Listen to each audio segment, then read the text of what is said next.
Wszystko zaczęło się od króla Jagiełły. Mała Łodzia stała się miastem, które w XIX wieku rozwijało się najszybciej na świecie. W ciągu zaledwie 60 lat od powstania pierwszej manufaktury powstaje przemysłowa, wielonarodowościowa metropolia. Jednak wiatry historii nie zawsze jej sprzyjały. To, co zniszczył los, odbudowują łodzianie. Nasza Łódź. Miasto wielkich szans. Od 600 lat w sercu Polski i Europy. Jesteśmy Polakami. Jesteśmy niezwykłym społeczeństwem. Zawsze w obliczu wielkiego wyzwania potrafimy się mobilizować. Potrafimy stawić czoła wielkim wyzwaniom. Bo nie potrafimy stać obojętnie. Bo obchodzi nas bezpieczeństwo i przyszłość naszych dzieci. Bo wierzymy, że nadzieja zwycięża apatię, lęk i strach. Bo mimo wszelkich przeciwności nigdy się nie poddajemy. Potrafimy ciężko pracować, wspierać się i działać razem. Bo zależy nam na naszej ojczyźnie, naszym osiedlu, naszej ulicy. Bo chcemy naszych niezbywalnych praw i wolności. Bo nie oddamy naszych marzeń. Nadchodzi punkt zwrotny.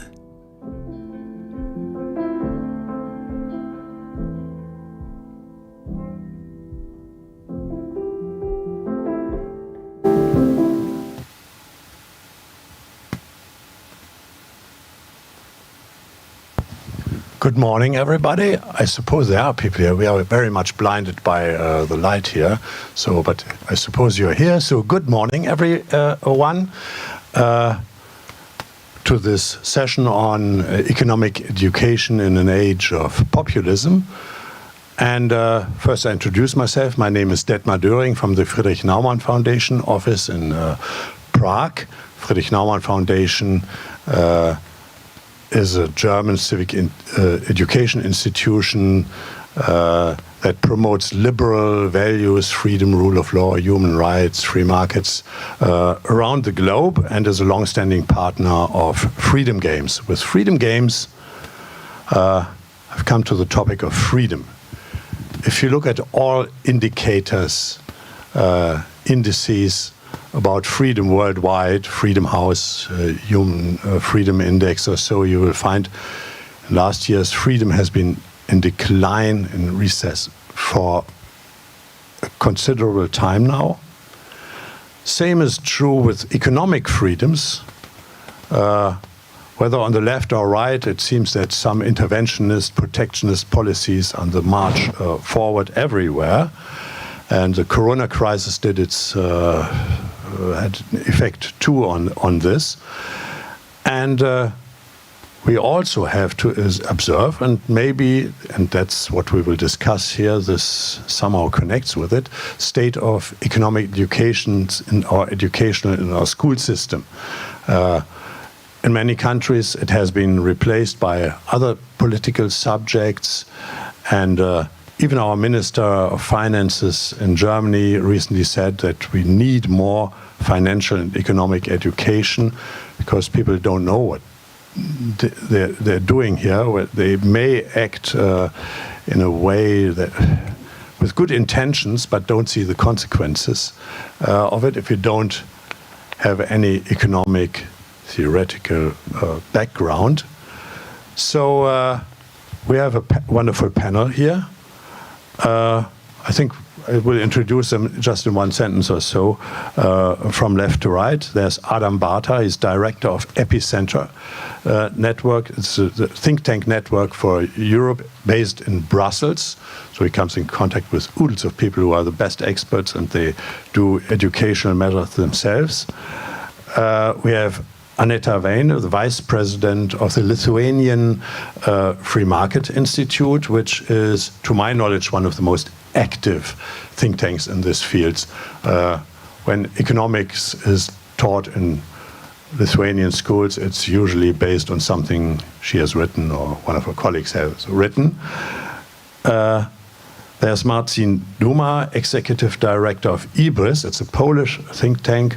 Well, primarily it begins with market research. They're doing this, and they finance it as a foundation. I have just learned a consultation somehow for social policy reforms. And they are, I heard also since recently, very active in the field of education, teaching teachers, etc. in Poland.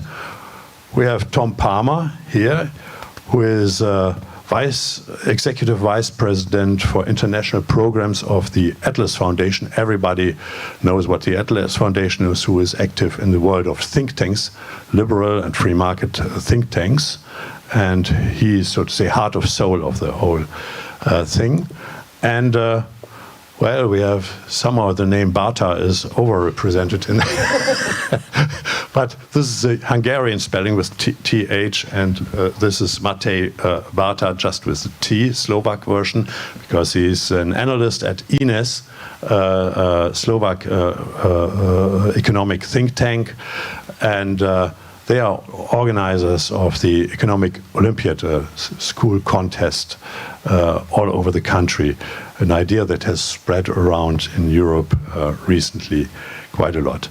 So, I outlined in the beginning, we see a decline of personal democratic and economic freedoms, and also the state of economic education among people could be better, to put it mildly. But should we matter? Why is knowledge on economics so important for a free society? And that's, I think we all agree that we fight for a free society. Or should other subjects be in the focus? I mean, when you learn politics, it could be climate change and anti-discrimination, which is also popular. But why economics? I think I again begin from left.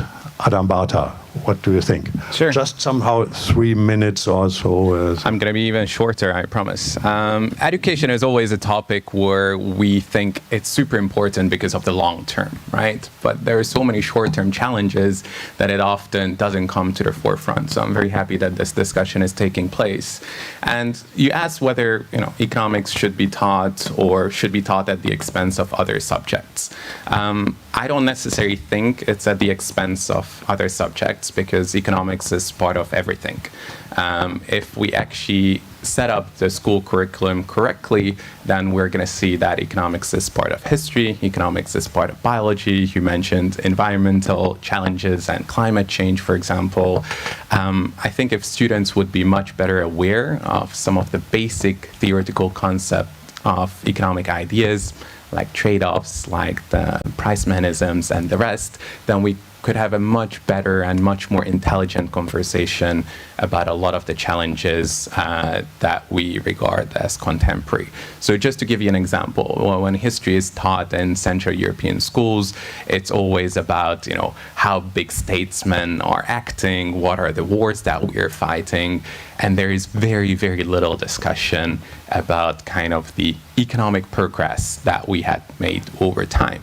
There is very little discussion about the role of entrepreneurs, the role of ideas, the role of innovation when it comes to history. So I think rather than hoping that we're going to teach economics, 5 hours a week for youngsters, I think we can ensure that a lot of the subjects that are already taught in high schools and primary schools have some angle that links to economic ideas. Interesting approach, but very ambitious one if you think about it. You have to teach not only the economics teachers, but the history teachers as well. Okay, but somebody who has really tried it. Aneta. Yes, we have an economics textbook in schools. It covers 80% of our high school youth. And so basically, all kids learn economics from our textbook, but we came to the understanding over the course of time, just to second Adam, that if we just teach economics as a separate subject, which we do, it's just half half of the story. And it's interesting that you mentioned perhaps, well, climate change is a more interesting topic or more relevant topic today. But, you know, the genuine Green Deal starts when we go to the grocery store and we have full shelves in front of our eyes to exercise our freedom and to choose and send signals to the producers. So just let me on this interplay of different things, as Adam said. Just let me give you this: half of all Europeans support the idea of universal, unconditional basic income to all, with no strings attached, for nothing. In Central Eastern Europe, the support for this idea is even higher among youth, among people aged 15 to 34. And most people find it a great idea, you know, that you have this economic safety, independence, as they say, to say no to jobs, to say no to wage slavery, to don't have to work out of necessity and to engage in, you know, truly fulfilling in voluntary work. And if we know economics, if we understand economics, we really understand that's disastrous, right? That disastrous in many ways. Poland, I think, last year announced an experiment on universal unconditional basic income in gminy warmińsko-mazurskie. So they're going to give 1,300 zloty for some cohort of people per month for nothing for 2 years in a row to give economic safety and to see what becomes of those people. And what becomes of us if we don't have any ties, don't do things because we serve others and create well-being. So I think every step we take, we weigh, we compare, we make trade-offs. And it's not just when we buy things, right? It's everything we do.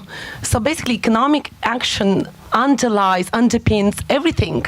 So that's why this approach to economics, when we understand in broader terms that we make trade-offs, and we make trade-offs in time because we are limited, we are mortal human beings. And I think this understanding of economics, that it underpins every action, every choice we make, is key. And that's why it's everywhere, as you say.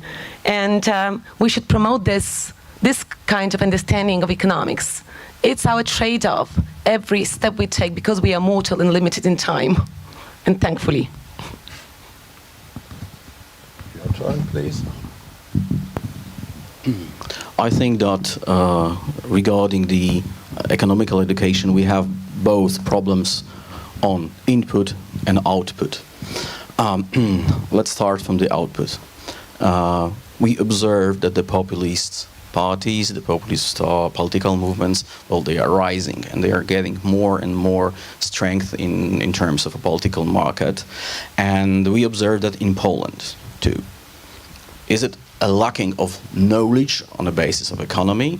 Well, we have in our schools, same like in Lithuania, we are teaching them economics. It is not the economics, I mean, like on the universities.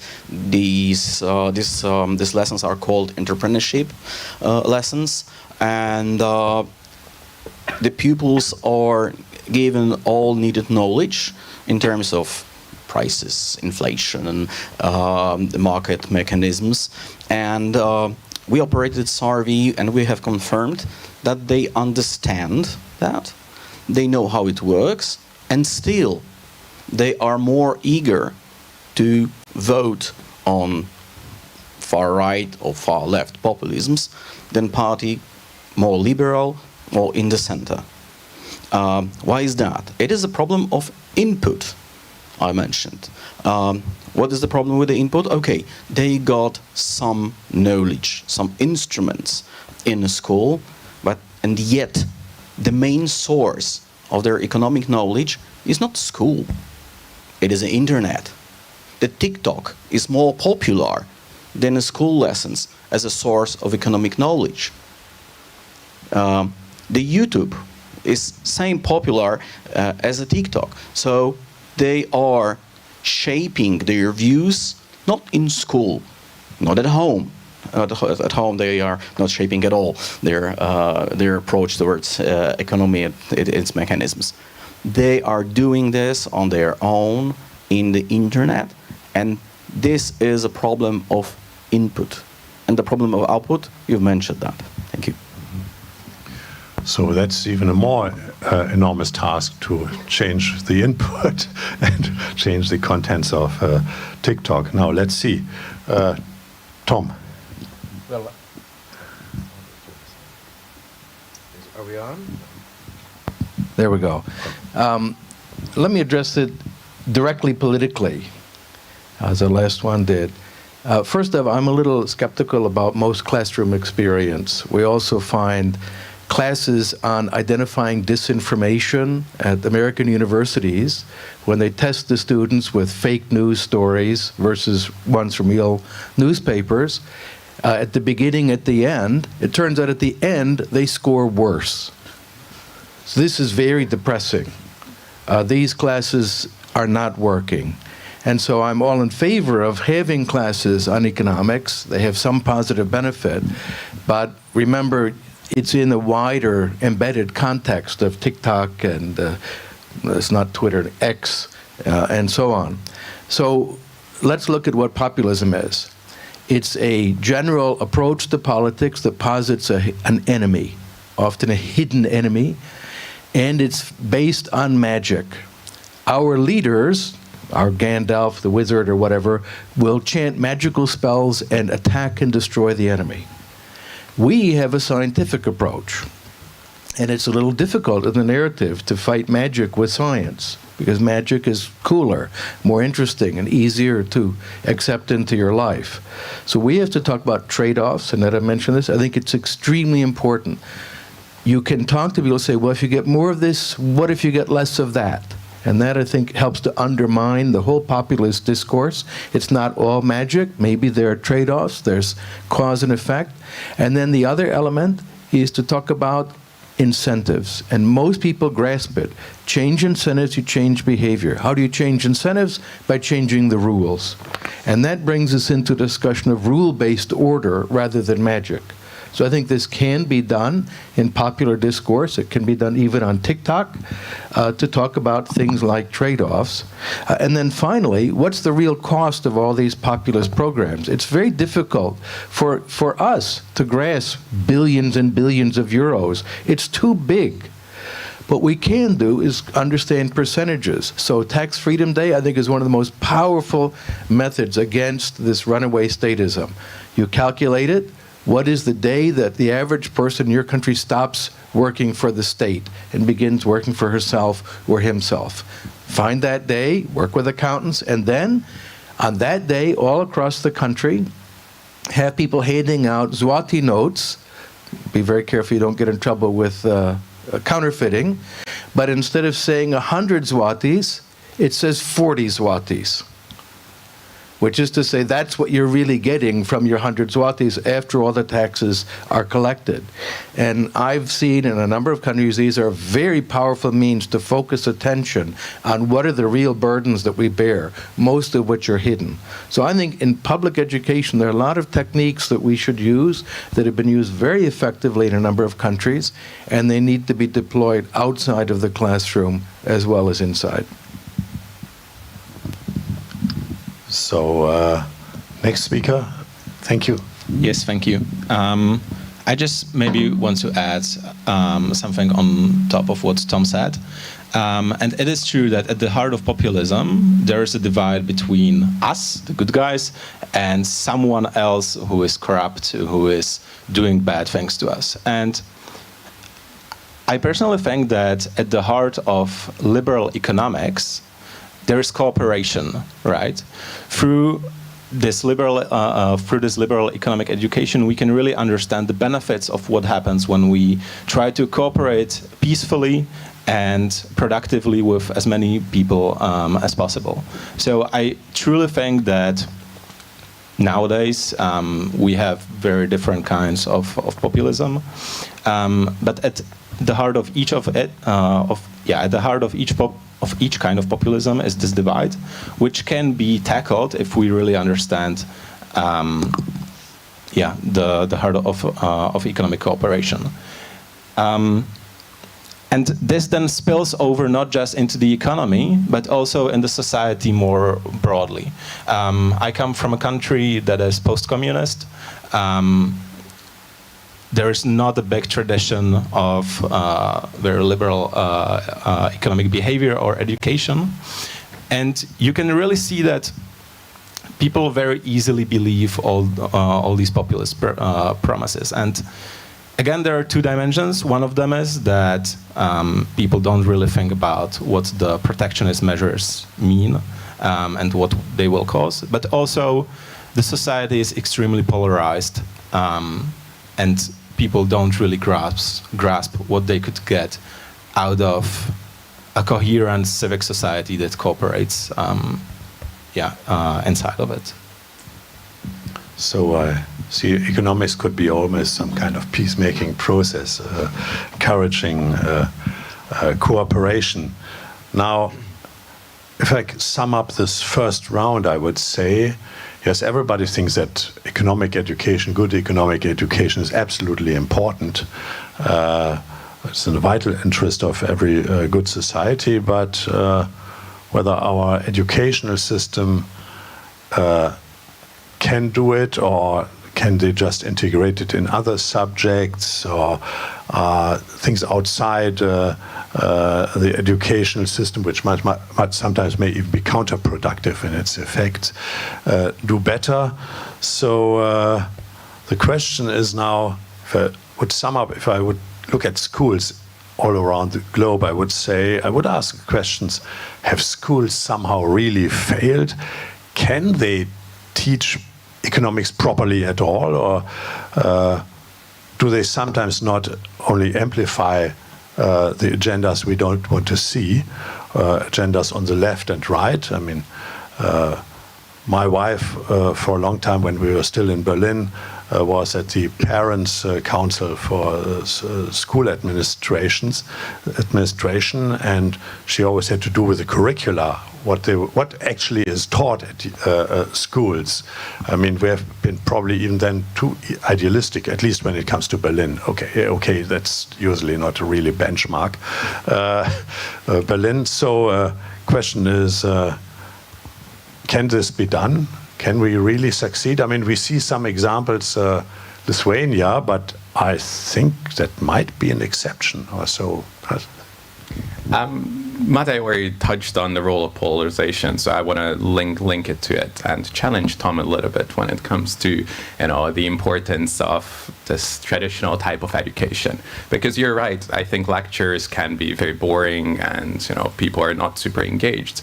But if people spend 12 years of their lives and even just 10% of it rubs on to students, and it's something that we dislike, I think it still very, very much matters. And the problem is that nowadays in most Western liberal democracies, we have a very polarized society, right? So when it comes to school boards and teachers and parents trying to agree on a curriculum, if it's not the state that says it, people are going to have very, very diverging views, right? And I think us classical liberals and libertarians often make the mistake that we want to essentially take over institutions and say that, okay, it's the right type of education that we want to enable our students to have, and get all the bad leftist ideas out of our institutions. I think this is very much a conversation that's happening in the UK and the United States at the moment, and it's very much spreading all across liberal democracies.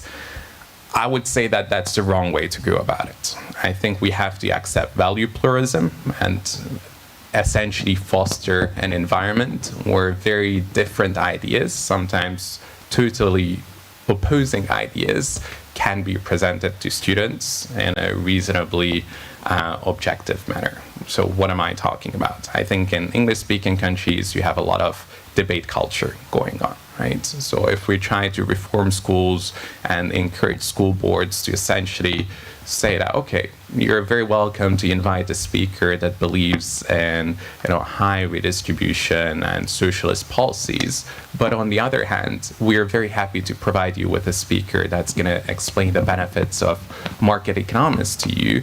I think most teachers would be reasonably open to these ideas, right? And then students are essentially presented with multiple options. It's not a complete free market libertarian takeover of the educational system, but it's also not a totally just left ideological presentation of the words that students receive. How to do that? I think that's a bit more tricky. I think there are some countries that have a reasonably pluralistic educational system. If you look at Sweden, besides Lithuania, Lithuanians went another way. It's kind of the state setting the curriculum, whereas in Sweden, it's very much a voucher system. So parents are able to choose the schools, the type of schools that their children can study in, whether it's run by private corporations, whether it's run by the municipal government or churches.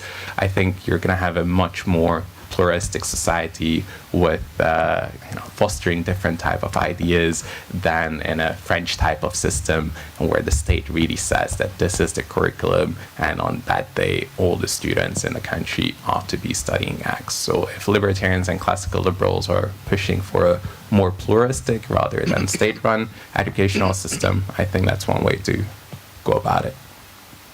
So it would be a good argument for autonomy of schools and parents' rights in this context. Difficult to realize in some countries, I suppose, but where it seems it could be effective.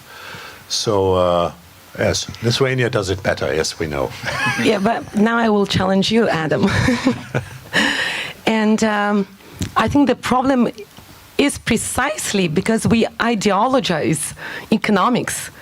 And we have to de-ideologize because we have to talk about the origins of economic institutions that make humanity capable of sustaining itself. The thing is that it's not like the order we want to preserve. It's not something designed by some mega mind, right, or plotted by some group of people, or sustained by some interests.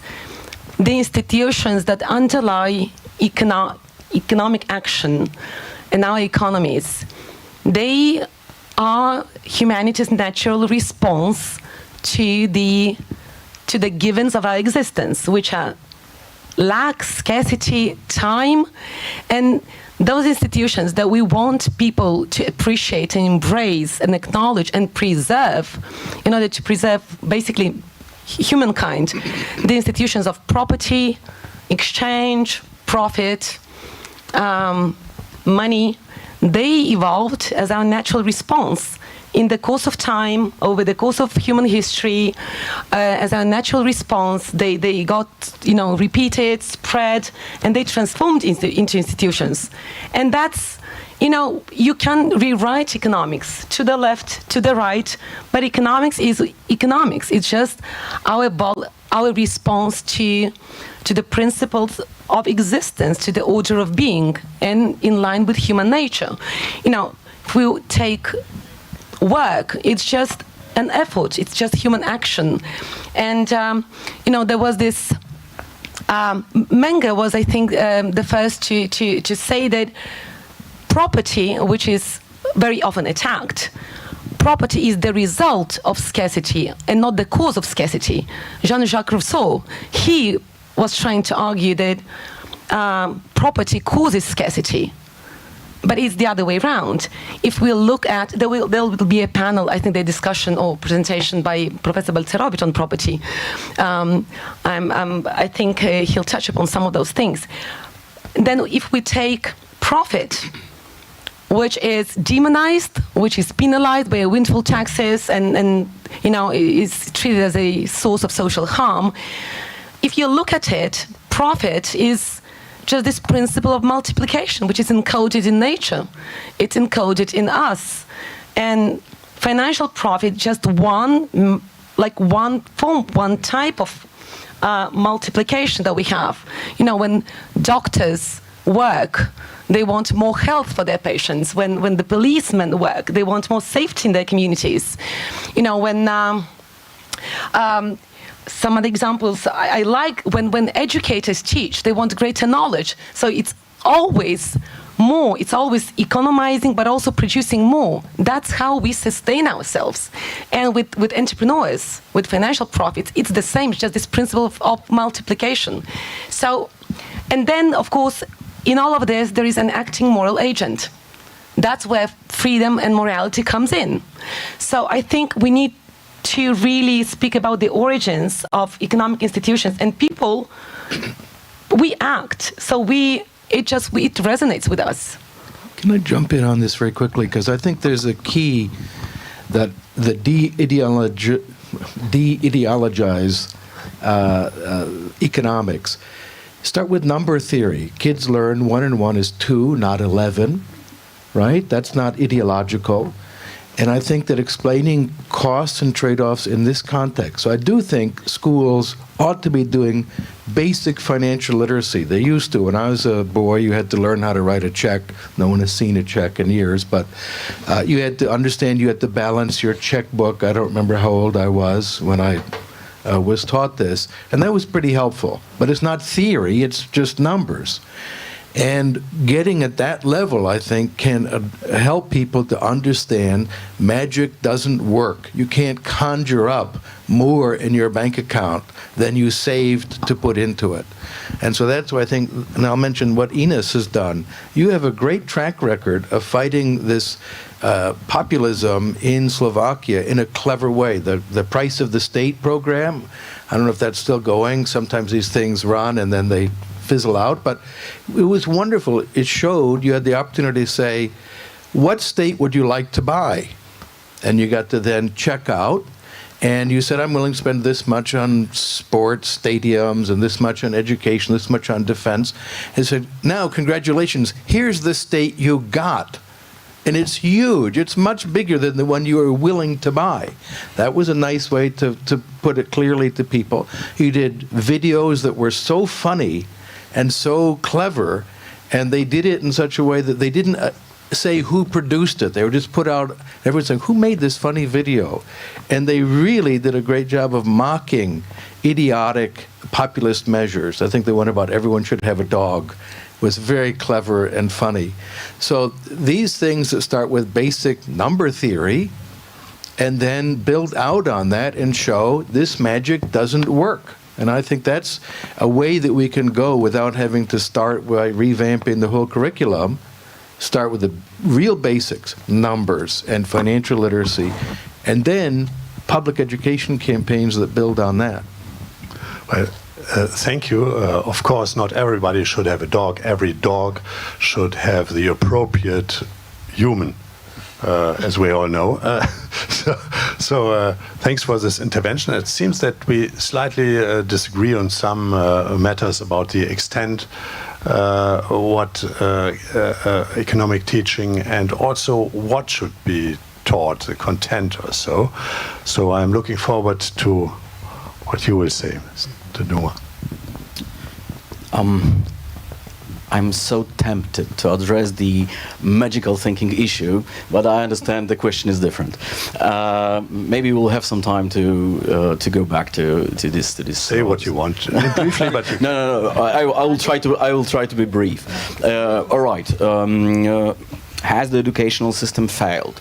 Well, there is in the e-retail there is an issue of a last mile.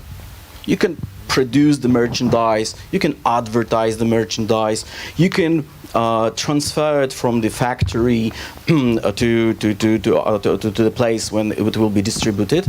But in fact, for the customer, this last mile, when he receives the merchandise, creates his impression of this whole service, and it is quite similar with the education. Why is that? Because we provide those people with the programs. I mean, the young pupils we educate. We provide them with knowledge, but we are lacking the last mile. What is the last mile in this educational process? Well, the thinking has a tremendous future, and we are not teaching them to use that knowledge.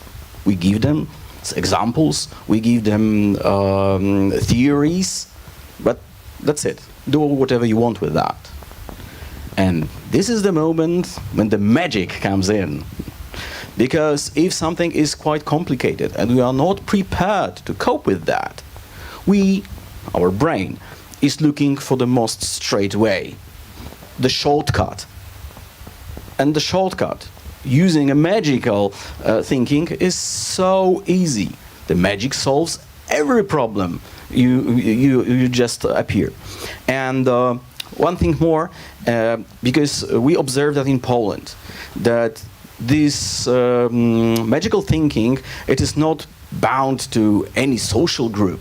It is not bound to education level, the IQ even.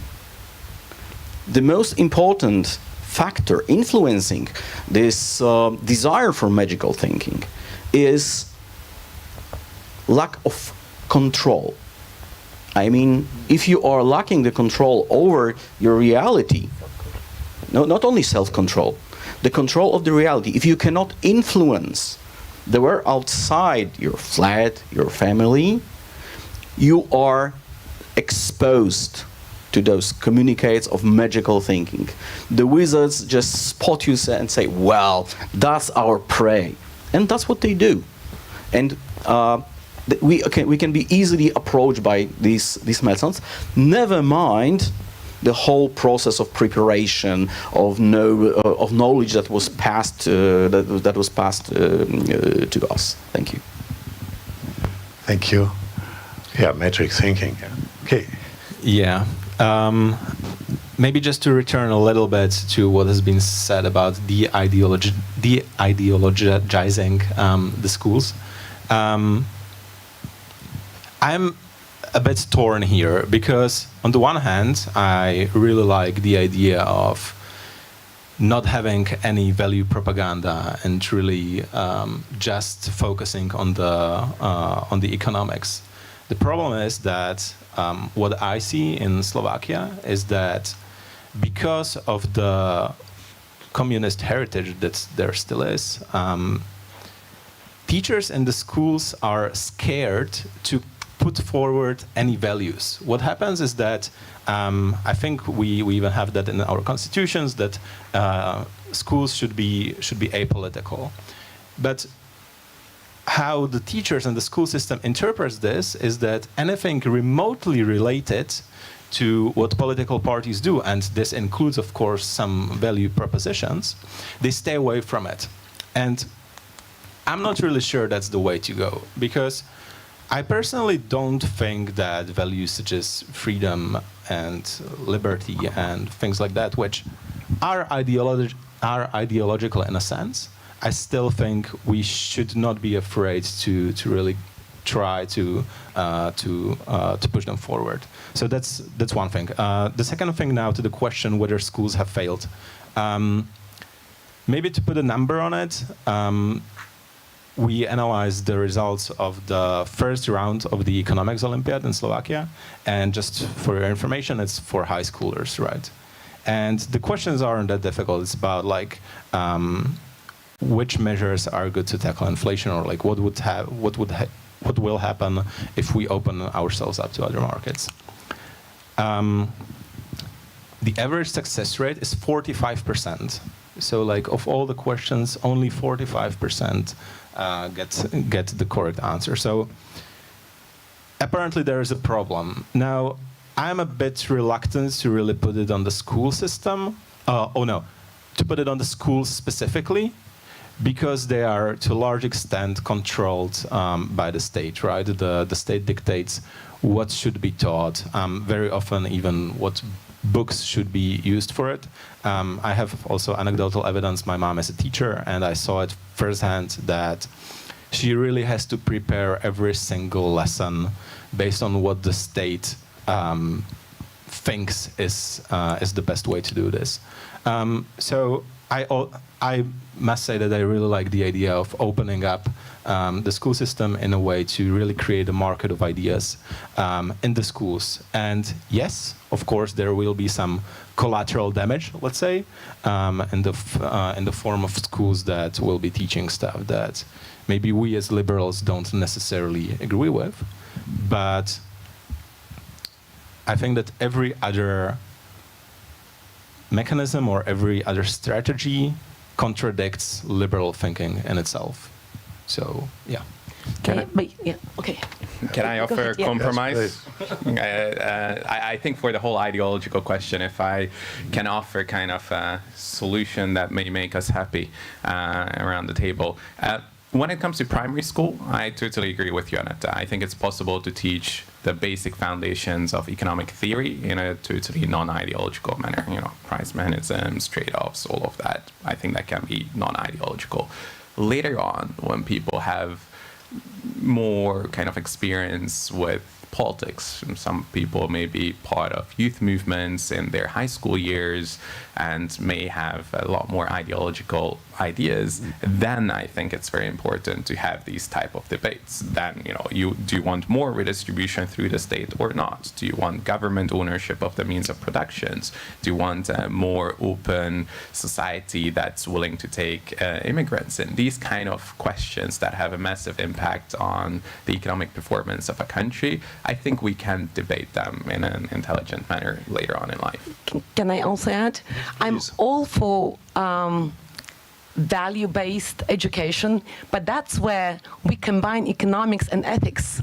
That because we talk about active moral agents, we talk about agency, and maybe our problem in the movement is that we talk about freedom as a value, because with values you can either reject or accept. It's up to you. That's what values are for. I am for this value, you are for that value. But if we talk about freedom as our agency, because we have agency, we make trade-offs, we act, we compare, weigh, we do it every step we take. If we talk about freedom as something intrinsic to us, to our human nature, then it just reverses the whole perspective on things. Then it just put in a different light. And when it comes to whether we want a bigger government or not, it's all about our agency, whether we exercise our agency or we just keep it dormant and the government does things for us. And by the way, it's a great idea to give people those like bills from the state and show, okay, if you want more services, then you pay a higher bill. But the problem now, I just looked at Eurobarometer surveys. The problem is that people do want, yes, they do want more service from the state, health, housing, childcare, you name it. And they are ready to pay higher taxes. That's what the surveys show. This is the problem. So this is about our agency and about our freedom.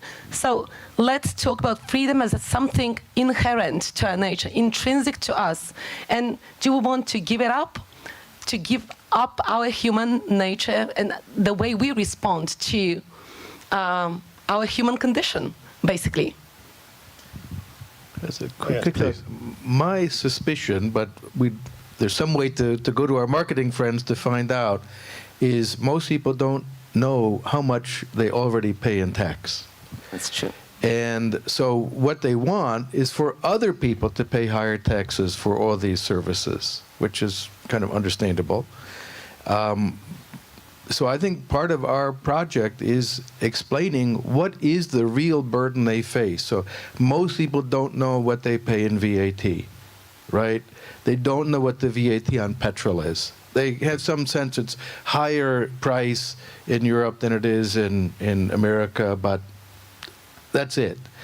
And explaining how high it is, I think, is quite powerful. So in Brazil, our friends there did a series of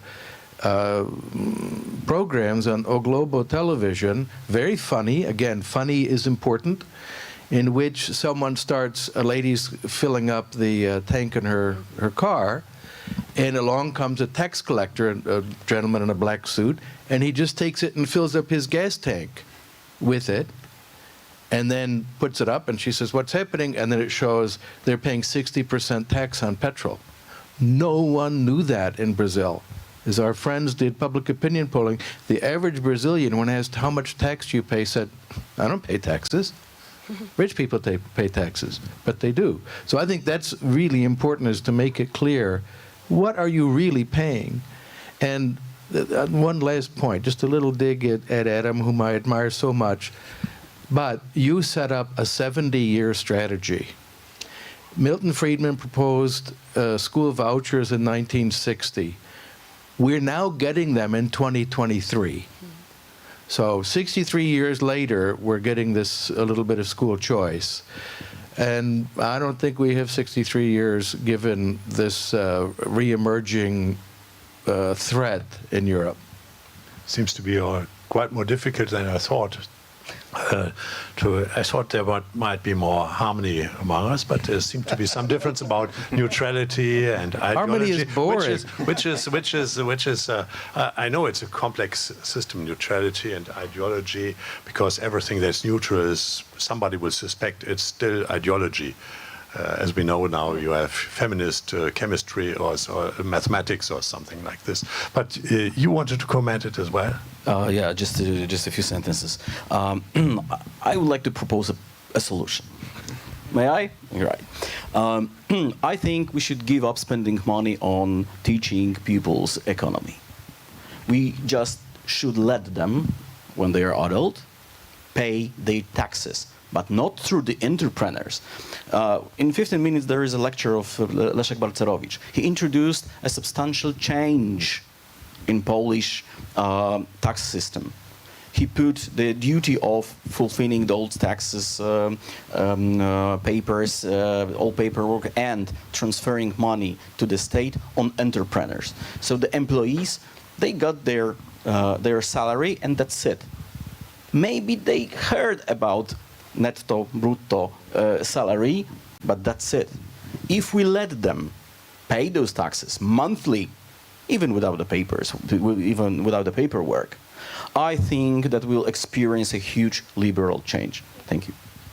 It's the same system like we have, okay, it's then rather fees, the private and public insurance system in Germany. The state one is they pay everything for you and you don't see it. And the private one, except the very big bills from hospitals, you first have to pay and get it refunded. Then you have suddenly an idea how costly you are when you go to the doctor. so might be really a good idea. We have some 10 minutes left, and it's time for some advertising here. You suggested some things already, but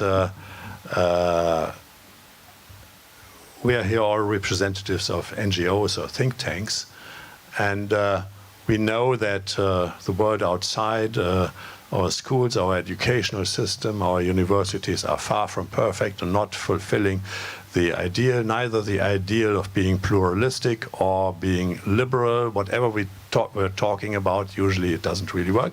But it's our task to influence public opinion, to influence policies, to influence institutions.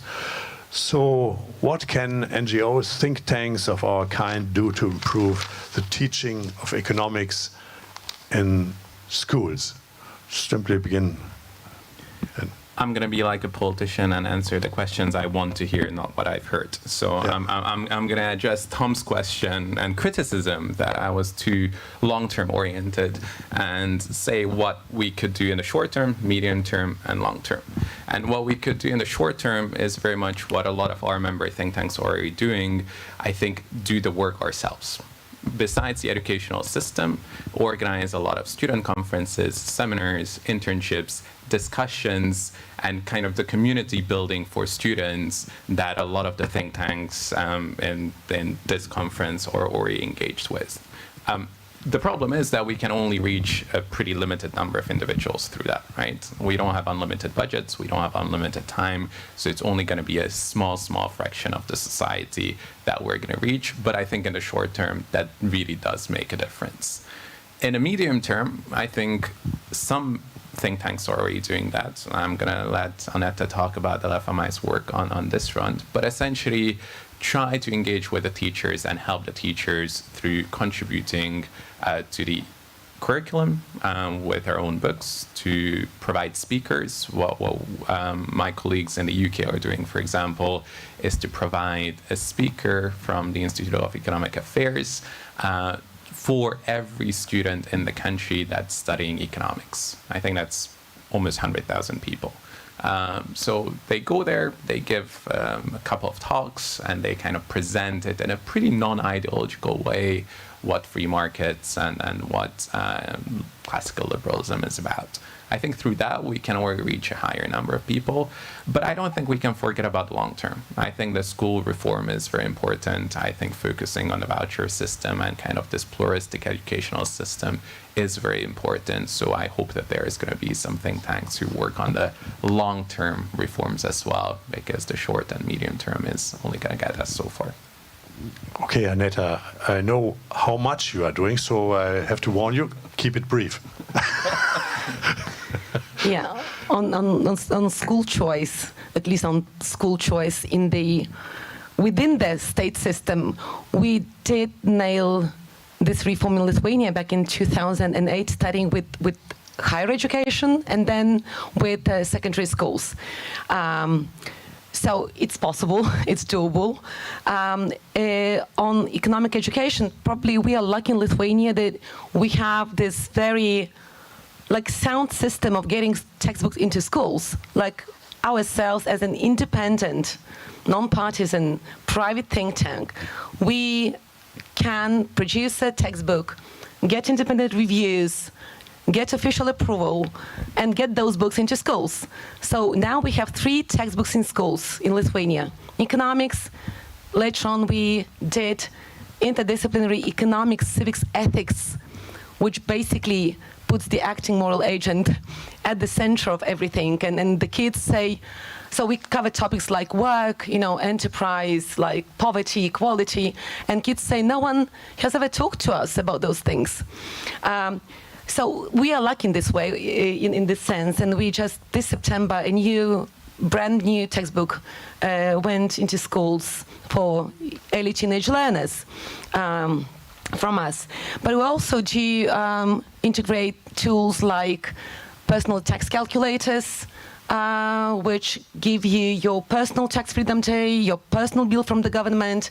You can simulate and see whether you really want to have more healthcare, childcare, housing from the state or not. And one other thing we do is the national economic exam. It's for the whole nation. And we have this fantastic motto behind this exam, which says, behind every number, there is a human being. It sounds more elegant in Lithuanian, just 3 words.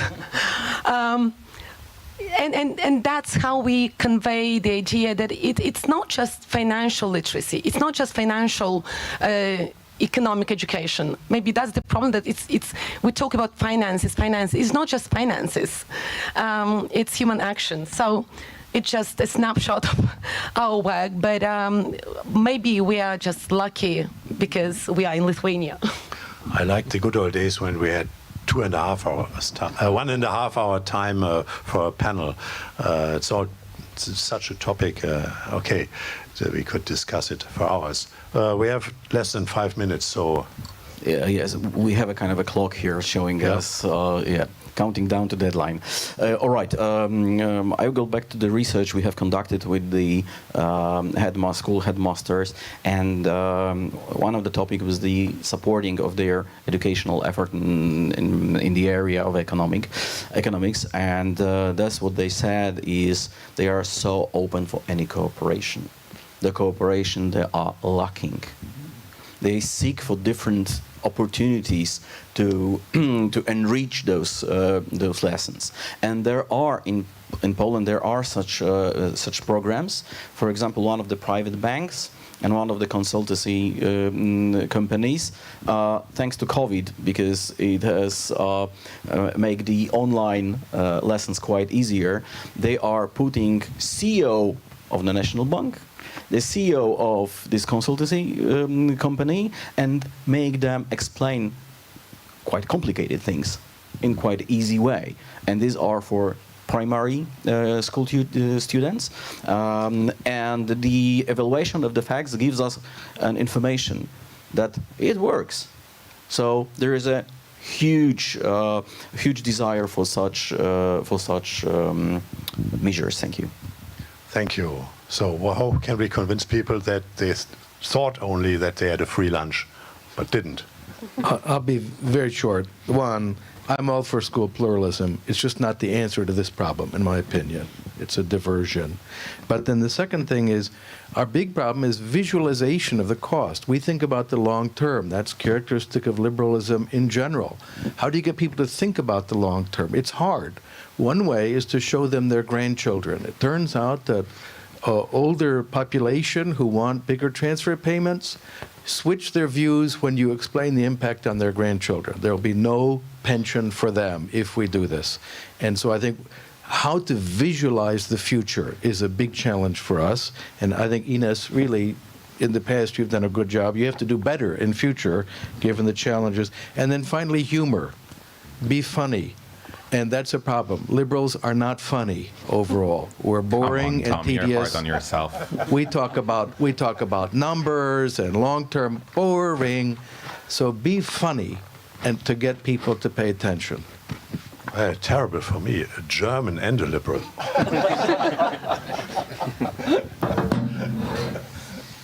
Yeah, I totally agree with everything that has been said, so I'll just try to add two more dimensions to this. The first one is that, sure, numbers are of course boring for many people, but they can also help to illustrate the scope of the problem.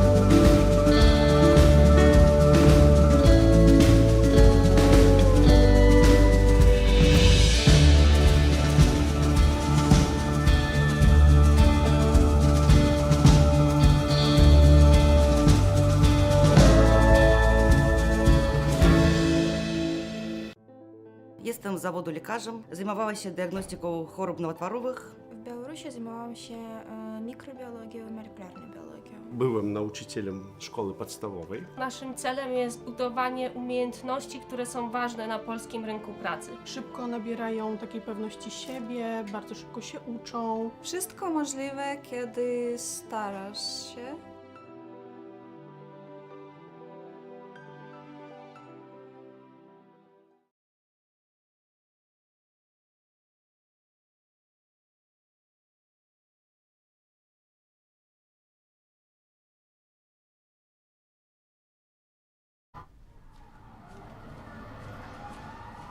Każdy wybór ma swoje konsekwencje. Dziś na kazaniu o takich jak ty mówili, że to morderczynie.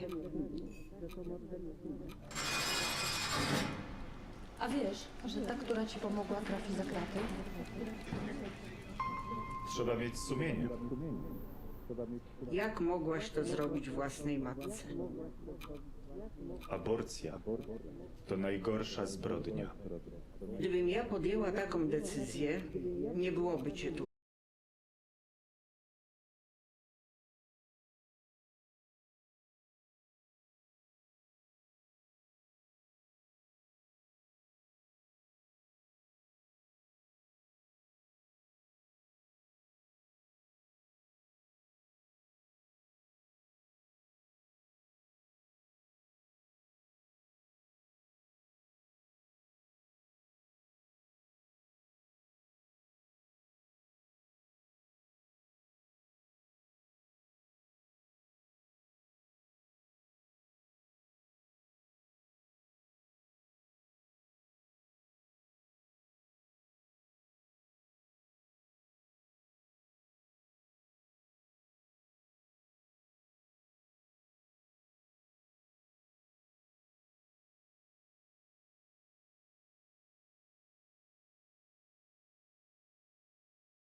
Wszystko zaczęło się od króla Jagiełły.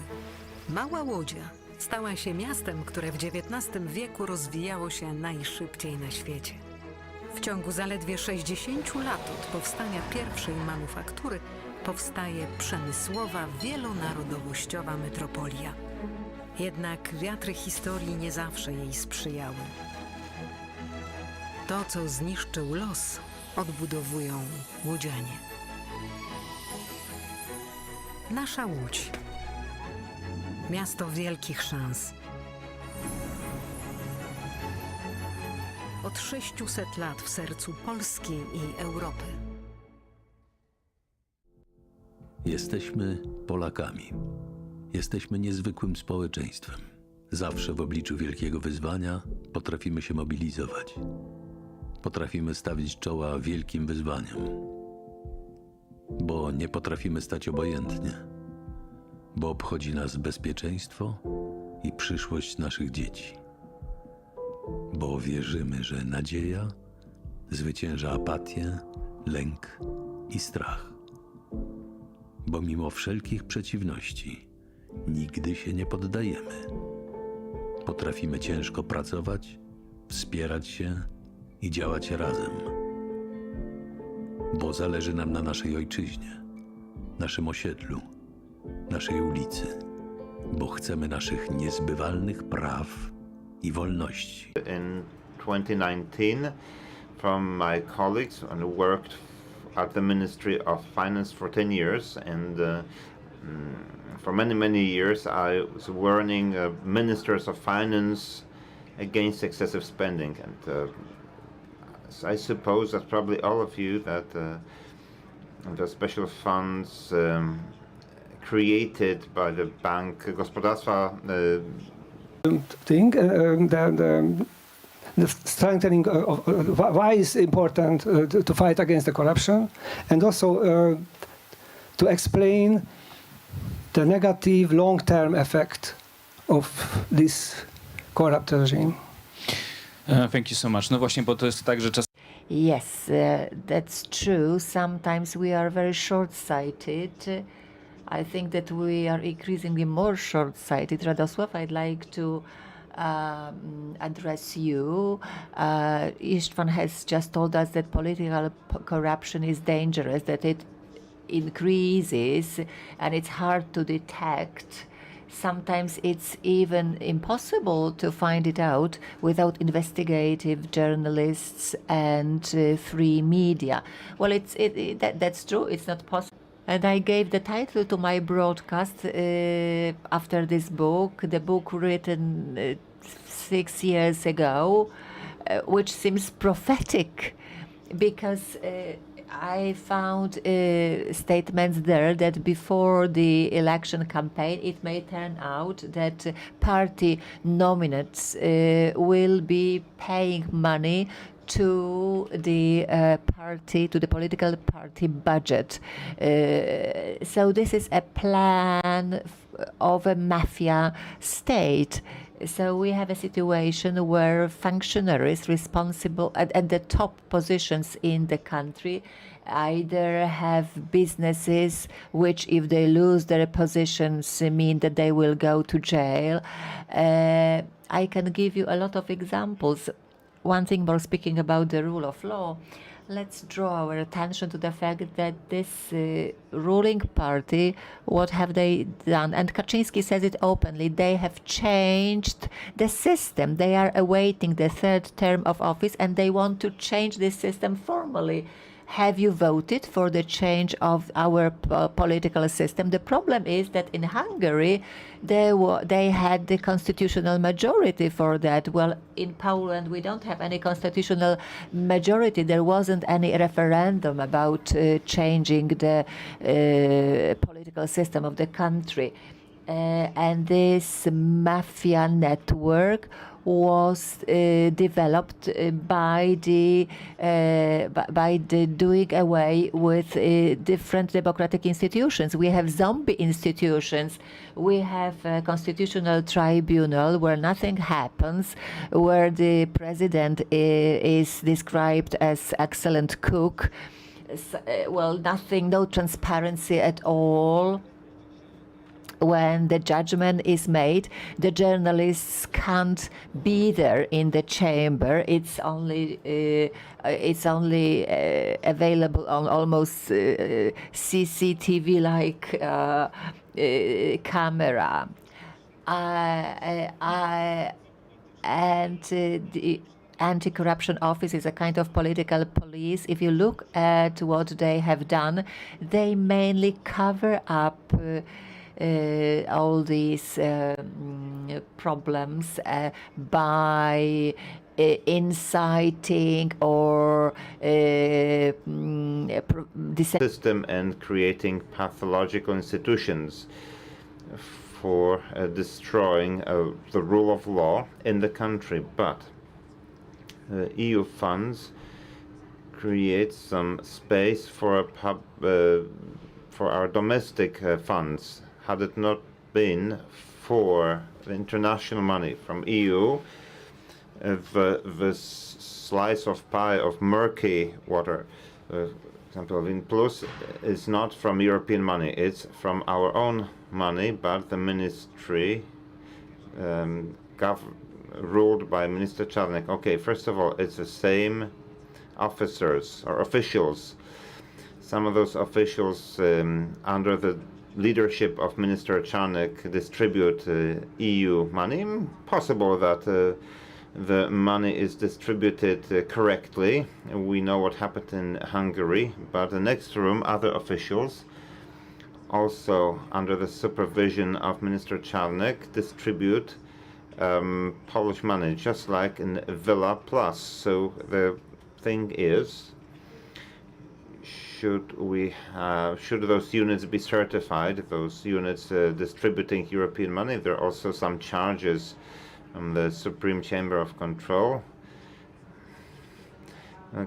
Now, there's so many reports to the prosecution, and when the money comes to Poland, it creates a space for budgets. Polish and Hungarian governments, they have much larger, murky budgets to spend in the style of Villa Plus, and this is our message from the report. Another thing I'd like to add, I believe that from the budgetary act of law, subjected to budgetary control to companies. Now the anti-COVID fund is a quasi-fund. We could as well create it within Orlen. It's huge money. Now it makes us increasingly smaller and smaller impression on the people. Now Eliza Rutinowska, speaking about the rules and regulations, we are talking about detection, about grassroots actions, but without suitable regulations, you can do what we said about, okay, we can transfer funds from one organization to Orlen because we have a secret of a company, so on and so forth. That's a problem. Well, when answering your questions, I will also refer to the report which has just been drafted, and it's awaiting its release. We cooperated with the International Federation of Human Rights, over 170 human rights organizations. They have taken a broader look at human rights, and they understood that it's not right to think that money should be left to economists dealing with business or EU funds or anti-corruption mechanisms. We need to take a legal and human perspective on money, because this money that we are discussing right now, these huge billions EU funds, our state budget money, they pay for the hell for civic rights. they maintain this situation. I can remember that over many months of working on the report, when we were interviewing representatives of NGOs, I heard from one of them that without EU funds, they would have never been able to do it. So they would have never been able to do that so quickly. And I got terrified because these funds are not there to foster this power, but they are there to provide better standard of living to us and to foster democracy. That is particularly important in the light of the European law. There is it acts under the assumption of the goodwill of the member states. Nobody dragged us in the European Union. There was a referendum in which the Polish people were asked whether they wanted to be in the EU club. So when you are in the club, you should play by the rules. And suddenly we have Hungary, we have Poland, Italy is on the rise, Finland, Slovakia, and Spain. And what's next? If the EU doesn't discuss Polexits, Italo exits, well, we shouldn't discuss exits. Well, Brexit is Brexit. But if these people develop a new European Union, yes, that's what I wanted to relate to. We are in the eve of European parliaments.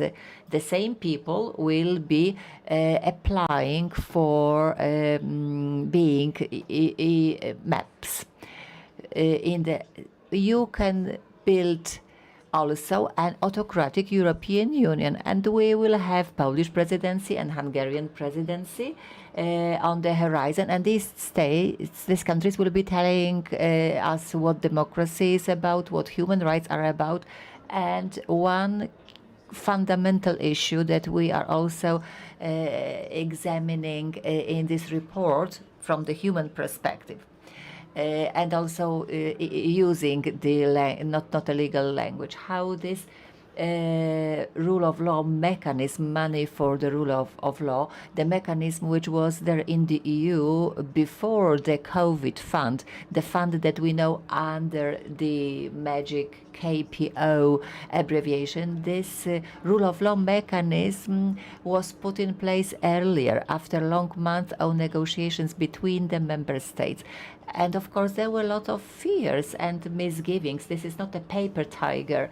This is a weapon that has been used that was used against Hungary last year, where the payment of funds, 51% of funds, as far as I can remember, have been put on hold because of the abuse of the rule of law. Poland and Hungary are at war with this mechanism, and they filed a complaint with the Court of Justice. Of course, Court of Justice disagreed with this complaint, and it decided that this mechanism is illegal. The Polish government still continues this narrative.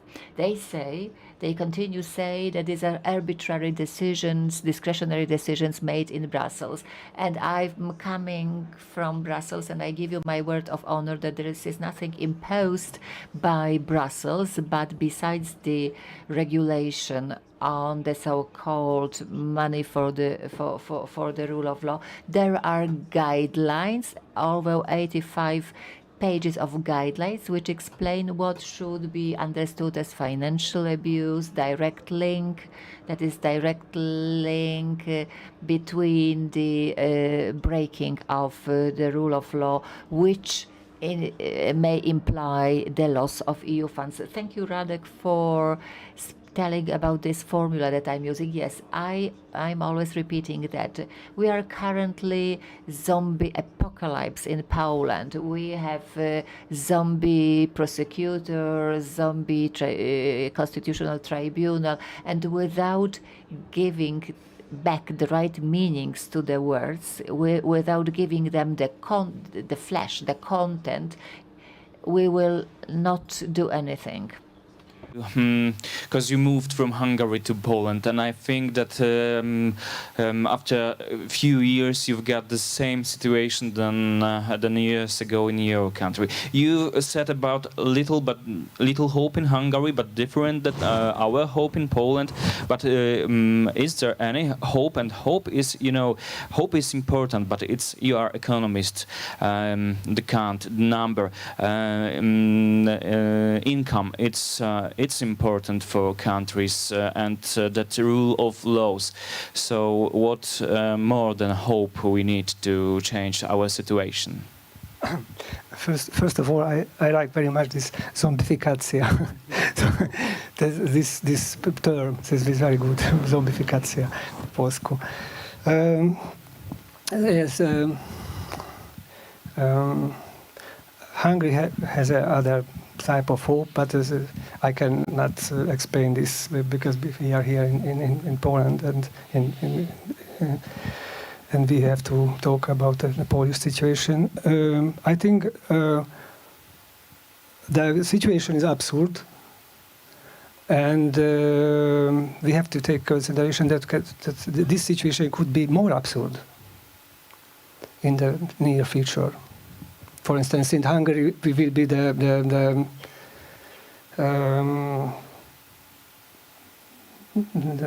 main actor in Europe in the Hungarian presidency. For instance, in the Hungarian presidency. When we would like to have evidence-based politics. We like that because evidence-based politics is a rational politics, which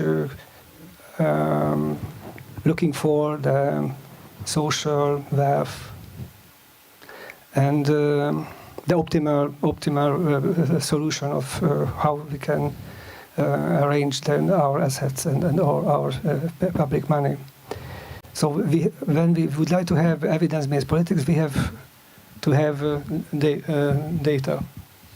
The data is very important. And when you, Polish scientist and Polish investigator journalist, can raise this point and build databases, open databases, this is transparency. The transparency, it matters. And this is a very good tool to fight against this absurdism, this kind of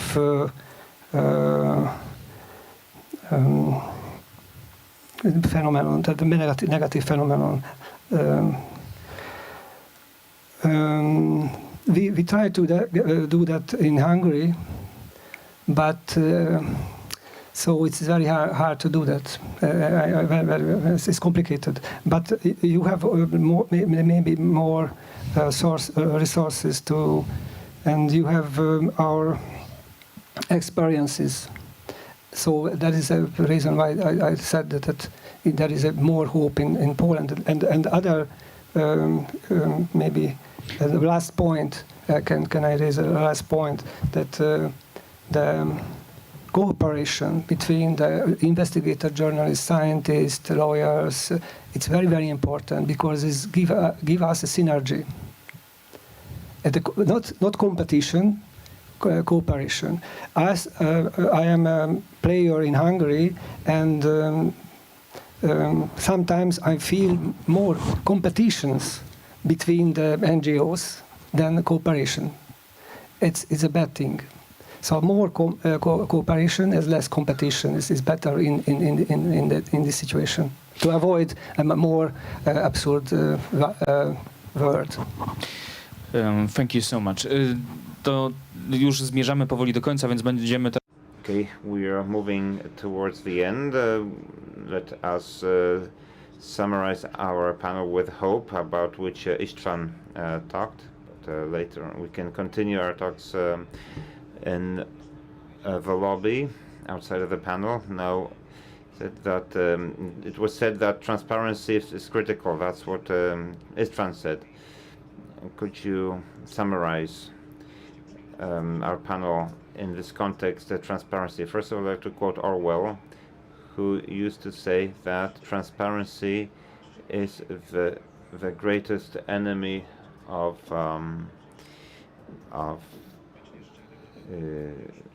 truth, and of course a government engages in a lack of transparency, opacity to avoid truth. That's why this role of an ombudsman of public finance, I'm a specialist here, I know how to do, but transparency is necessary in all elements of life. Data is fundamental. How can we do this? I'll tell you one thing. Institutions are zombies. We have pathological institutions, pathological budget. I'd like to add one more thing. The state's budget is a constitutional institution.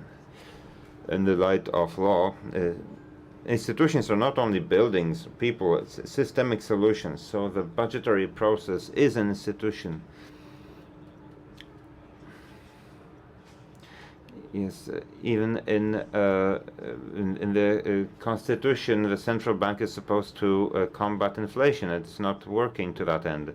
So indeed, we have pathological budget. We do not have institutions. There's a third sector. I ran from the Ministry of Finance. I established the Institute of Public Finance. It's an independent institution supported by entrepreneurs and citizens. Similarly, Civic Reset and other foundations.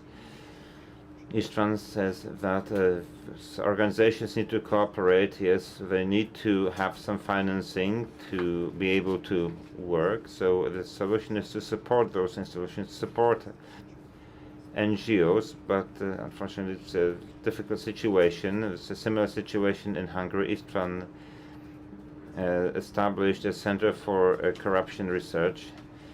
It's difficult to fund those organizations to function properly. On the other hand, Minister Gliński, Minister Czarnek, finance pathological foundations, institutions that defend the government. They provide pseudo-analyses.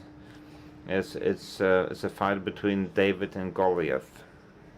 I think sign our petition, go to our website of the Institute of Public Finance, sign a petition to restore the transparency of public finance. Okay, 2.5 minutes, Eliza Rutunowska. Now, in terms of wrap-up, I like to finish such meetings with an appeal, a call to the public. Please do not let those people who have broken our laws go free. Let's demand accountability. Or in Polish, you can translate into responsibility or accountability. We need to vote for people who are not afraid of accountability, who understand the importance of this cause. Now, to end, I'm sure I'm just convincing those who are already convinced. Let's go to the polls. Let's go to the European polls as well, because we are building our country, this housing estate, this street, and Europe, and let us not destroy Europe, this beautiful dream of democracy, because there's a real threat. Radosław? Okay. Sometimes you work for weeks and the scandal lives for 4 days and becomes kind of commonplace. We say several dozen billions of zlotys are gone, but people say, okay, it's like with the UFO. Maybe it's the case, maybe it isn't. It's difficult to work under the circumstances. But on the other hand, I like to refer not only to hope, but also facts. What can we do on the issue? Is it the case that we'll just get used to scandals and indifferent? Is there anything that can bring us to a turning point? I'm the greatest fan of hope. In just a month before the elections, I want to talk about hope.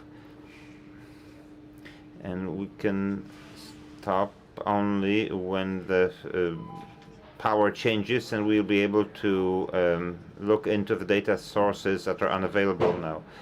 I'd like to tell you something in the context of what Istvan said. We live in very special times. I'd like to thank you all for our support to us journalists.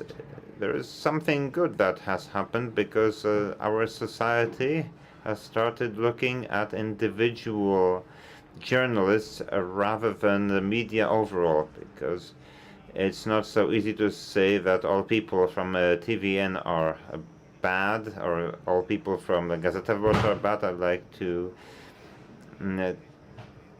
express my gratitude to Eliza and Sławek. I wrote an article at one point in time that the Polish authorities were consistently with Gerasimov doctrine, which is generating chaos and internal conflict and destroying authorities. And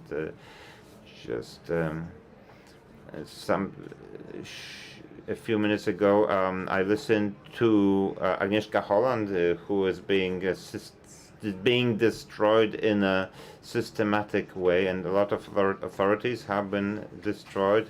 Many authorities have passed away, and we're missing them. I'd like you to give a hand to Eliza Wytunowska and Sławek Dudek, because we need new authorities. These are young people. They want to do things. Sławomir Dumek gave up his comfortable official function. Eliza would probably work for the largest law firms as an attorney, and we need the new authorities. You need to look at those people who are responsible for their words and deeds, and point to them as people who can be trusted. Without social capital and trust, we won't be able to restore anything. We won't be able to defend anything, and we will perish.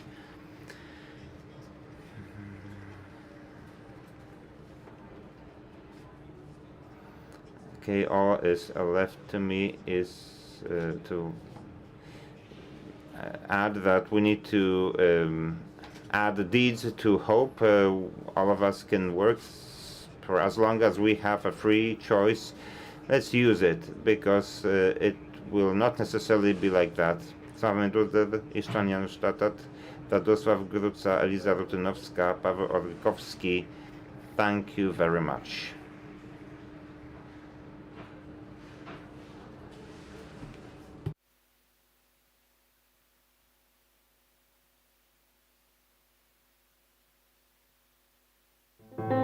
Jestem z zawodu lekarzem, zajmowałam się diagnostyką chorób nowotworowych. W Białorusi zajmowałam się mikrobiologią i molekularną biologią. Byłem nauczycielem szkoły podstawowej. Naszym celem jest budowanie umiejętności, które są ważne na polskim rynku pracy. Szybko nabierają takiej pewności siebie, bardzo szybko się uczą. Wszystko możliwe, kiedy starasz się.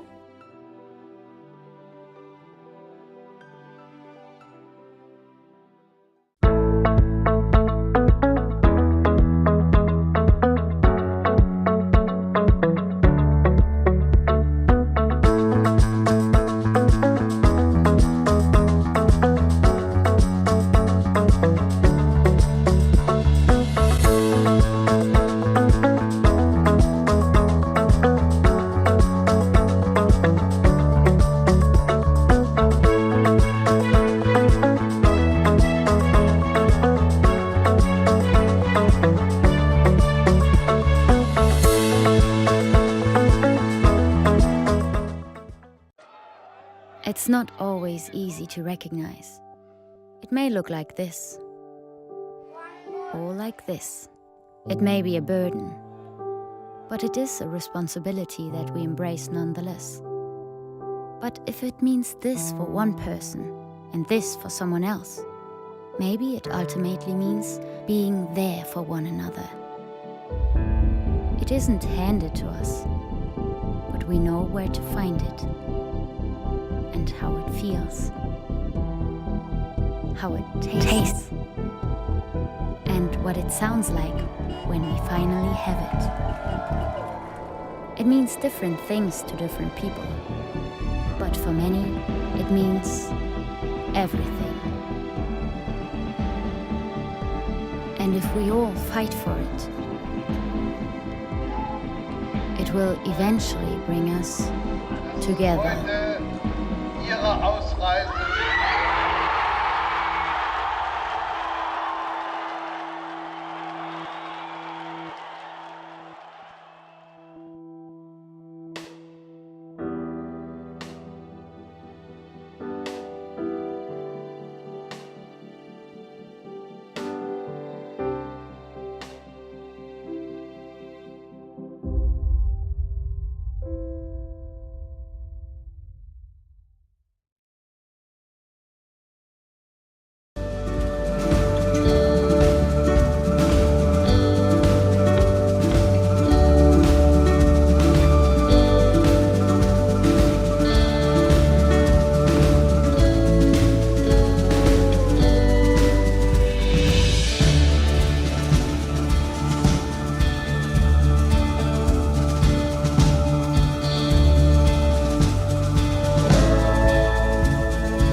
Dzień dobry. Dzień dobry.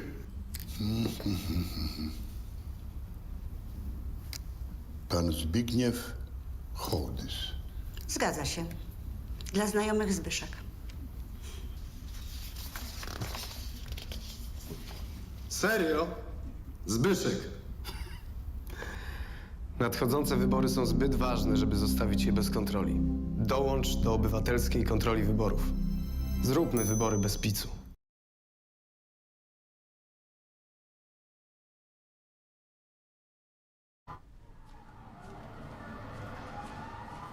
Każdy wybór ma swoje konsekwencje. Dziś na kazaniu o takich jak ty mówili, że to morderczynie. A wiesz, że ta, która ci pomogła, trafi za kraty? Trzeba mieć sumienie. Jak mogłaś to zrobić własnej matce? Aborcja to najgorsza zbrodnia. Gdybym ja podjęła taką decyzję, nie byłoby cię tutaj. Organy państwa nie będą przyglądać się temu obojętnie.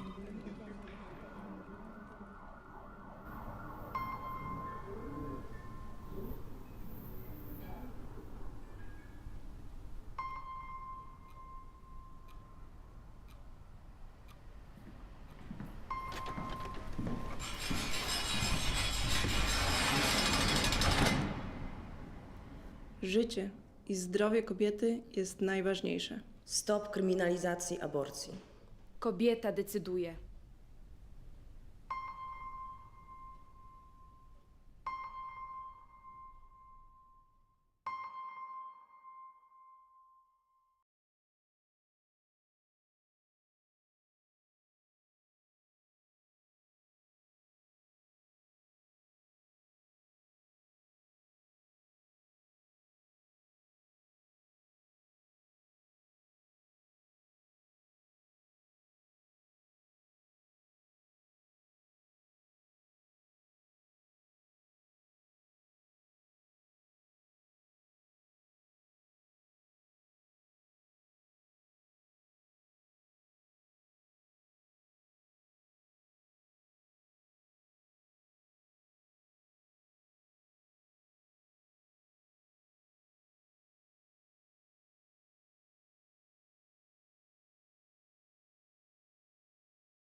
Wszystko zaczęło się od króla Jagiełły.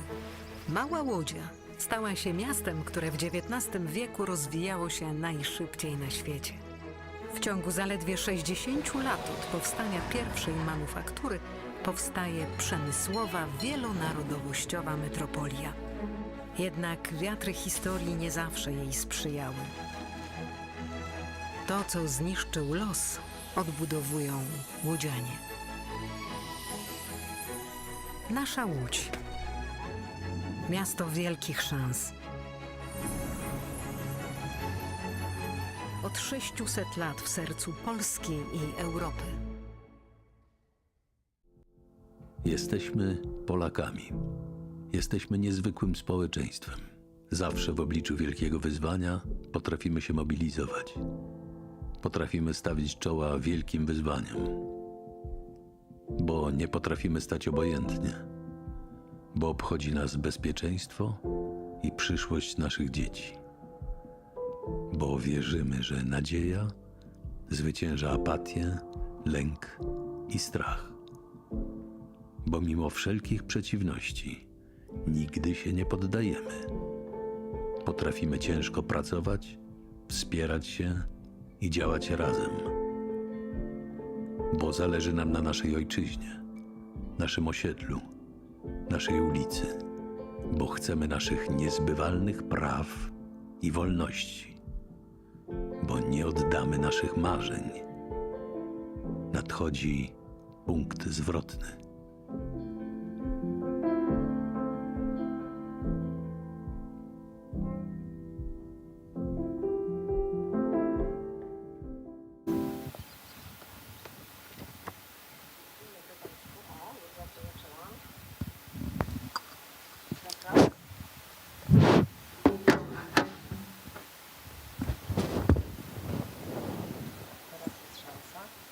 Chyba będę potrzebowała wsparcia, bo coś tutaj nie działa. Na boku jest przełącznik. Tak, na boku. A ja próbowałam od dołu. No dobrze. Pragnę bardzo serdecznie. I'd like to welcome you very warmly. So many of you will be discussing the generation bridge and counteracting social disintegration. I can see representatives of different generations, and I'm very happy about that. Our guests are Alexandra Pawlicka, Newsweek Weekly, Poland, a journalist, Paulina Kędzierska, Młodzi o polityce, Young People About Politics, Andrzej Hyra, an actor, and Dominik Kuc, the activist and the originator and organizer of the ranking of schools that are friendly to LGBTQ+. I will start with the younger generation. Paulina, what are you doing here today? Well, I'm here today because I want to discuss intergenerational dialogue, intergenerational solidarity. I wrote an article to our website, Young People About Politics, about intergenerational solidarity. I don't know how about you, but I didn't realize why this intergenerational solidarity is so important, whether it's worth holding intergenerational dialogue, whether it makes sense discussing anything with people who are older than me and are not interested in our problems. But when I started getting more in depth into the subject, I wanted to get some agency, to exercise my agency. I wanted to show my generation why this intergenerational solidarity is so important, how it can counteract or moderate negative consequences of an aging society. And when I got a better insight into the problem, I wanted to learn more and more about it. And that's why I'm here today. I also wanted to share with you some studies and data about intergenerational solidarity, how it impacts our everyday lives. and that's why I want to be here and I want to discuss it. Alexandra, a question to you.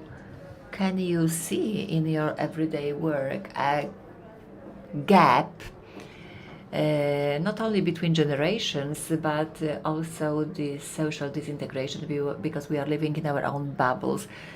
Do you mean our journalist circles or the heroes of my publications? Well, we live in a silos society, and there are different divisions between us.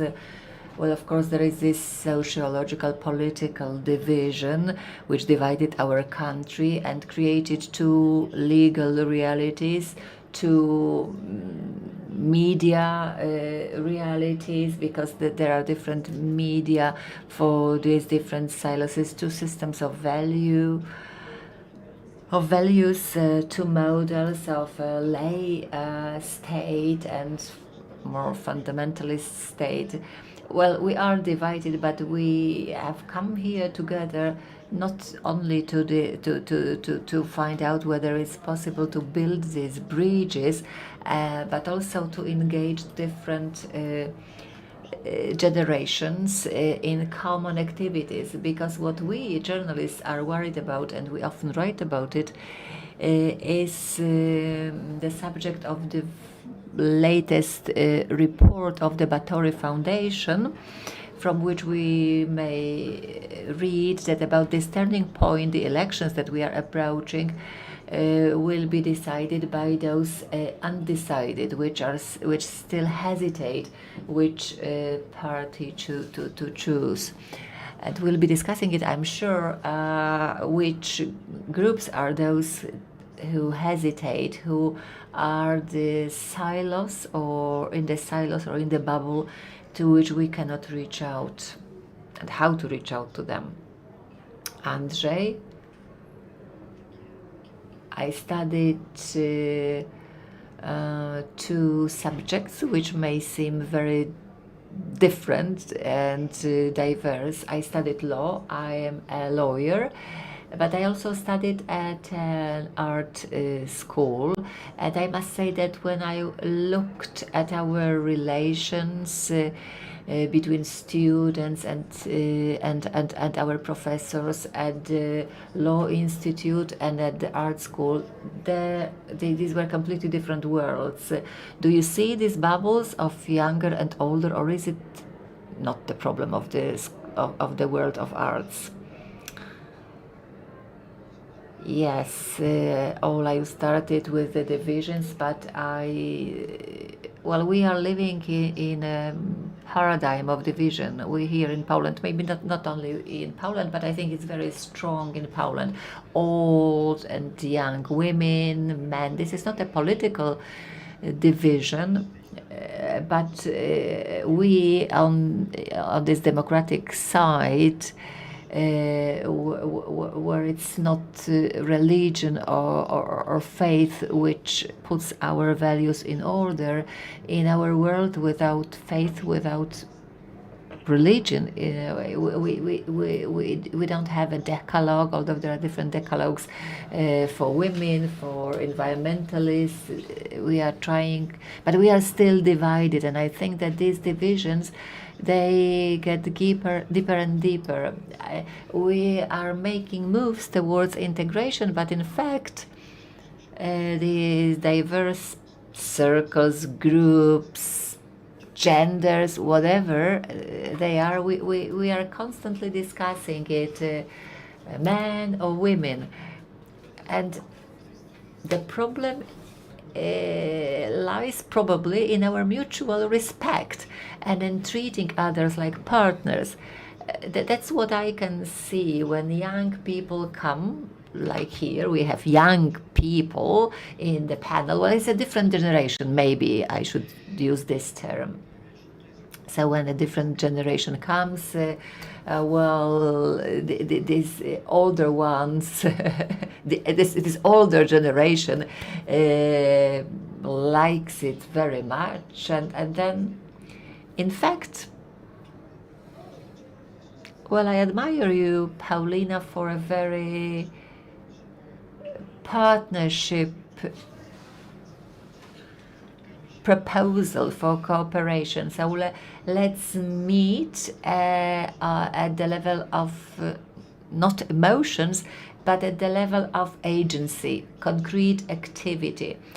Well, I don't have any better examples because, but I took part in the campus.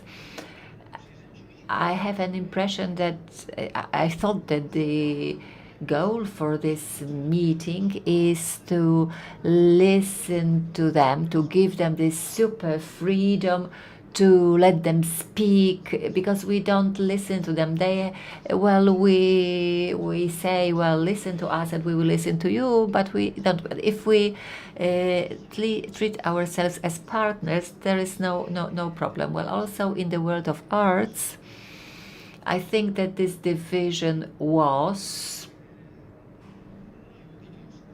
not very clear. These words were interweaving, but because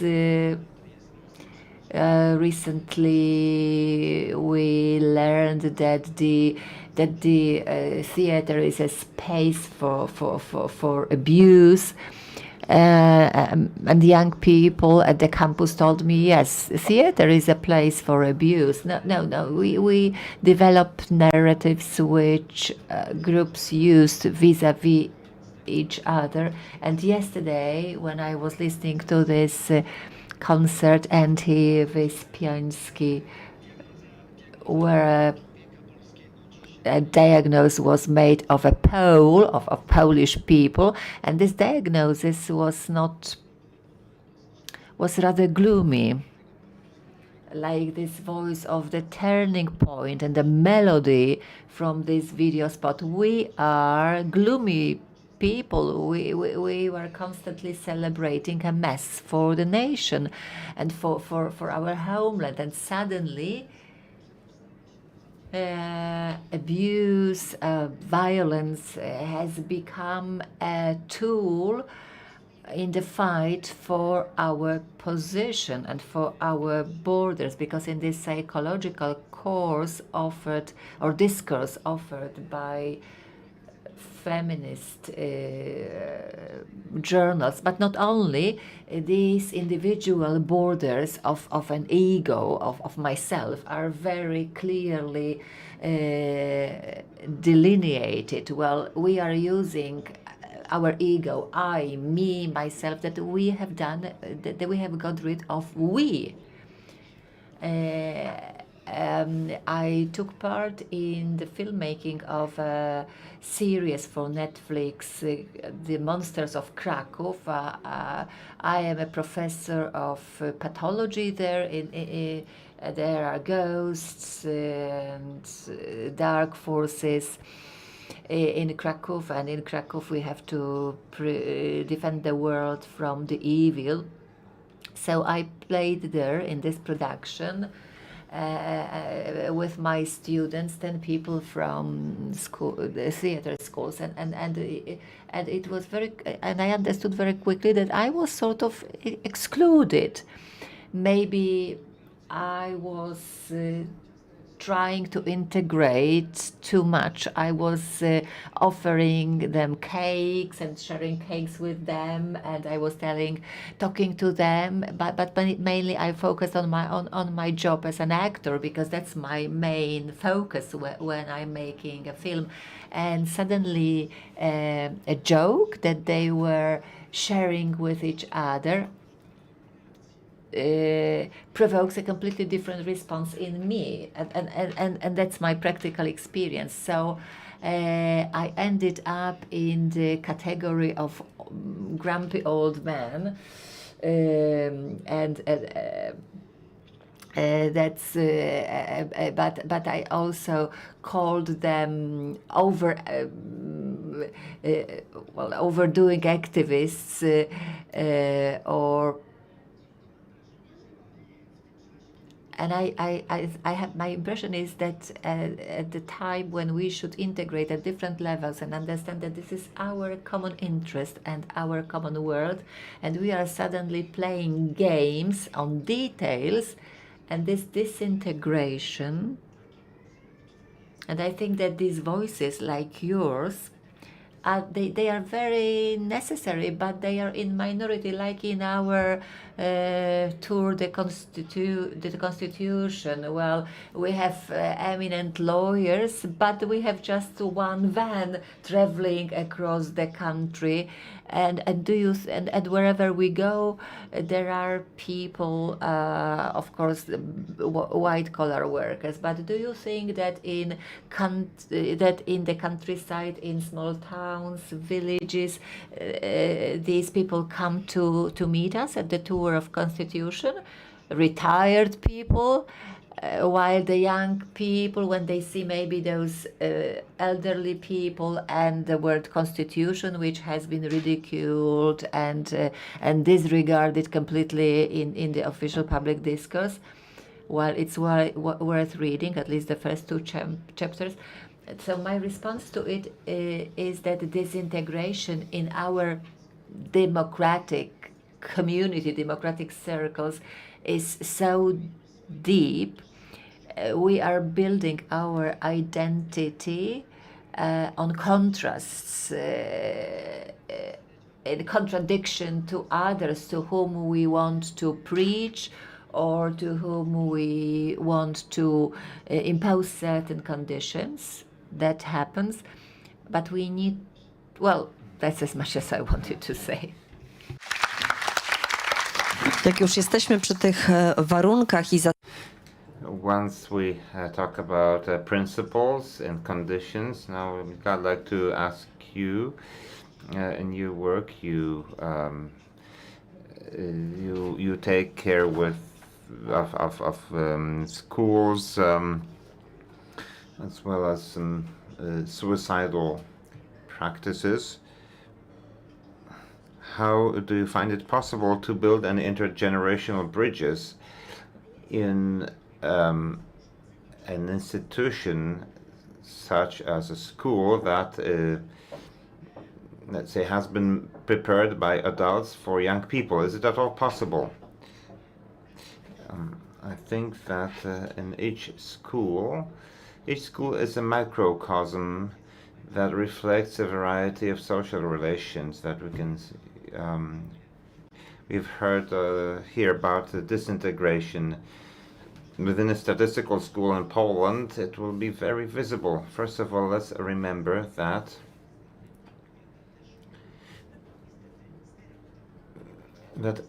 stereotypes are responsible for disintegration, including intergenerational stereotypes. What do young people about older generations? Okay, grumpy old people. Okay, what do older people think about young generations? Okay, it's full of entitlements, so on and so forth. Now, such stereotypes created between generations lead to disintegration, and consequently young people and teachers, parents, other people, they don't work in partnership. And school is not built on a partnership because the teachers, since the very beginning, are supposed to be superior to pupils. But if we enter this pathway from primary school to secondary school, high school, and university, also very often hierarchical institution, we kind of intuitively learn this approach. Since the very beginning, there is no partnership. The teacher is supposed to teach us, give us some knowledge that young people don't find necessary, useful, and that they cannot use it just because it should be really, the curriculum should be changed. When they ask the parents, why do I learn this? Oh, because you need to pass your high school exams.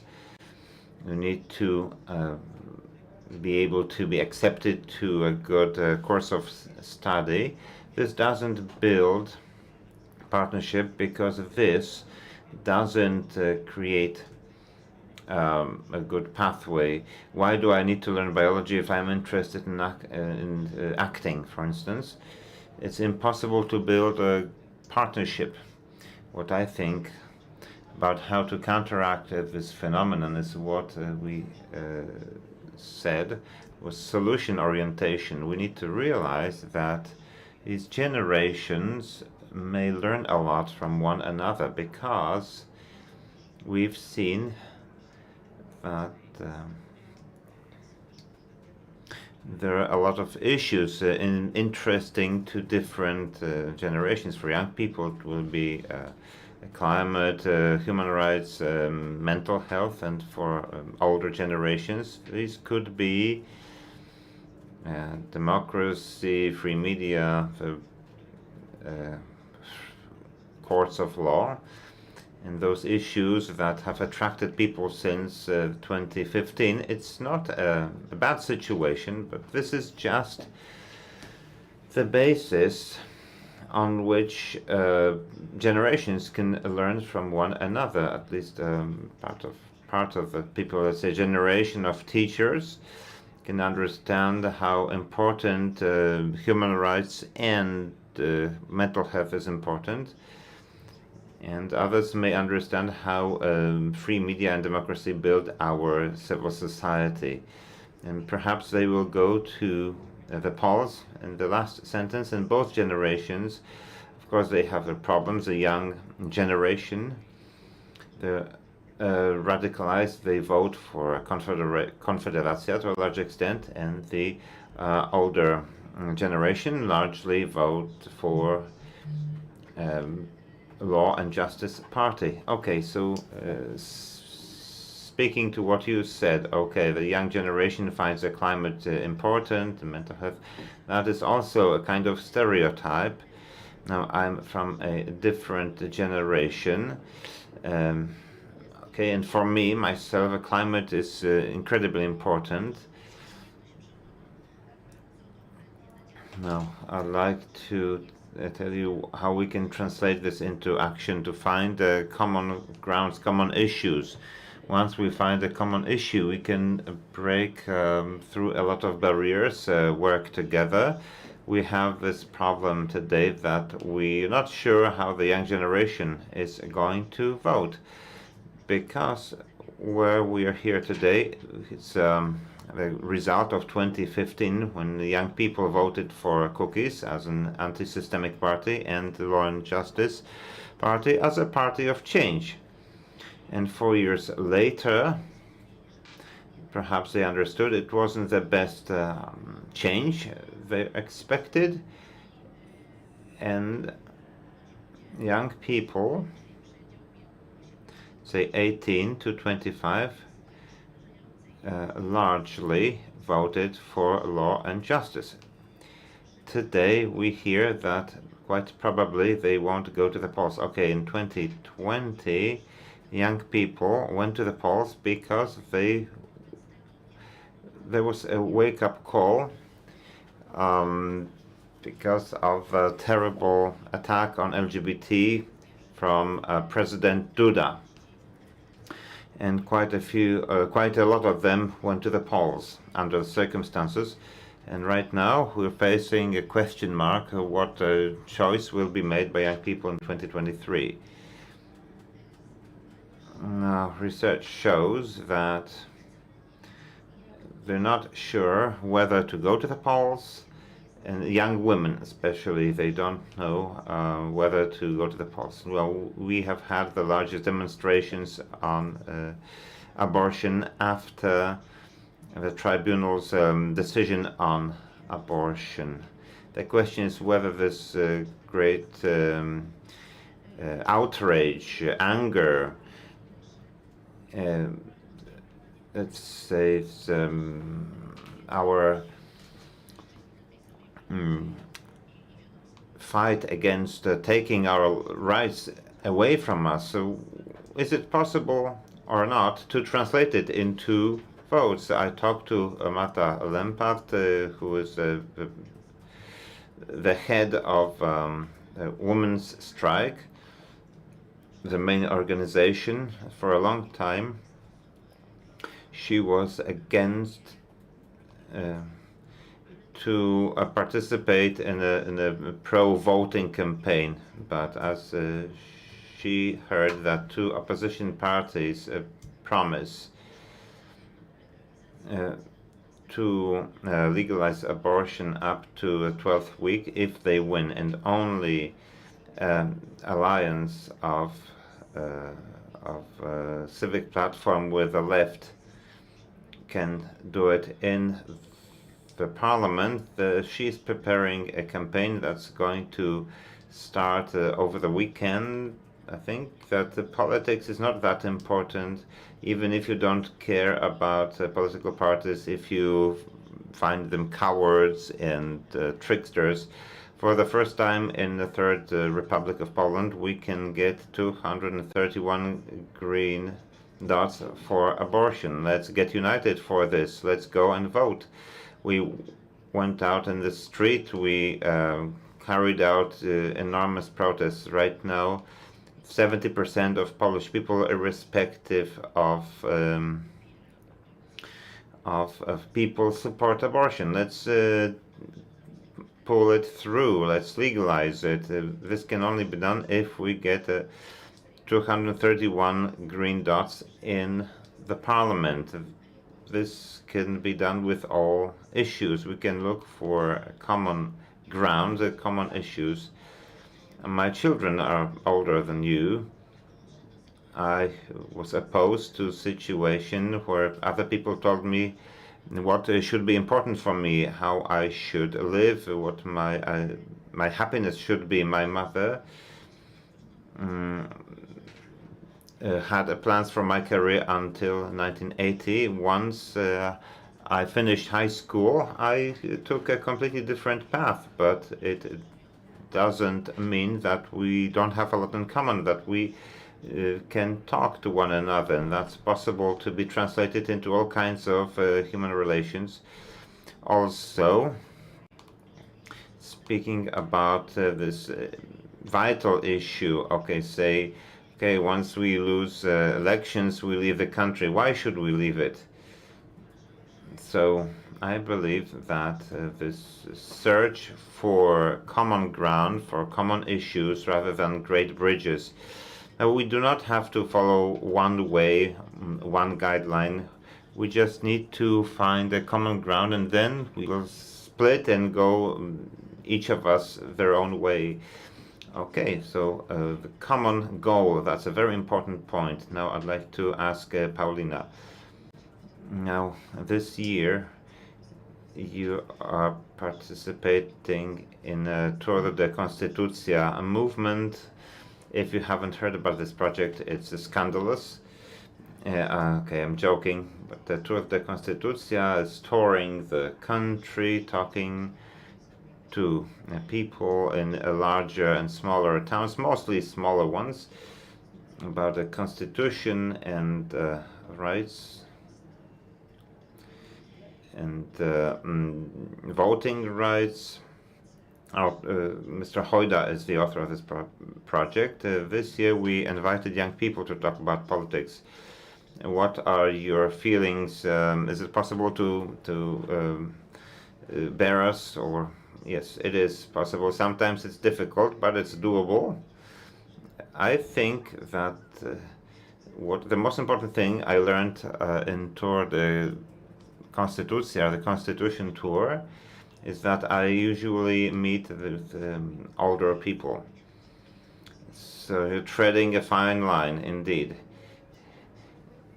And the most important thing, what changed within me after this tour, is that finally I met people to whom I owe where I live in a free Poland. And the two turning points for me in this tour was meeting you as my closest friends, but Danuta Przywada and Wojciech Hermeliński, and meeting them and seeing what their actions impacted where we are right now, that thanks to them that Poland is different than previously.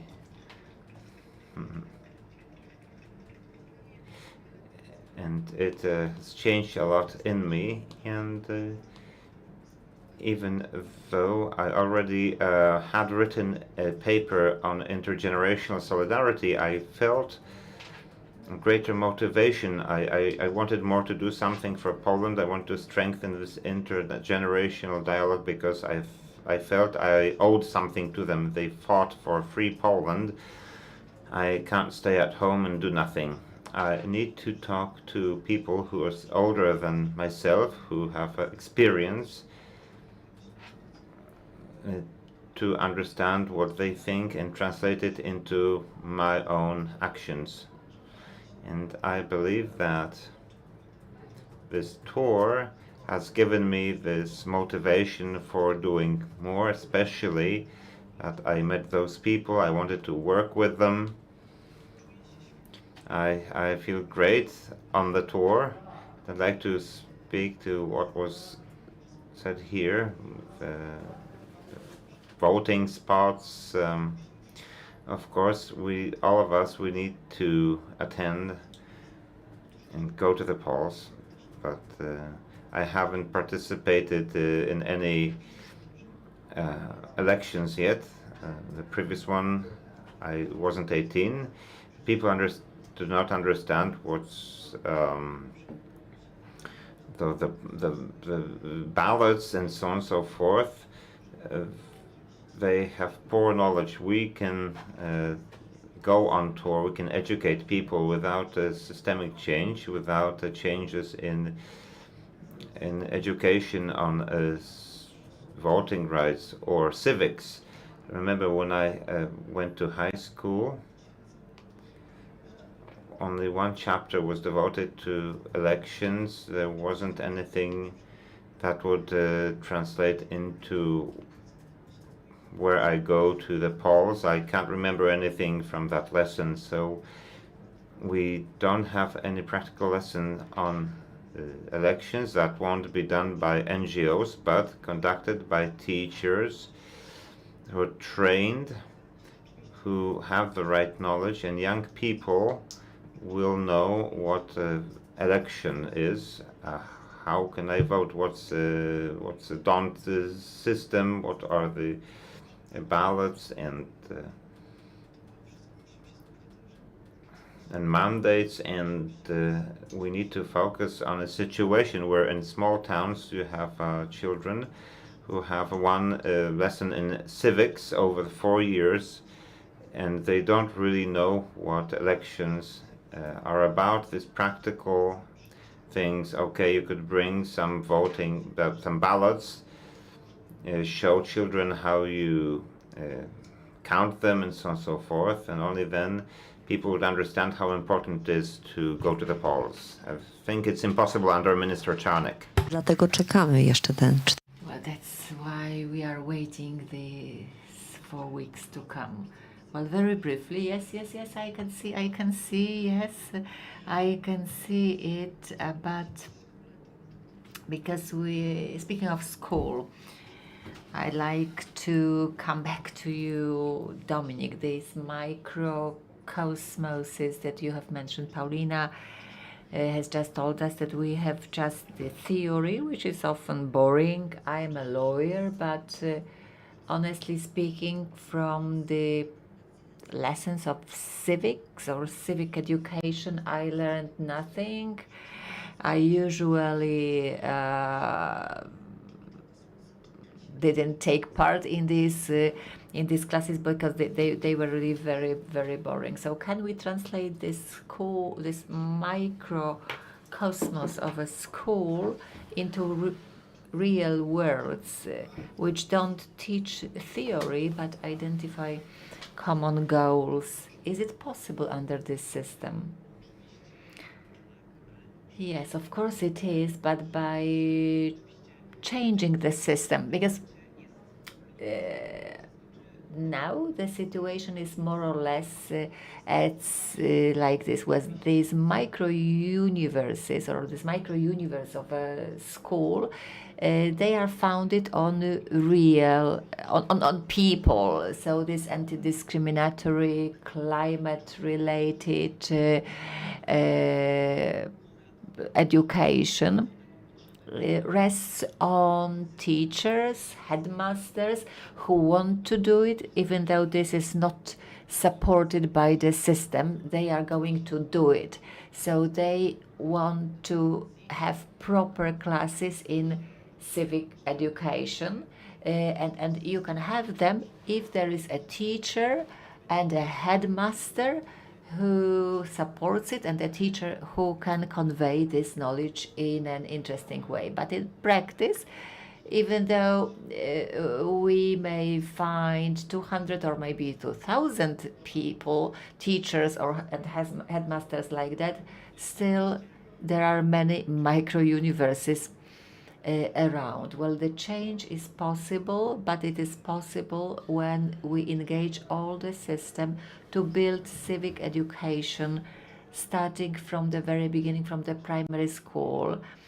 I think this is the next common point, that we have in common, because I fully agree that we should look for these things that join us. I'm not even trying to say that there are no common issues for us. I think that this civic education is one of them, and this is good and beneficial to teachers and to future generations of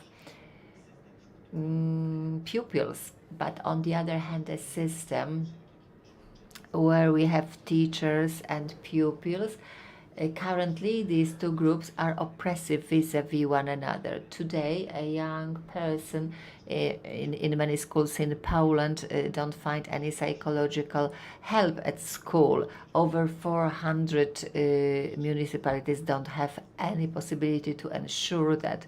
And of course, the problem of remuneration, which has a lot to do with respect.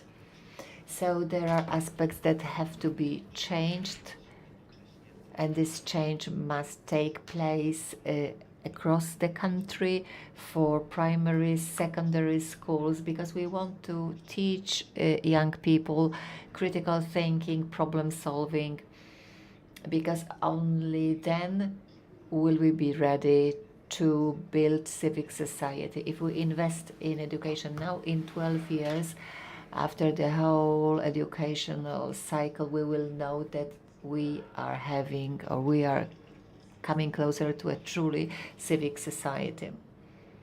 From what you have said and from what we hear, education, we keep on saying, reach out to the youngest, to kindergartens. But right now, I think that it's true to say that if you want to encourage people to do something, you should be encouraged, or you should show enthusiasm. So these teachers should start burning this fire of enthusiasm and transfer this fire to their pupils. Well, this is maybe the turning point. Well, I think that there are many teachers who are already burning, or they are on fire. They showed it in front of the Ministry of Education, but that calls for a systemic change. Well, we have 200 or 2,000 teachers, enthusiastic and burning, but it will happen only here or there, and of course it may be, well, a teacher may be on fire while the headmaster may be a queen of ice, so nothing will happen. So the change of the system is anyway necessary. Yes, I wanted to add some comments. When we speak of the goal, where these goals are seen in a rather unclear future, good advice that we should improve education, we have to improve how our school works. But in a month's time, there are elections, parliamentary elections in Poland. Well, under the current Minister of Education, nothing will change. So our wonderful ideas will not give us much. We should seek solutions for today. And all questions asked here at these games relate to what's happened right now. I'm afraid we are at these games identifying our perspective, forgetting where we are now. So this temperature, this is the video that we have just seen. Well, we see it constantly in this rather ambiguous matter. You say 231 green dots. No, I believe to us we should aspire for 296 votes in the parliament, because this is only then will we be able to reject the veto of the president and change something.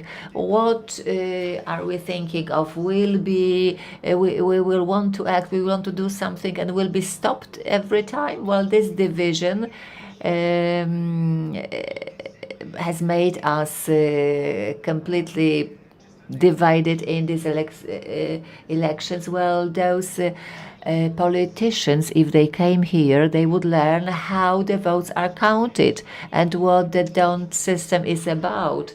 We have a month to explain people what it means. Well, it is disclaimed, but those who disseminate knowledge, who have much more money, and they have broader impact than the constitutional tour, the constitution. So I think that we should seek for solutions for today. The fact that we have to change the system of education, we've known that for years. Well, I'm happy to hear that from the politicians. Yesterday, Alexandra Gajewska told us what the new school should look like, how it should evolve, because we are renovating or silver plating the reality. No, we should be ready with all these changes. We should win this 276 or 7 votes in the parliament. Well, Judah may always be there. I don't know what's there in this language, intergenerational language. In Radom, where I went with Professor Łętowska, a famous Polish lawyer, on the tour of Constitution, there were we and the young, well, the young and the old, and she said, yes, well, but it's not only that we are listening to each other.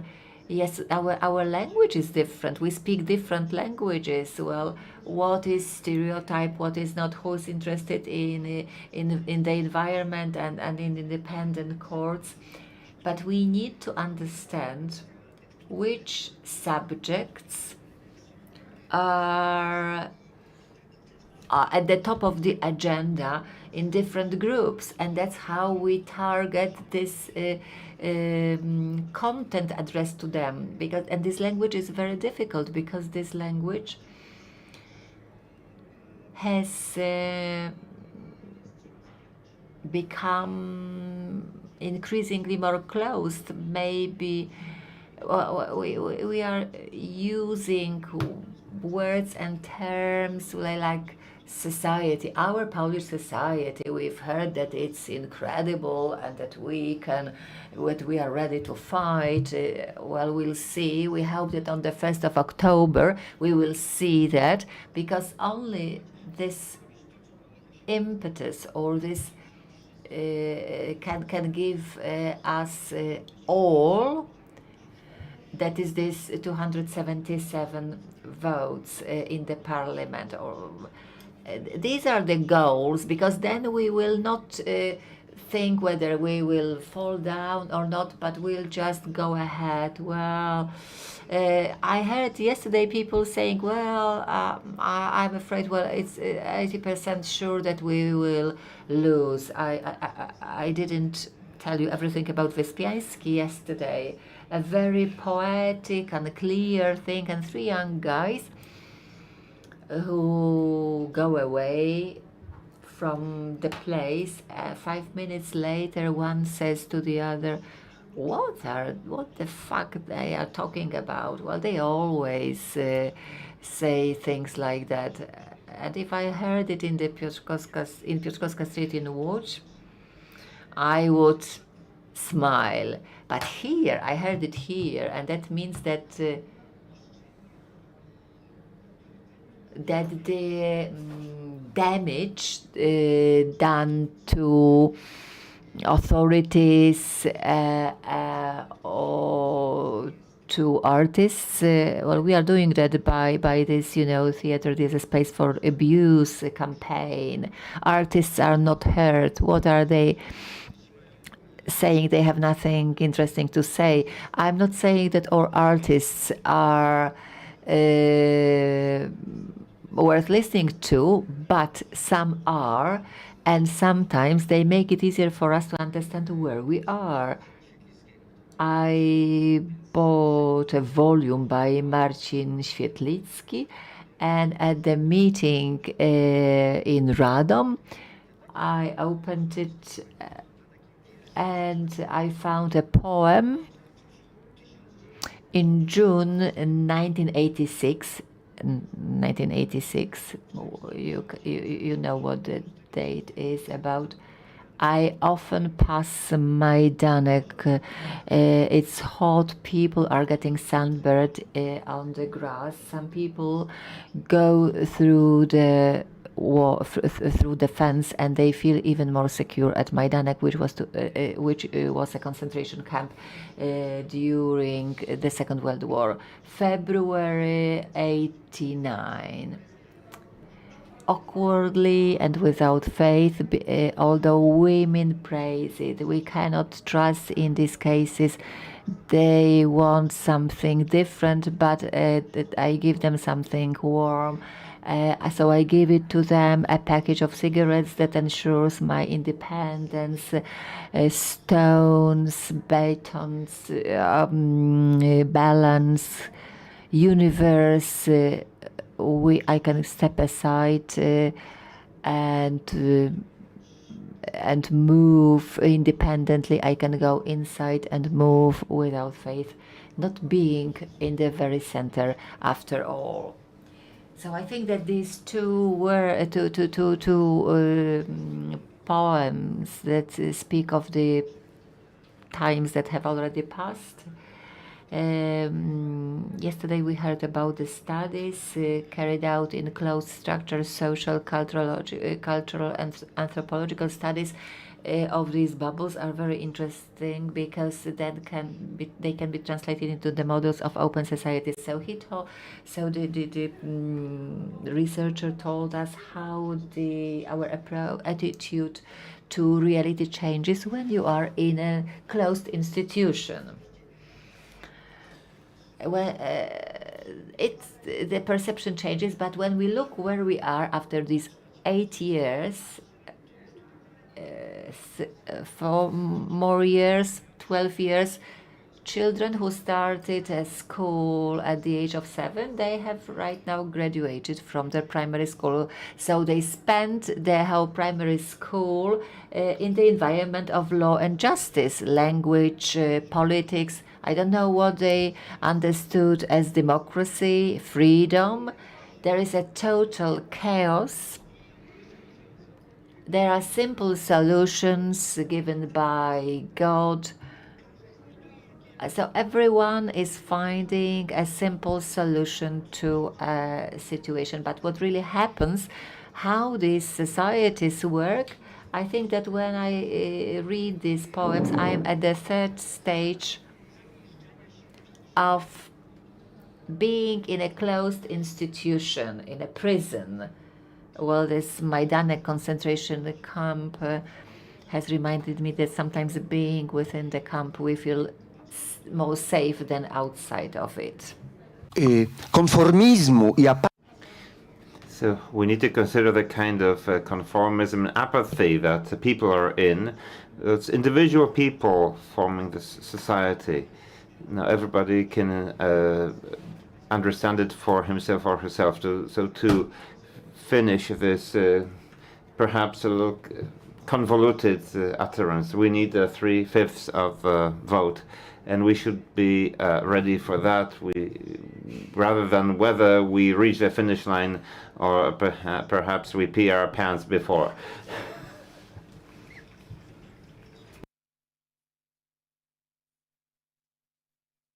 Okay, now I'd like to object to one thing that we are talking here about and what will happen in the past, forgetting what will happen in a month's time, and kind of programming our goals and tools after what will happen after 15th of October. Now,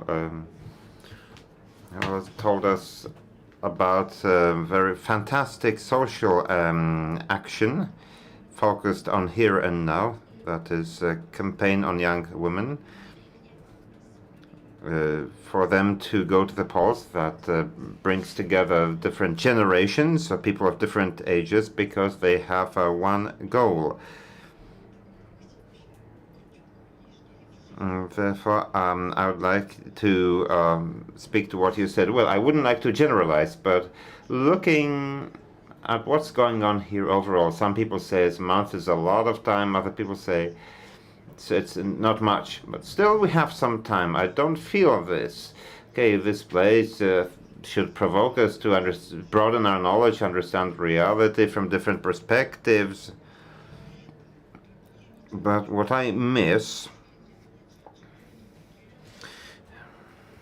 the only thing that we have is this, okay, perhaps let's not fight with morality. We can't do anything with that, with moralizing. It doesn't work at all.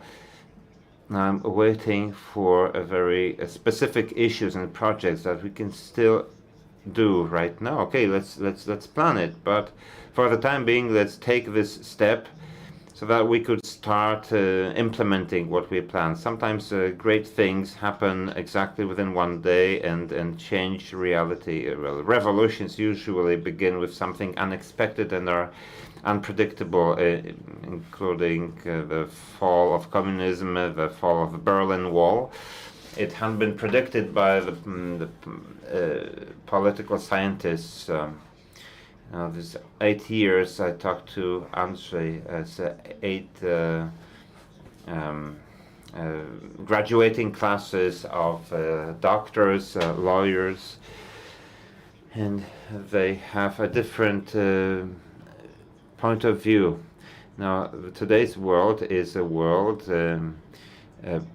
kind of prepared by the ruling party. But I'd like to talk about something else, speaking to the subject matter of this panel.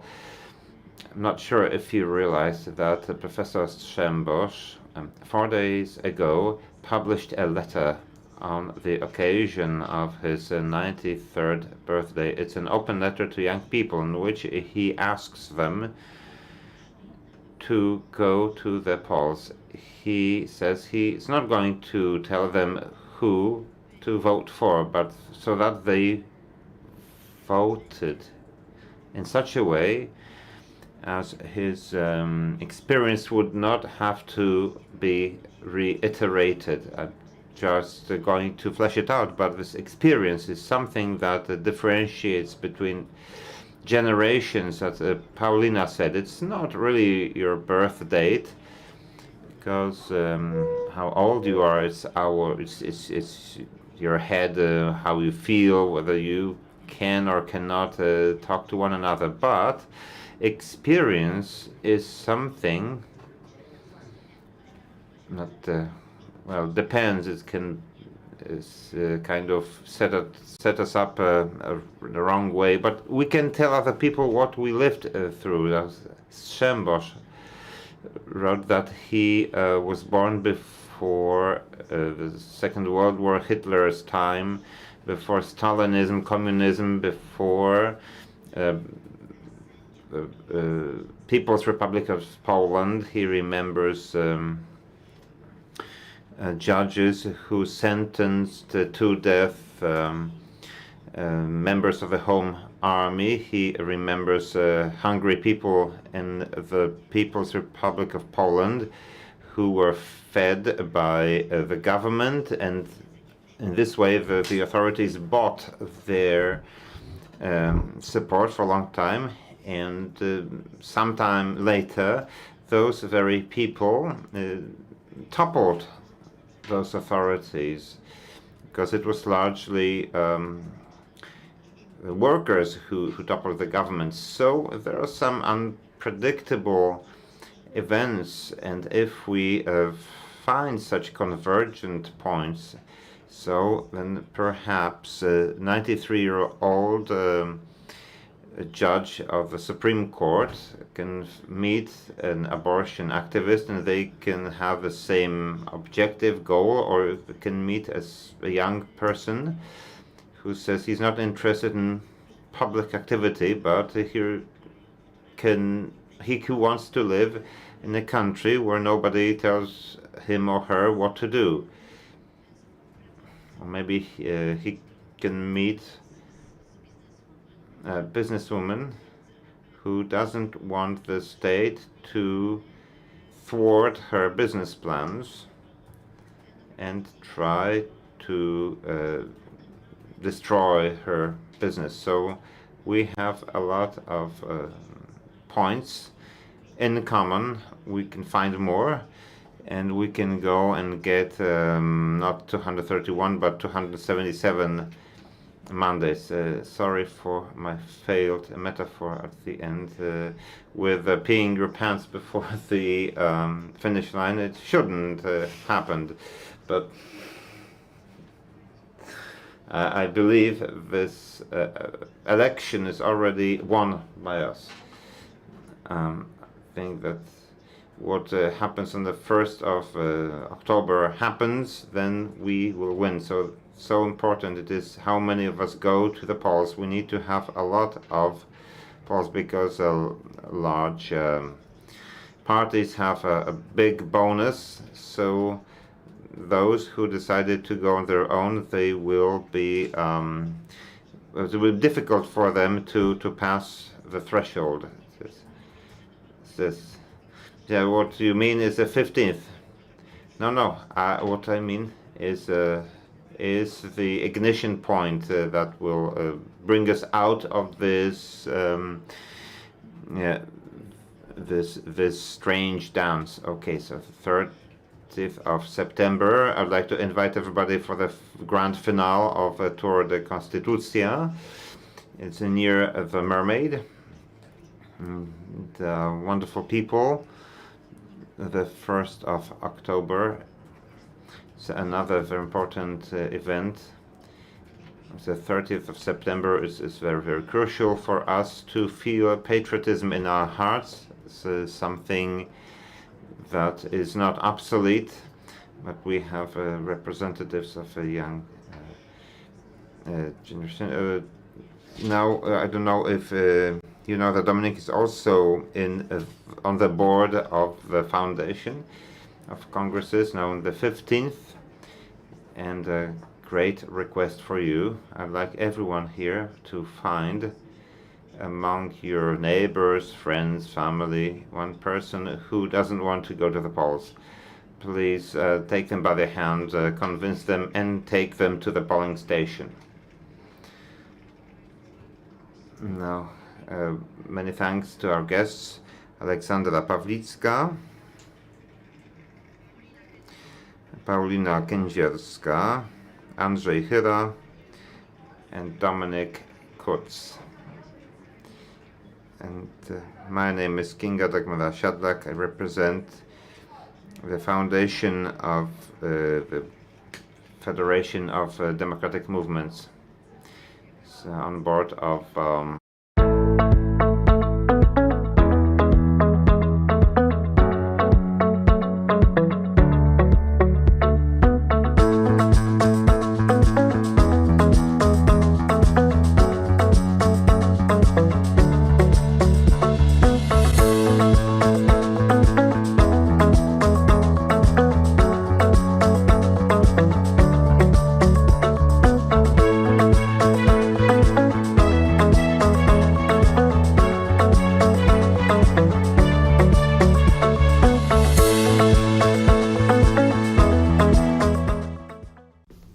Dzień dobry. Dzień dobry.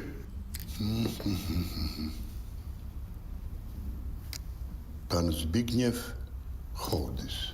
Zgadza się. Dla znajomych Zbyszek. Serio? Zbyszek.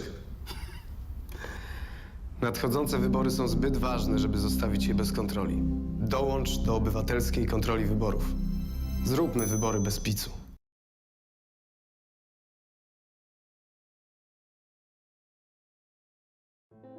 Jestem z zawodu lekarzem. Zajmowała się diagnostyką chorób nowotworowych. W Białorusi zajmowałam się mikrobiologią i molekularną biologią. Byłem nauczycielem szkoły podstawowej. Naszym celem jest budowanie umiejętności, które są ważne na polskim rynku pracy. Szybko nabierają takiej pewności siebie, bardzo szybko się uczą. Wszystko możliwe, kiedy starasz się.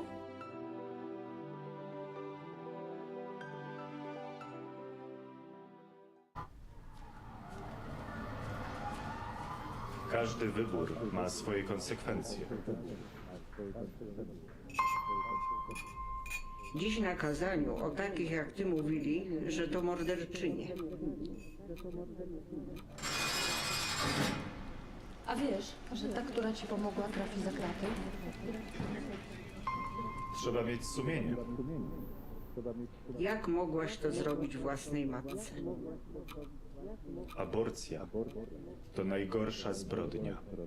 Gdybym ja podjęła taką decyzję, nie byłoby cię tutaj. Organy państwa nie będą przyglądać się temu obojętnie.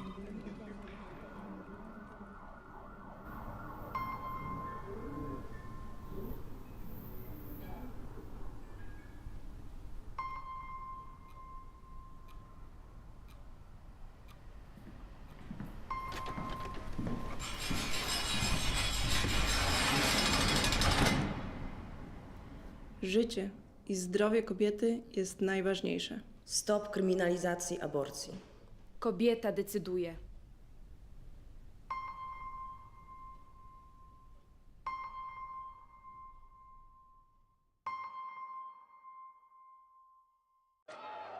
It's not always easy to recognize.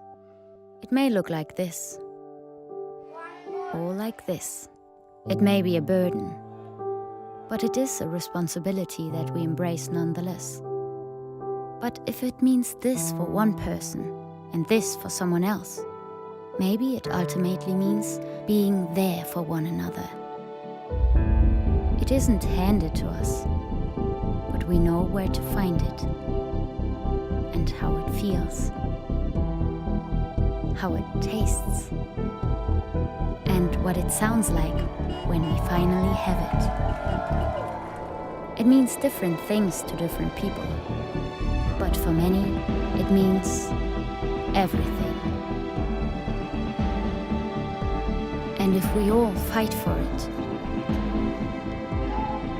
it will eventually bring us together. Ihre Ausreise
Wszystko zaczęło się od króla Jagiełły. Mała Łodzia stała się miastem, które w XIX wieku rozwijało się najszybciej na świecie. W ciągu zaledwie 60 lat od powstania pierwszej manufaktury powstaje przemysłowa, wielonarodowościowa metropolia. Jednak wiatry historii nie zawsze jej sprzyjały. To, co zniszczył los, odbudowują łodzianie. Nasza Łódź. Miasto wielkich szans. Od 600 lat w sercu Polski i Europy. Jesteśmy Polakami. Jesteśmy niezwykłym społeczeństwem. Zawsze w obliczu wielkiego wyzwania potrafimy się mobilizować. Potrafimy stawić czoła wielkim wyzwaniom. Bo nie potrafimy stać obojętnie. Bo obchodzi nas bezpieczeństwo i przyszłość naszych dzieci. Bo wierzymy, że nadzieja zwycięża apatię, lęk i strach. Bo mimo wszelkich przeciwności nigdy się nie poddajemy. Potrafimy ciężko pracować, wspierać się i działać razem. Bo zależy nam na naszej ojczyźnie, naszym osiedlu, naszej ulicy. Bo chcemy naszych niezbywalnych praw i wolności. Bo nie oddamy naszych marzeń. Nadchodzi punkt zwrotny.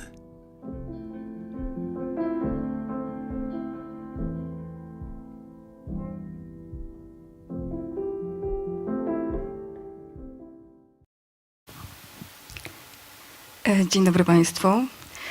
Good afternoon, ladies and gentlemen. I'd like to welcome you to our debate on the media education and its impact upon the society. And our panelists are Kinga Gajewska, a politician, a lawyer, and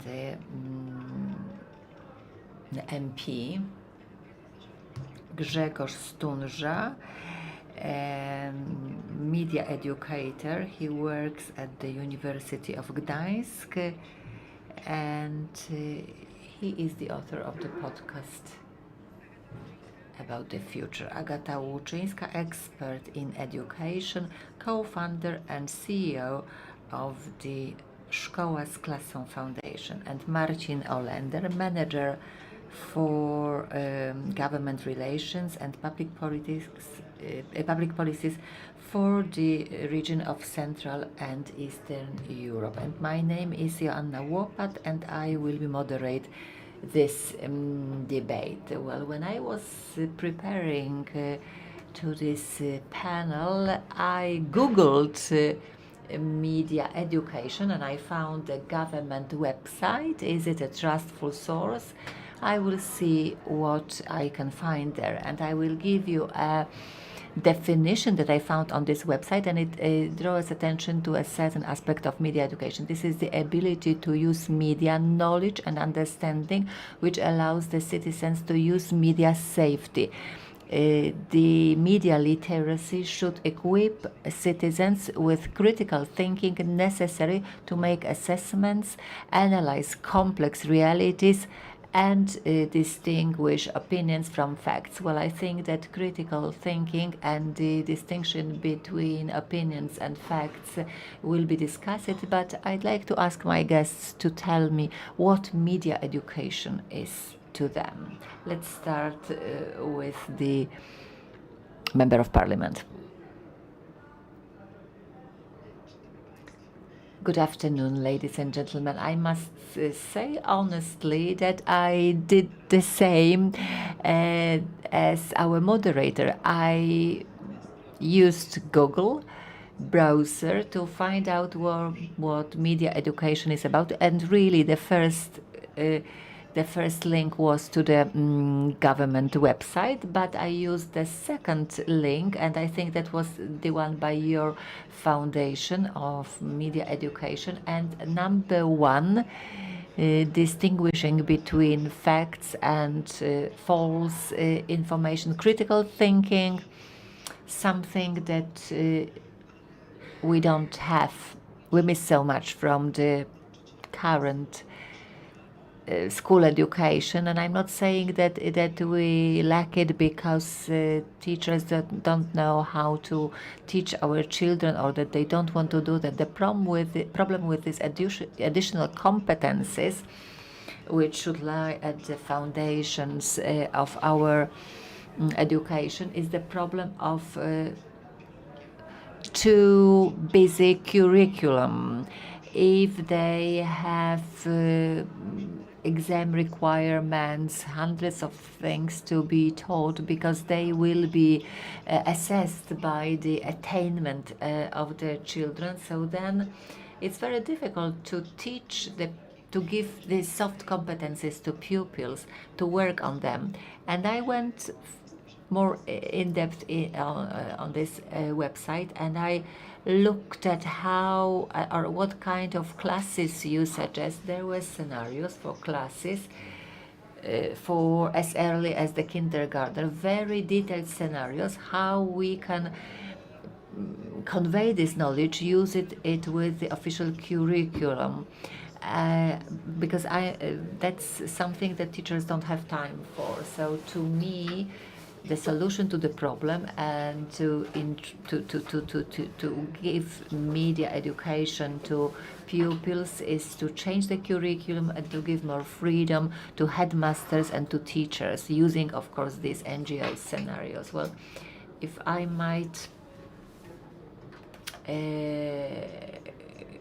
make a comment, well, there's this discussion what media education is about, how it differs from digital education and so on. This discussion has been going on for years, and the problem of the curriculum has been coming over and over again in this public discourse on media education. But I think that the problem lies completely in a different, it lies somewhere else, and it's very easy to enter into this loop by saying that we don't have time for that, so this is a problem. But I think that speaking about media education, we should start thinking about very fundamental competencies. Well, critical thinking. Very often when I go to school and I have such classes, I can see that pupils don't understand the text that they are reading. So this is the first aspect when we speak about media education. Reading comprehension, that's the first thing, and then the cultural context of what I am reading. Well, that's for in the context of children from Ukraine, and this is the first fundamental skill. Not only reading comprehension, but also reading a text to the very end, or to see a video content to the very end. So we are not coming any closer to critical thinking that featured in your question. And the second aspect, which is also crucial in my opinion, that we focus very much on, it's strangely enough, the understanding of my own emotions. Am I angry? Well, if I'm angry, how do I receive information that is reaching me? How it impacts me, what I do with it. And when we work at schools, this is what we focus on understanding ourselves in the digital world, but not only digital. And another aspect, understanding, and I've heard it today many times, how algorithms work, how I position myself vis-a-vis what reaches me, how my choices impact what reaches me, what comes to me, and how it impacts my functioning in the world. Well, speaking about media education, we should start speaking about social and civic skills and competence, or the ability to be able to tell the truth from the false. Well, before we hear further answers, well, I will tell you why I asked this question. Well, I understood that it was quite banal, but I decided that it would be good to have this answer.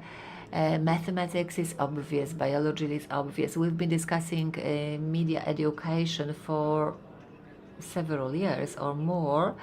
I don't really know what media education is about. I didn't want to listen a definition to hear a definition from you, but what it means to you from your experience. Well, I'd like to be a little bit provocative. I'm not sure whether history, mathematics are really obvious.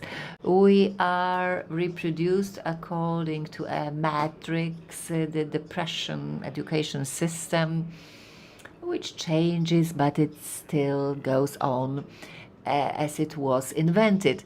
So we should ask questions like what history is. Do we need specific courses at schools, or maybe we should follow the project-oriented path?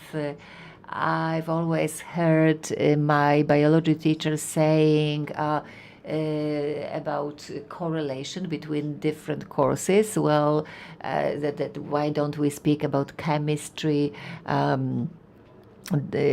biology lessons and visa and the other way around? That doesn't work. So media education, do we need a new course in media education? We've been discussing it for years. No solution has been found.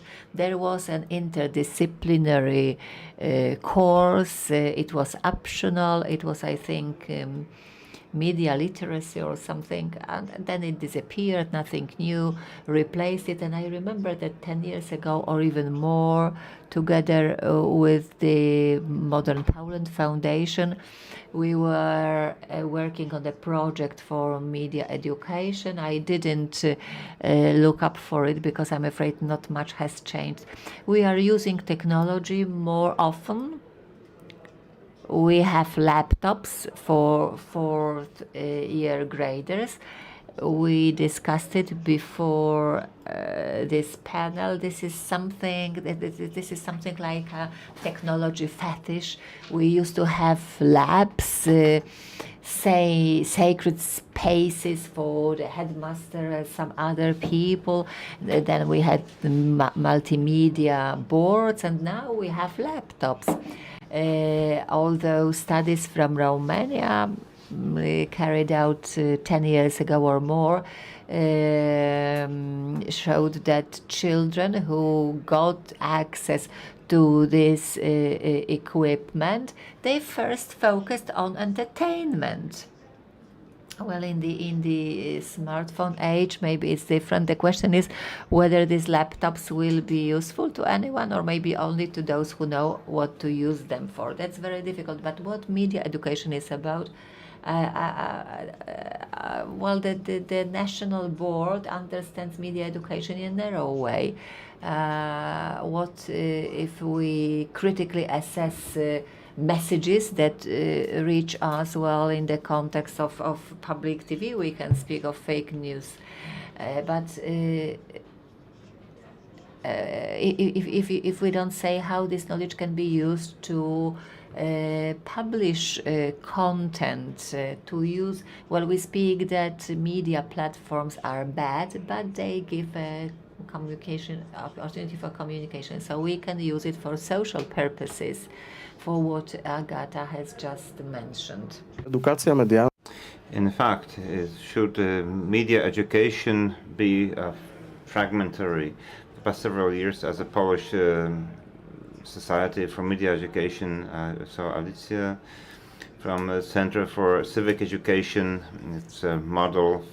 We made a model of digital education. I wouldn't create boundaries, but how could we combine it with civic education, media education, information education, digital information?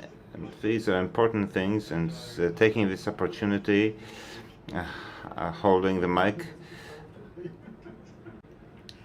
what you mentioned was decreasing curriculum, the amount of knowledge required by curriculum. It could be good and a right thing to do, but it's one of the many steps to be taken. Just a few words speaking to what you mentioned, Grzegorz.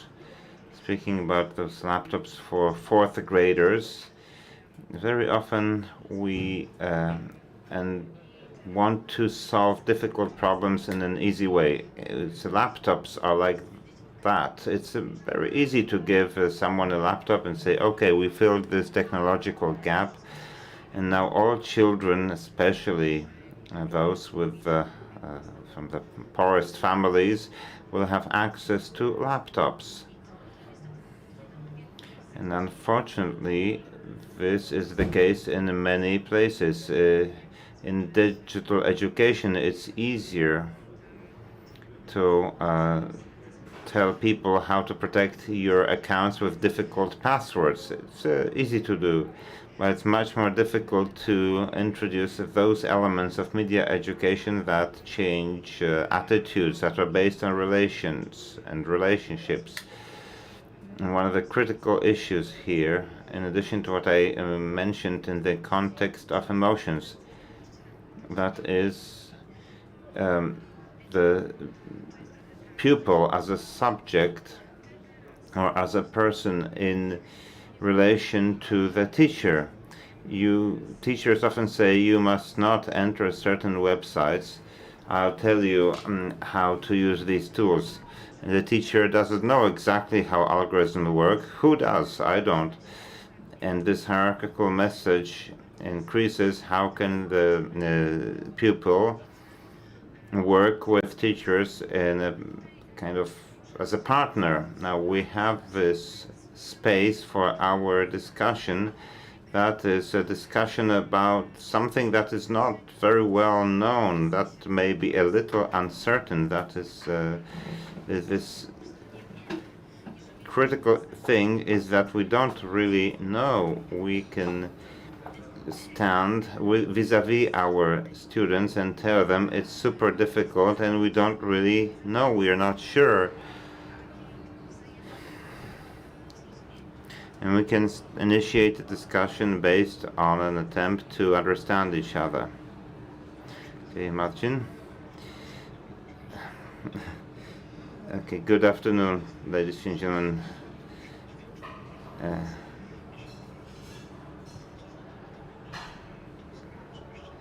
It's my own idea.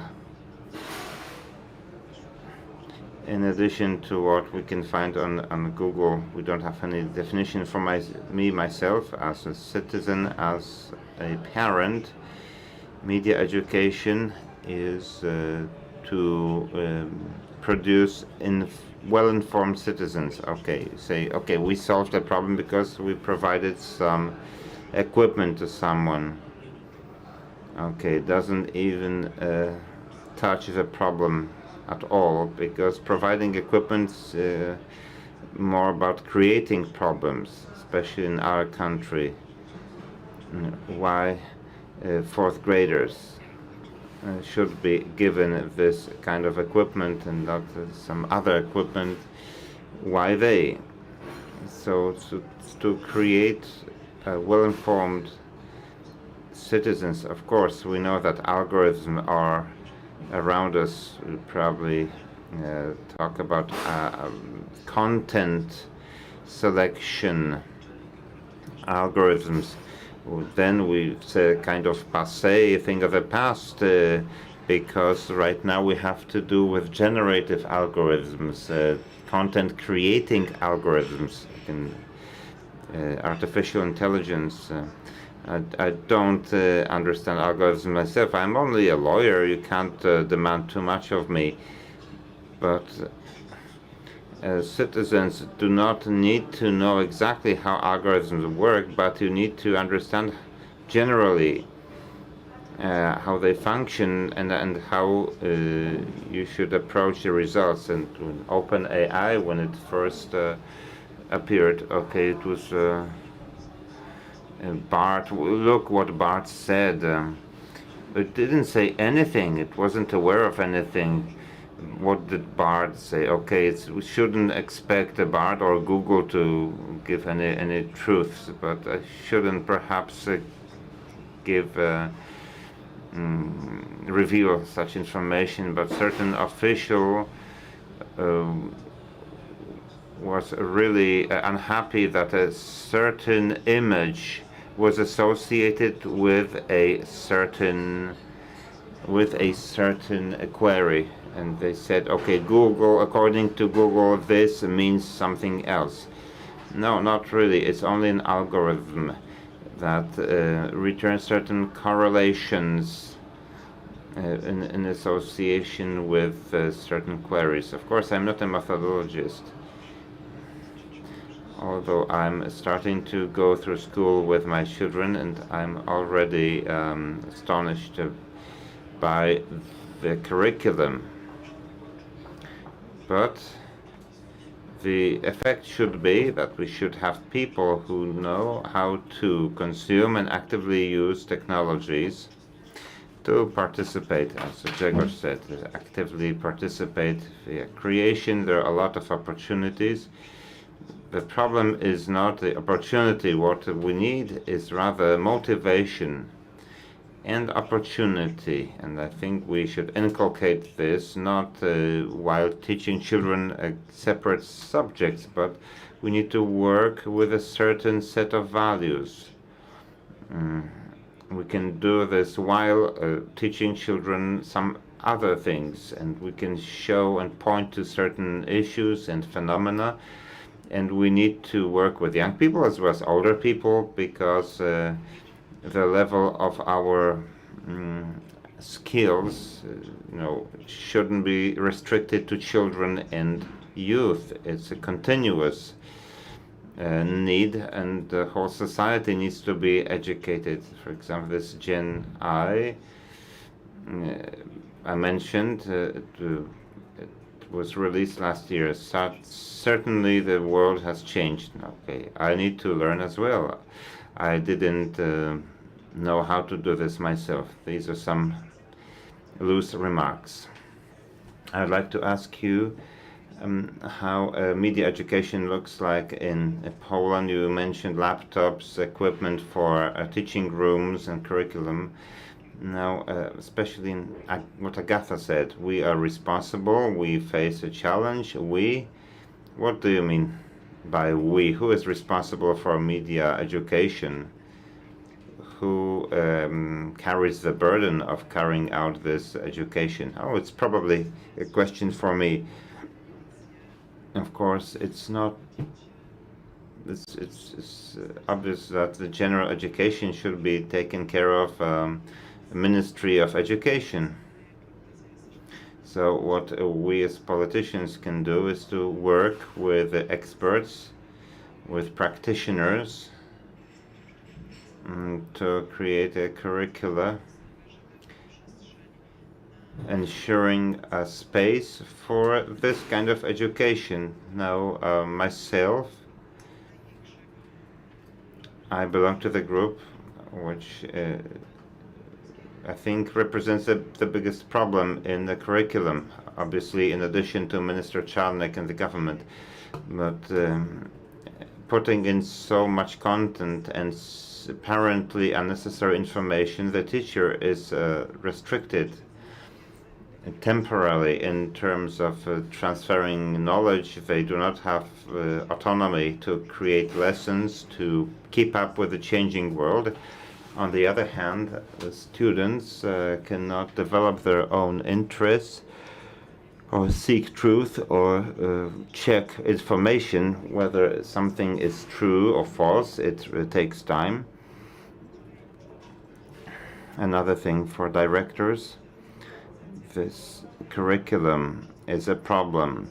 It's a problem for teachers who need to work on homework with their children rather than discuss what's true, what's false. I remember a confrontation with Professor Jakubowski of Evidence Institute, who is a certain authority for me, great knowledge, and I said, okay, let's reduce the curriculum. I published this kind of post on the internet, And a lot of people supported me, a lot of children, but the professor was offended by this idea, and he gave me some food for thought. It's a question for the panelists.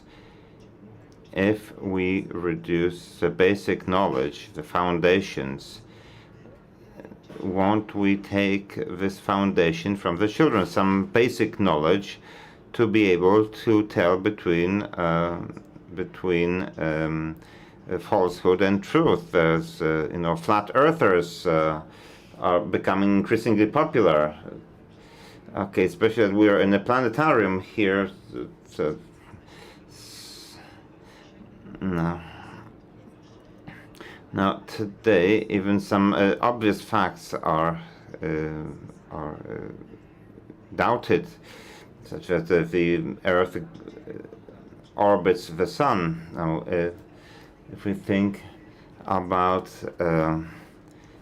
this Prussian system of education, should we think that the teacher should be an authority or talk to children like a partner, because a teacher is not necessarily in an identical position as the children.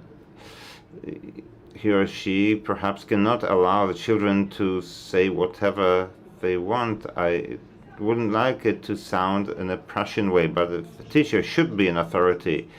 Of course, a teacher can learn how to use the internet or social media from children, but it's a teacher who should transfer knowledge and how to tell between truth and falsehood, how to check facts.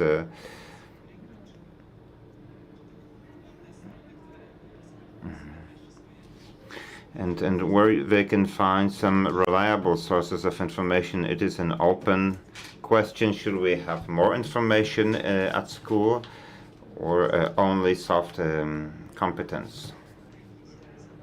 I'd like to speak to what you say. I faktycznie jest. Well, because there is more and more information around us, and we are not sure whether it's false or not, or true or not, and we don't have tools to test it. Well, but coming back to the question, who is responsible? I think everyone has their own responsibility. Of course, the ministry is responsible. There are big high-tech companies that should finance long-term educational programs. That will not be a single-off event, because we cannot think of any kind of training that would be provided only once and then everybody would know everything. Things evolve, technologies change. Well, we have our responsibility, each and every one of us. If we look at newsfeed with our children as parents, we give them permission to go online. The same happens to teachers. This is our responsibility. And I think that the only question that we can ask is what I can do, what can I do to properly use the media. This aspect of conscious use of the media at home, at school, in discussion with others. That's absolutely the key to me. Yeah, you wanted to add on that? Okay, yeah, sorry. Okay, just go on. Well, the first thing, I'd like to come back to verifying facts, or it's very easy in most cases. We give this tool, we have a browser, and on many occasions I rage my private war because we all get in touch with rubbish in social media. And usually the first link tells us that this is a hoax or that this is fake news. So 30 seconds suffice to verify that, but people don't do that. So the technology is not a problem. Maybe not even skills are the problem, because rather easy, although not everyone can use a browser. But the main problem is that people share such information or such news without thinking, especially if this is pejorative vis-a-vis your opponents, that you share it immediately. Well, you are very skeptical. I worked for TVN TV channel for 8 years, and verification is not easy.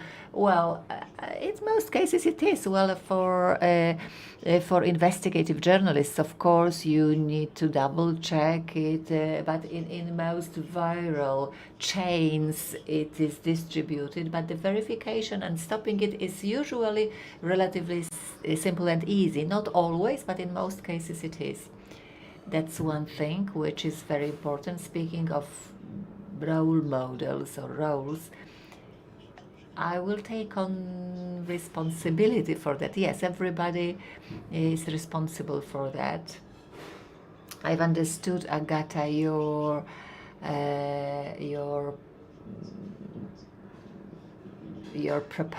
postulate and proposal.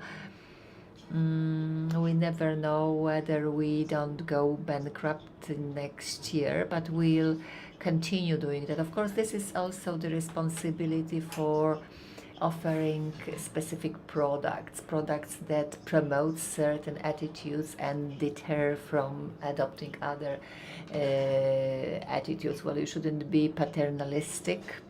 We had a panel in the morning on algorithms, how active platforms should be to promote something to people, thinking that this is good for them, and to what extent they should leave a leeway, a freedom to people. Like, for example, I read in Rzeczpospolita Daily, a young author said that the flat earthers that they are on the rise, and he gave a title of the publication.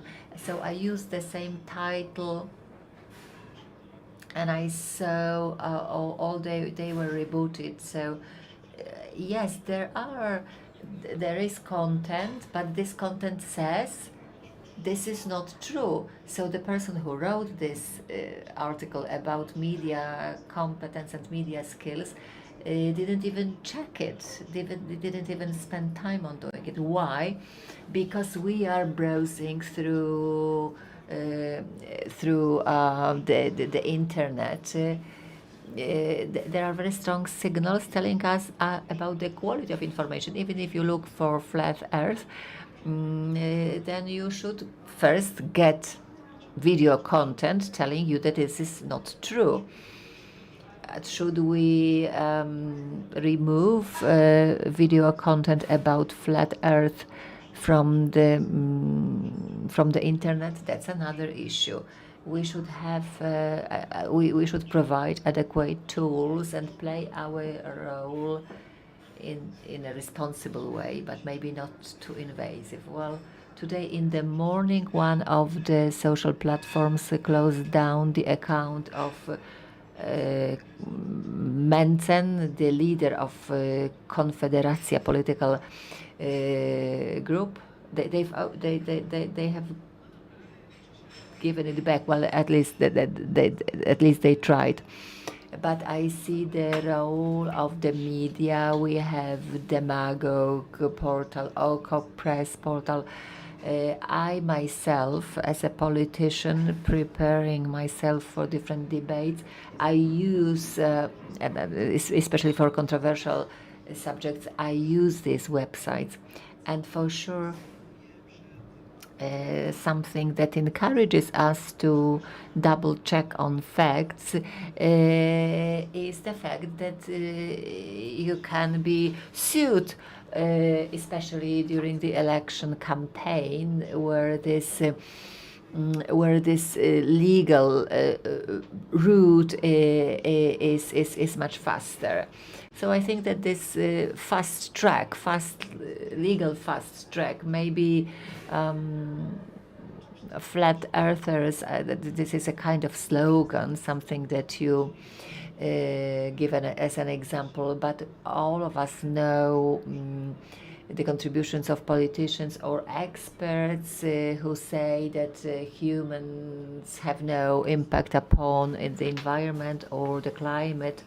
In the past, these people would be sort of pushed out of the mainstream or of the scene, but today they have 11% of supporters. Well, the discussion about responsibilities is important, and also the discussion about the freedom of speech. We could protect children, we could block certain content, use filters and algorithms to provide a very strong screening. But the question is, when can we ban someone from making a contribution? When can we decide that this link should be at the end of the list in a browser? That may be dangerous, because at some point the media platforms may start making these decisions by themselves without any supervision or control. And so what? There is a good example. We have the representatives of the parliament. I represent public university. We have media platforms, and we are all responsible for that. And probably you will not say it for yourselves, but before I discuss your cases, I'd like to say that currently media education in Poland at schools can be compared to the learning about how the engine is built, but you can't learn driving. You can learn reading registration plates, but that's it. So maybe we should provide some basic knowledge, some foundation, give some foundation, but we have a lot of materials from NGOs which work in these fields, and it would be lovely if you could go to schools and make these materials available. I studied the curricula for grades 1 to 3 at the primary school, because I teach students about media education. And I was surprised because this curriculum is quite okay. If a teacher is open-minded, they can usually be ready and make something interesting of it. Well, currently we are really witnessing a crisis of when it comes to the profession of a teacher, but I would opt for cooperation between different actors, but also for different communication at school, doing away with this hierarchical approach. We can plan our educational activities differently, and it's also and we also should be able to tell our younger our students, our pupils, that there is something that we don't know. I learned TikTok from my students. They told me why I shouldn't use it in the first place. But in education, we should have a goal. What kind of a person would we like to have at the end of the educational process, and how this person what they should do to adjust to what's going on around. I am for the freedom of speech, but some content should be forbidden, should be banned. For example, fascist ideology. You have mentioned TikTok, so I'd like to ask you about the role of social media and media education. Now, I asked you before who is responsible for media education. And when you talk about governmental institutions, the Ministry of Education, but in terms of social media, I'm not sure if it is possible, but from my conversations with young people, it shows that Instagram, TikTok, Facebook, they are sources of information. No, not you. We mentioned all of social media except for ours, but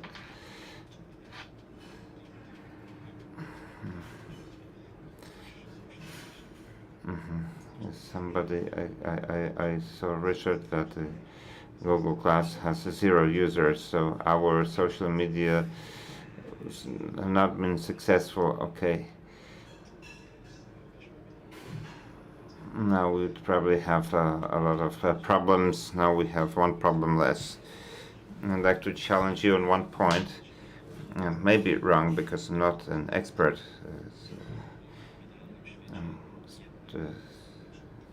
In my ideal world, such aces of internet would perhaps not done by school, but it would be obligatory. Now, Agatha said that about 500,000 people are trained, but still not enough. A lot of different organizations create great materials, but it would be great for each child to a greater extent be exposed to such materials, but you need to have a continuous education and repeated education. Myself, as a parent rather than an expert, I would expect this to become an element, not necessarily as a separate subject, but within the curriculum. Now, going back to the role of social media, it's a slippery slope. Now, media education cannot occur within a social medium, but it should teach us how to use social media, or rather how not to use. And when we talk about small children, they are not supposed to use them at all, or only under the supervision of children. You can create an account, a supervised account. If children are to get a device, we have a family link, and we can limit the time spent on a device, so that is a minimum that we can do. But once a child, say, breaks into the social media, we have age verification, but for a clever 14-year-old, it's no problem to get this kind of verification. So later, or sooner or later, this happens. So all kinds of platforms, not only social media, must be designed in order to not to expose children and other users to negative phenomena. That is normal. Everybody should be responsible for their services and make sure it's safe, well designed. Now we have GDPR, we have privacy by design, safety by design. This is kind of a baseline, but it doesn't answer to the basic question. If someone does not have the right competences, if he or she is not kind of prepared by parents and school, they will kind of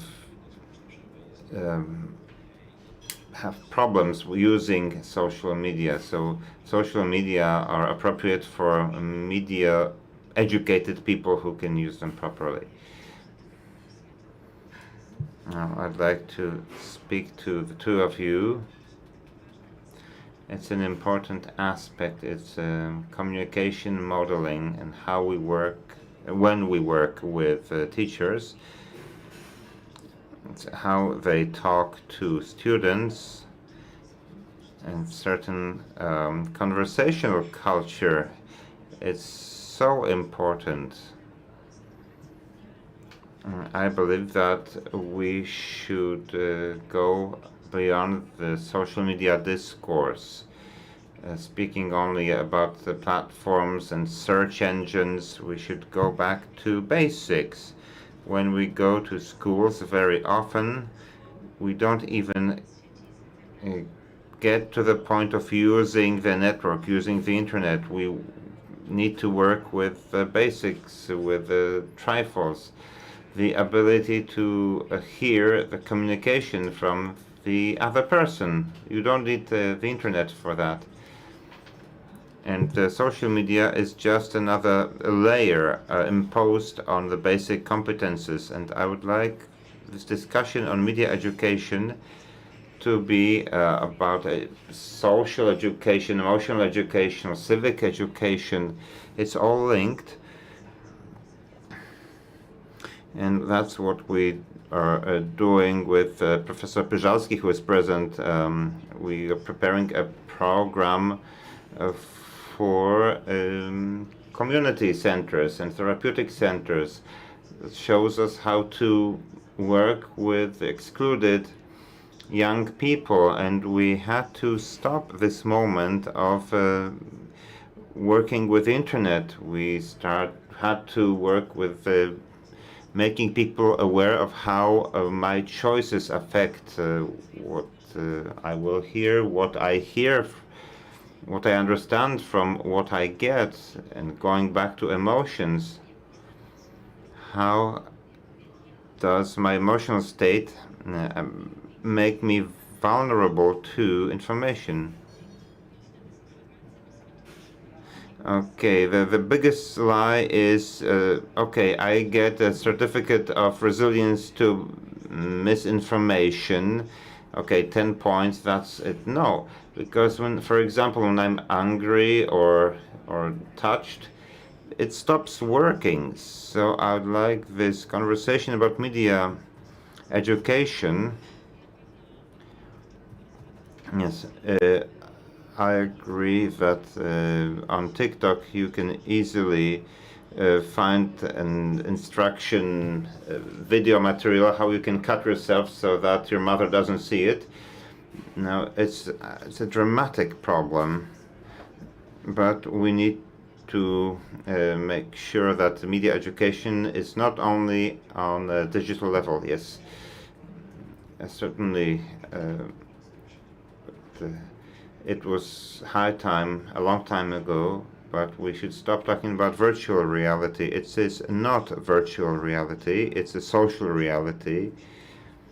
We live in a kind of extended reality, and maybe it's an issue for me if I find some time for that, but this basis for functioning in society, the focus on emotions, on the consequences of my actions. These are the bare necessities, and without it, we could as well go out in the street. Okay, we shouldn't go out in the street without certain preparation. We shouldn't drive a car if we can't do it usually. And it's very important what you said. What I'd like to add in terms of competences and civic society, what school can provide to create a civil society. We used to have civics at school. It's elements of civil society. Several years ago, this subject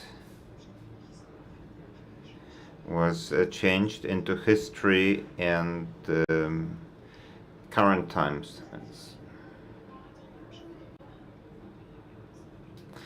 And a new curriculum was introduced, very poorly prepared, and in September we saw the second edition of the handbook. That's a political responsibility for what we teach at schools. I remember participating in panels. One of the panelists was a lady from a digital center who investigated the pandemic and the teachers' competences during the pandemic. As we talked about teachers, I'd like to share the sad results. Many teachers just took sick leave, not because they were afraid of being infected by coronavirus or because they were indeed sick, but because they were ashamed they were not able to use streaming platforms or Zoom or and other things. So this dogma that the teacher should be an authority and that he or she cannot learn from children, it's something that very destructive, and we saw that during the pandemic. And such teachers, the teachers should continue their own education learning, but take into account the low income, the low prestige of the occupation. It's very difficult to encourage 700,000 teachers to learn every day and to familiarize themselves with the wonderful scenarios prepared by the Media Foundation, because they just they can't be bothered to do so. You referred to a very important aspect. So I will ask only one person to answer it. Is there any chance that this media education syllabus could fill in this generational gap? Because they decide, they have a decisive voice also in elections. So 3 billion should be spent on a different goal than the public TV channel. Well, in Poland we either support programs that address young people, but this year in Czechia we are launching a project that targets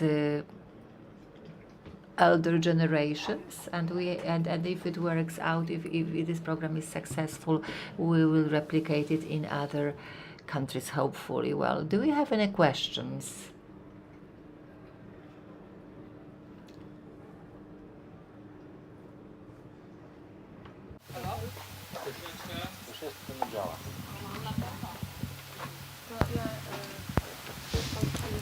Już? O, świetnie. Alicja Pacewicz from the Civic Education Center and Mayday for Education. I'm very happy that I've heard so many wise words about media education. That media education is not just something that you do on the computer. Media is something that carries certain content, so you need to have a base, certain foundation, without which it will not work. I would just like to comment on the answers about older generations.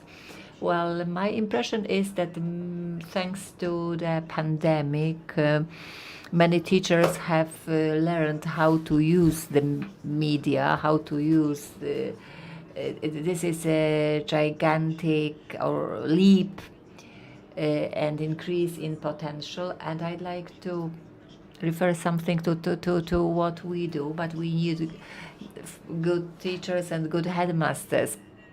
for that. Pupils were inviting their grandparents to show them how to use browsers, how to find train timetable on the internet, or how to have an account of Facebook. I think that the previous panel was about bridges, intergenerational bridges. Of course, responsibility rests on all of us, but we need some systemic solutions that would open up schools not only to children, so that, but also to older people who could learn from children. We wouldn't like to have schools that close down at 3 p.m. This is my dream about an open school. Yes, the fact is that this message about media education is one way, because whenever we give this responsibility to other, then suddenly people become very critical.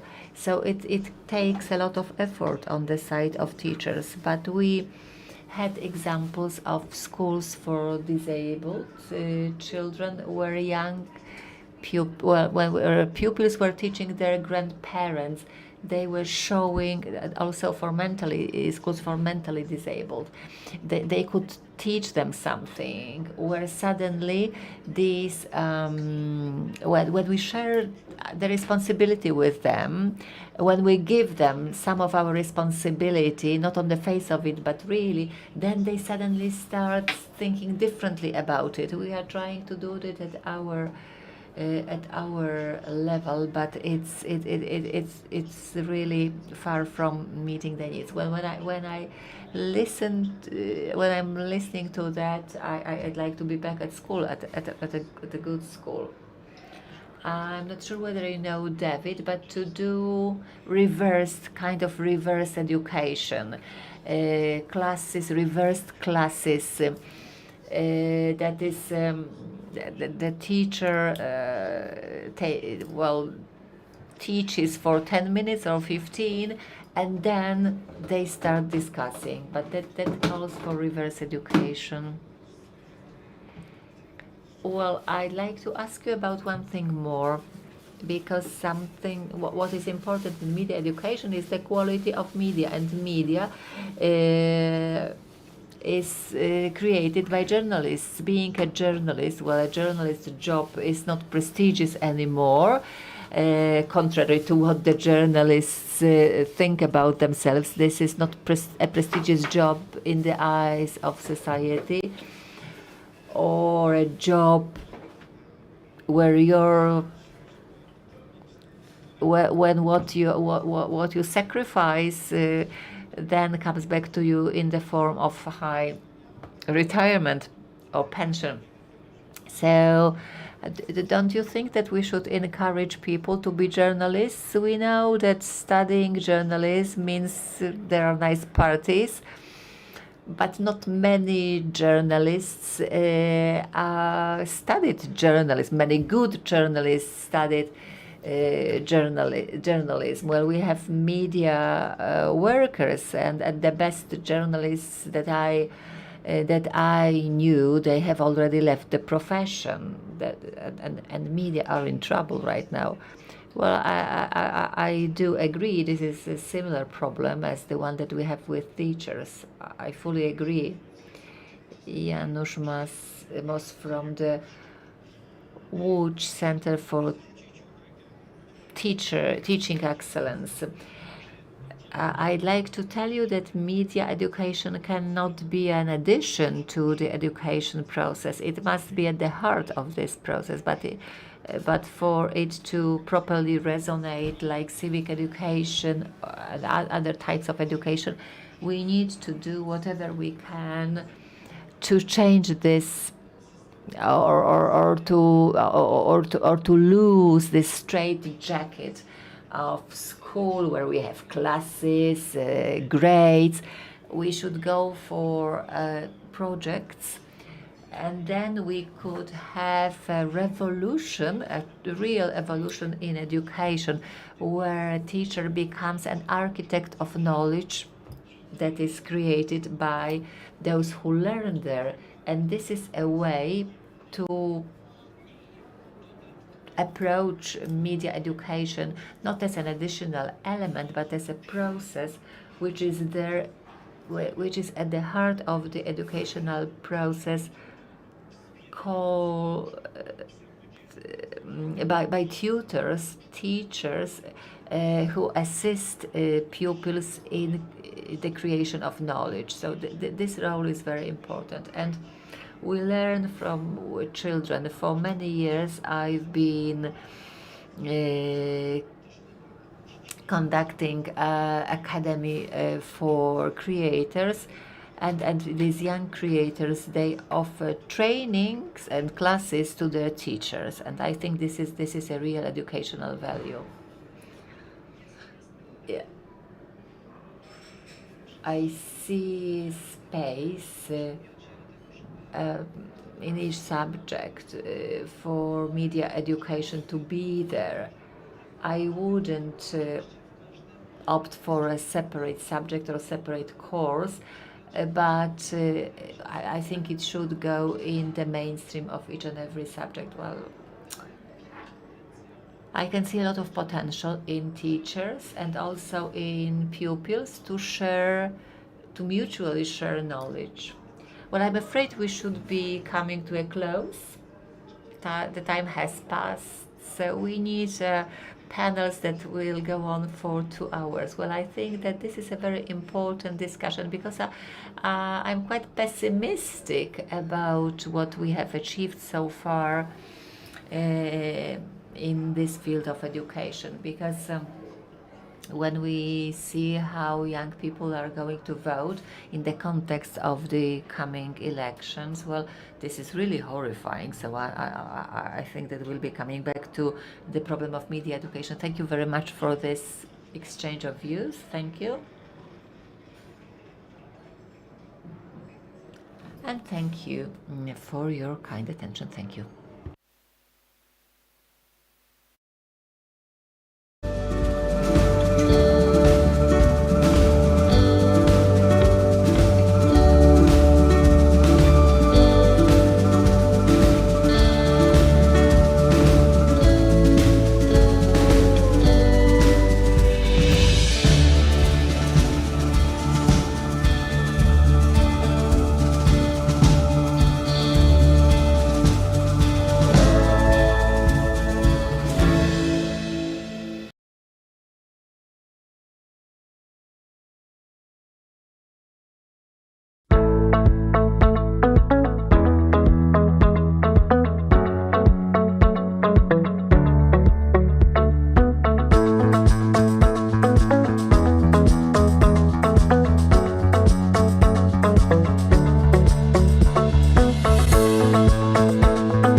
Każdy wybór ma swoje konsekwencje.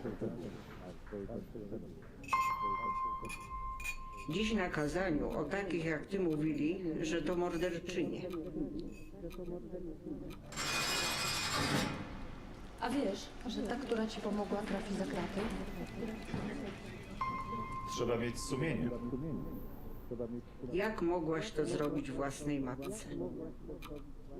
Aborcja to najgorsza zbrodnia. Gdybym ja podjęła taką decyzję, nie byłoby cię tutaj. Organy państwa nie będą przyglądać się temu obojętnie.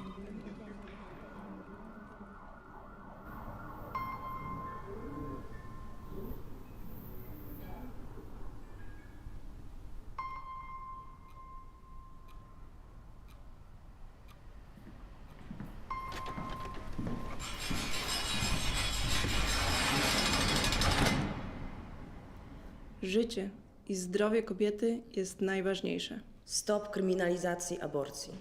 Kobieta decyduje.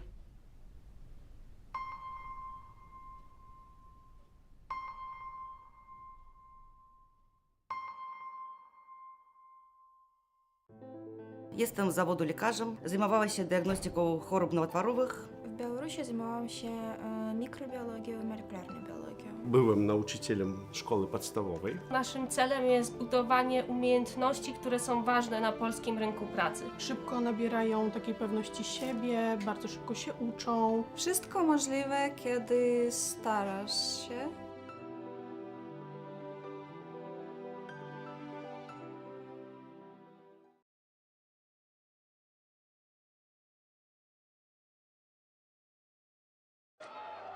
It's not always easy to recognize. It may look like this, or like this. It may be a burden, but it is a responsibility that we embrace nonetheless. But if it means this for one person and this for someone else, maybe it ultimately means being there for one another. It isn't handed to us, but we know where to find it and how it feels, how it tastes, and what it sounds like when we finally have it. It means different things to different people, but for many, it means everything. And if we all fight for it, it will eventually bring us together. Ihrer Ausreise.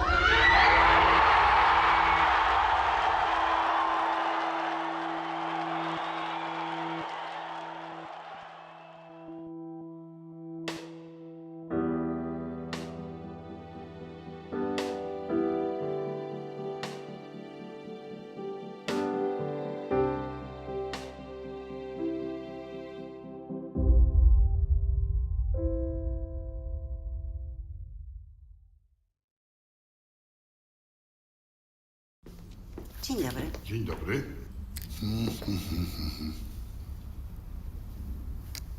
Pan Zbigniew Hołdys.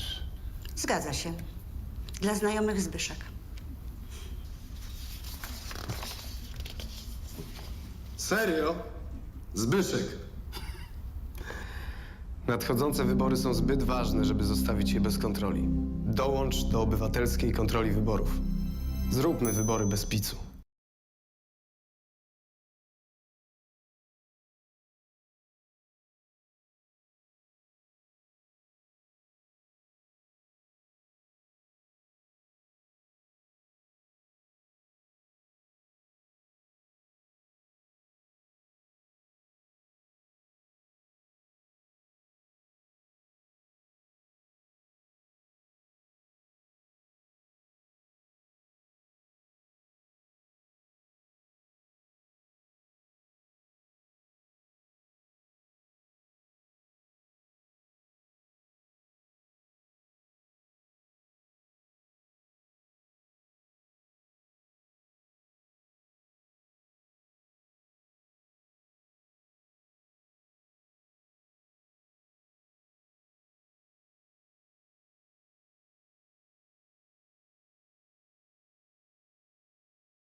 Wszystko zaczęło się od króla Jagiełły. Mała Łodzia stała się miastem, które w XIX wieku rozwijało się najszybciej na świecie. W ciągu zaledwie 60 lat od powstania pierwszej manufaktury powstaje przemysłowa, wielonarodowościowa metropolia. Jednak wiatry historii nie zawsze jej sprzyjały. To, co zniszczył los, odbudowują łodzianie. Nasza Łódź. Miasto wielkich szans. Od 600 lat w sercu Polski i Europy. Jesteśmy Polakami. Jesteśmy niezwykłym społeczeństwem. Zawsze w obliczu wielkiego wyzwania potrafimy się mobilizować. Potrafimy stawić czoła wielkim wyzwaniom. Bo nie potrafimy stać obojętnie. Bo obchodzi nas bezpieczeństwo i przyszłość naszych dzieci. Bo wierzymy, że nadzieja zwycięża apatię, lęk i strach. Bo mimo wszelkich przeciwności nigdy się nie poddajemy. Potrafimy ciężko pracować, wspierać się i działać razem. Bo zależy nam na naszej ojczyźnie, naszym osiedlu, naszej ulicy. Bo chcemy naszych niezbywalnych praw i wolności. Bo nie oddamy naszych marzeń. Nadchodzi punkt zwrotny.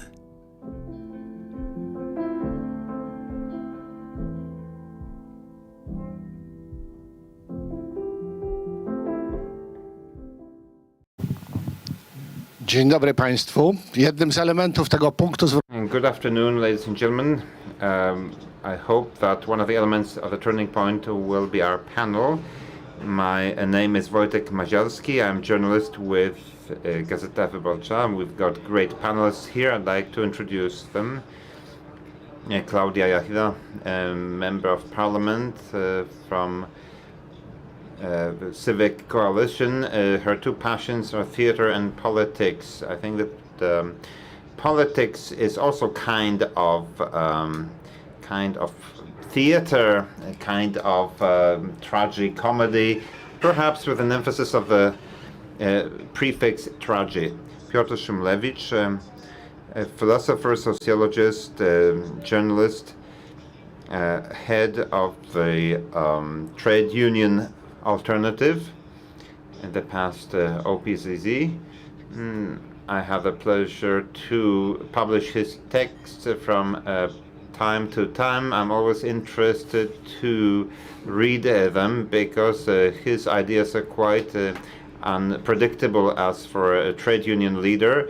I remember one when he went against the prohibition of trade on Sundays.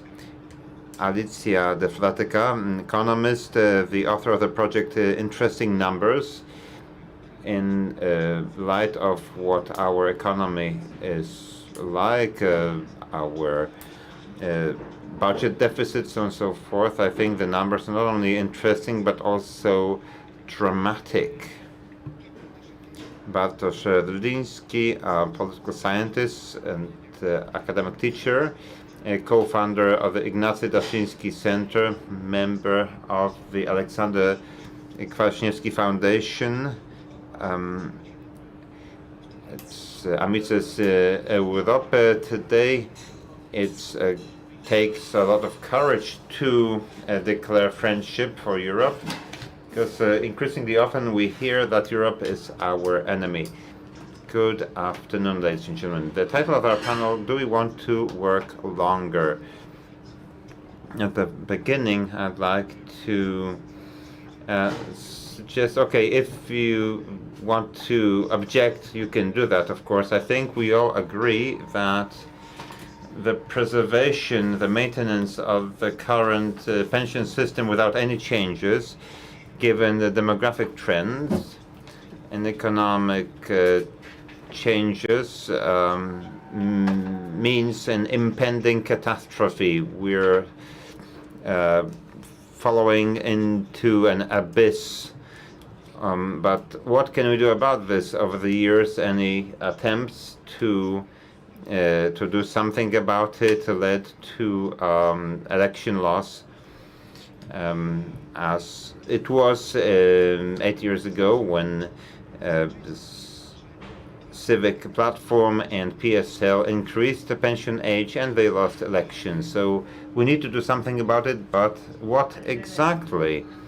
When we ask people, we get very different answers depending on how we formulate the question. In a Business Insider Poland poll, Polish people were asked whether they would like to work longer if they get a pension that's 400 zloty larger. 50% people said yes, for 23% yes, and against. Okay, sorry, 24% were against. So there was a large majority of people supporting. But when we ask the similar question during a political campaign, we get a resounding no, and that's why politicians really use this in politics, and that's why we're going to have a referendum with a question about this.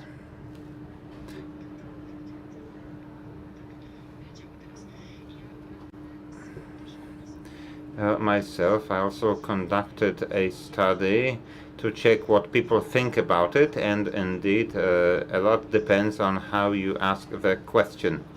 In 2022, I used the Ariadna panel on my website, and I asked a question: which answer is closer to your opinion? So 54%, more than half of people would rather continue work after reaching retirement age to get a higher pension the same month. WP used the same panel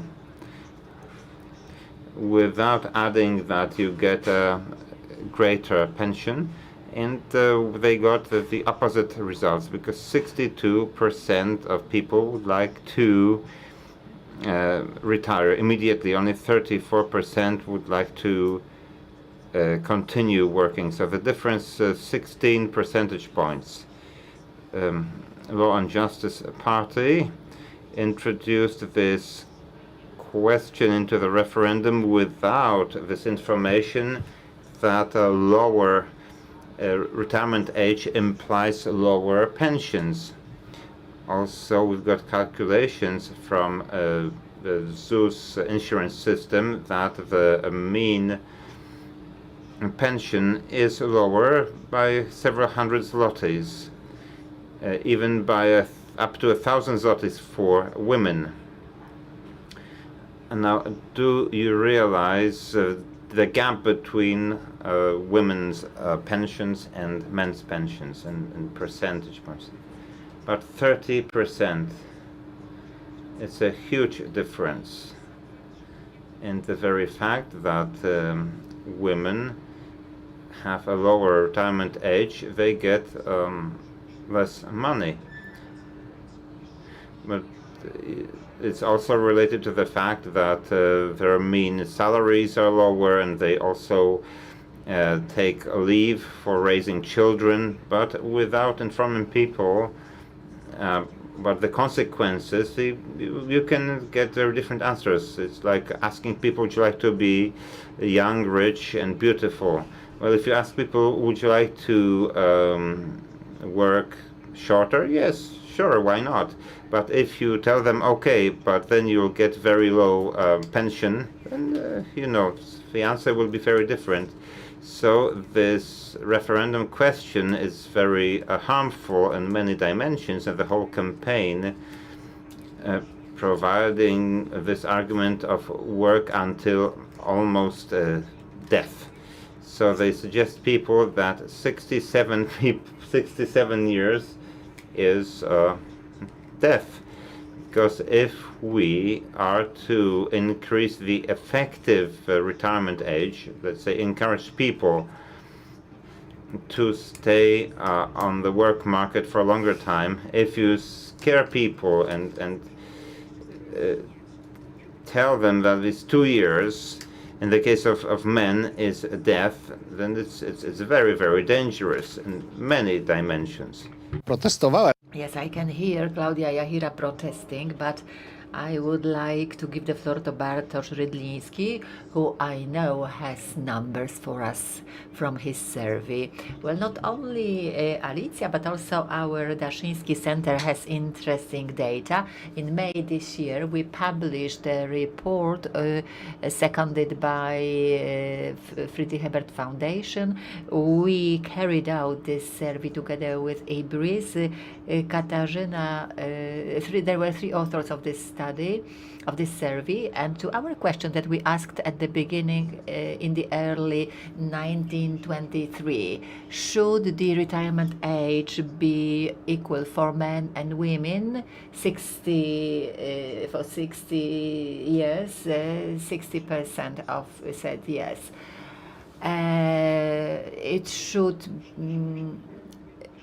It should stay as it is, 30%, and only 2% for raising the retirement for both men and women to 67 years. And it's not only the problem of age, but it's also the problem of the pension or retirement scheme. Because unlike other countries in the EU, in Poland we have the pension scheme which doesn't take into account any income that you get outside of regular employment. If you, for example, if you have a business and then you work based on a kind of terminal contract or short-term contract, you don't take it into account. In most countries in Europe, whether you have a full-time job or just a principal job that you have, or principal income, and then you get a short-term contract, you also pay to the pension scheme from that. And this year we have the best index, 85%. Of 1989. Well, I myself have a full-time job, and as a publisher, I have my business, and I don't have to pay the premium to the retirement scheme. I may, but I don't have to. I may choose. So the challenge is not just the getting the retirement benefit, but remember that there is a huge number of people in Poland. There is a whole generation of Poles, and I'm included in it, who but you don't see it in the data. So these are and people like me have been working on short-term contracts only. And if you remember that people for 10, 12 years didn't pay any premium on their short-term job contracts, they will be lost for retirement purposes. Well, do you want to work longer? No. We work more than the Americans. I can see OECD data. An average Pole works 1,815 hours. That is more than American, and only 3 countries. But wait. Let's make it right. So, average Pole, this is how many hours an average Pole works, but they don't want to work more. In this sense, we are speaking about the retirement age. Well, we work more than the United States, that the rest of the EU, and then Germany. So we are speaking about shortening the working week. Yes, if you look at the health condition of Polish, at the situation of Polish workers. They work 2.5% longer after the pandemic. New Zealand and Latvia work more than it was before the pandemic. I must admit, I work much more than 8 hours a day, and I don't want to work shorter because then I get bored. Well, of course, there are different attitudes. Well, you protested. Well, when I heard that everyone was, of course, if you ask a question, do we want to be beautiful and rich? Well, this is a very individual matter, but I think that the key thing asked by the moderator is, do we want or do we have to? And as a politician, to me, in many cases, and not only when discussing the working environment, how much we should work, how long, more or less, I think that we should encourage people and use the word want, not have to.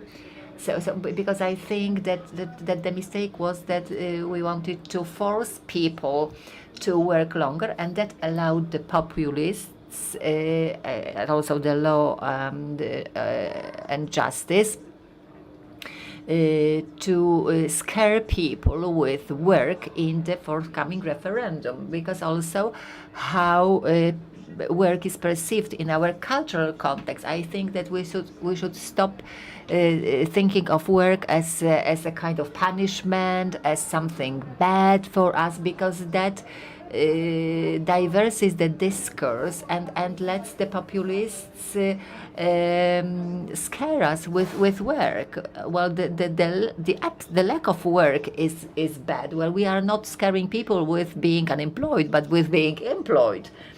And that's very bad. I can see the origins of this thinking in the Catholic culture, completely different from the Protestant culture. In the Protestant culture, you praise God when you work, and you praise God with your work. While in the Catholic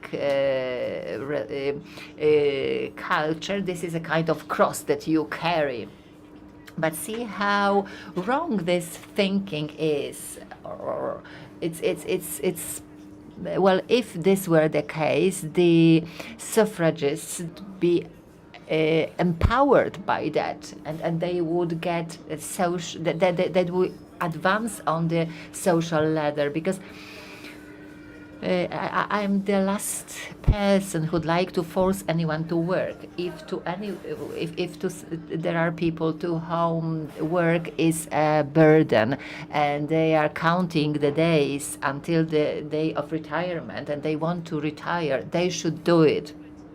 But if we show benefits of working longer through the tax system, through increasing the tax-free amount, offering better benefits after retirement, and of course offering support, if we make sure that even after reaching the retirement age, people will be able to continue working, because that's very important. Well, here we are discussing whether we want to work longer and what retirement age we should have. But on the other hand, we know that people, when they retire, often informally, they are pushed out of their labor market, because they say, well, go away, leave this your job for the younger generation. So I think that we should take a broader perspective, and we shouldn't get manipulated by understanding that the work is something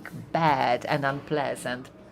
Ladies and gentlemen, could you please take notes of what you want to reply to or respond to? Because of course I will give the floor to you, but I want all of you to take the floor. So Mr. Szumlewicz. I'm trying to be fair and concrete. I support the equal age, equal retirement age of men and women. I think that this difference is unconstitutional, pushing women out of the labor market. Of course, we need to change the social life to equalize the situation of women and men in all areas of life. Okay, I just checked the data, what this looks like in Europe. This difference between women and men. It's a legacy from communism. It's Romania, Hungary, the Czech Republic in Western Europe. Only in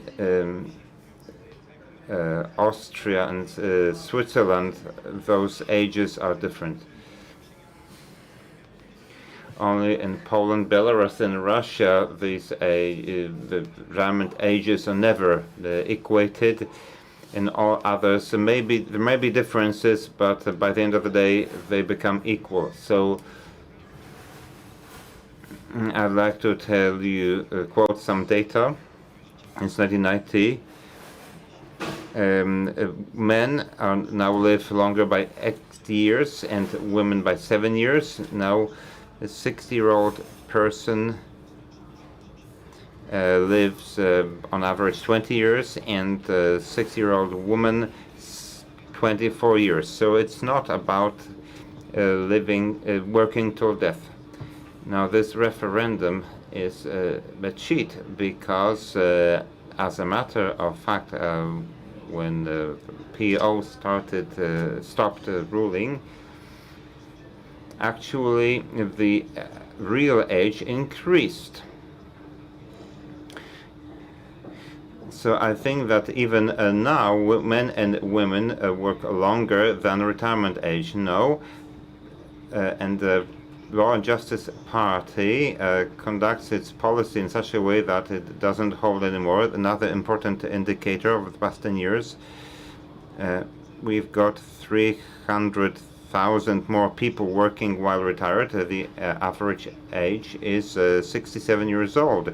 A lot of people work while over 70 years of age. Now, my poll, Oelix and Mice and Roses, and we asked the people 4 years to retirement age, 70% of them want to continue working.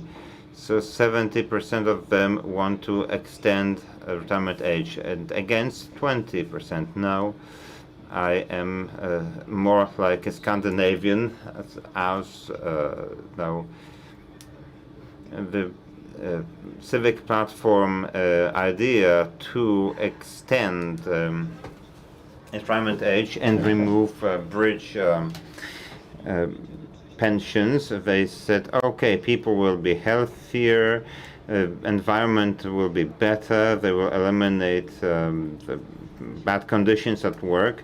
That was the whole point of these bridge pensions, but the civic platform never implemented that, and the Law and Justice just passed over it. Okay, let them die young, like minors, and but they will have a higher pensions.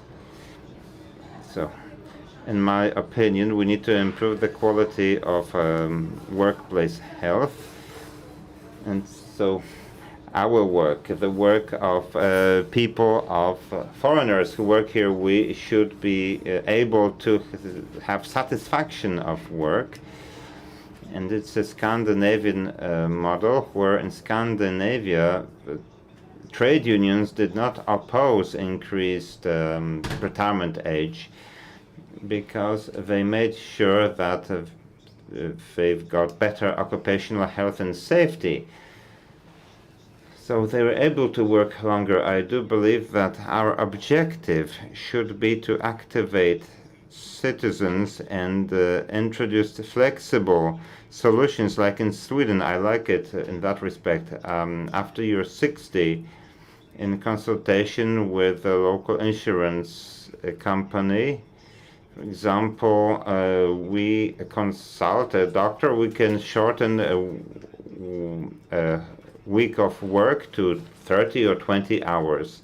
When you ask Polish people what the legal retirement age should be, they say 18, because according to the Polish system, we can still work. So it's best to retire at 18 because then we can get a pension and still work at will. It's a very provocative postulate, I must say. It's quite logical. I can see that Alicja de Fratyka was taking notes while the others were speaking. So now your response. Now, Piotr used quite a lot of my interesting numbers, so I'm not going to flood you with many more of them. But the fact is that Polish women at 60, with Austria, they have a lowest retirement age, together with Austria in the entire European Union. Now in Poland, the real retirement age is higher among women, which signifies that women either want or have to work longer. We also have data saying how many retirees continue working. So we reach retirement age, but we can still continue working. And there are more than 800,000 people like that. But we could say, okay, there are many more pensioners, so this number has not increased proportionately, but it has. In 2015, right now every seventh pensioner works. In 2015, every ninth pensioner. So more and more pensioners work. So we should actually conduct a study and ask pensioners whether they work because they have to or they want to, because some of them just continue work because they like it. Many people like their work, and I do agree with Claudia that this demonizing of work is inappropriate, and we should strive for a situation where we take into account automation, technological change, and so we can find a good work. Because if someone does what they like, they don't feel it is work, but they feel it is a kind of vocation for them. Okay, who likes their work? So more people like their work. Yes, I'm at work right now. If you work even when you're 60, okay, we live longer and longer than 20 or 25 years ago. Now at 60, it's not the same as 30 or 40 years ago. If you perhaps remember a 40-year-old person 30 or 40-year-old ago, it was something quite different than today. So it would be a great pity for some people to stop at 60. If they're still full of vigor and health, I think many people will want to continue work, absolutely. So, in my opinion, we should strive for building a positive image of work and changes in the labor market so that we could find a job that is not a coercion for us, or that is not difficult for us, but it's beneficial for us, for the economy, because people who like their work are more creative, which translates into economic development of the country. Now, speaking to your countries, it is not only important how many hours you work, stay at work, but also work productivity. We can stay until midnight and say, okay, we worked for a long time, but actually what is important is our productivity. You know that joke when somebody runs around with an empty wheelbarrow because I have so much work, I didn't have the time to fill it with material. So it's not an issue of how long we work, but how productive we are. And that's speaking to data from the United States. We are less productive than Americans. That is important. We should indeed introduce tax incentives for people to stay longer in the market. And speaking about pushing women out of the labor market, as Claudia said, we no longer kind of try to scare people with unemployment, but with work. The unemployment is so low. We have more than 1 million people from abroad working here, and unemployment is still low. So we need hands for work. So there's less and less of pushing people out of the market, and employers keep people. They don't want to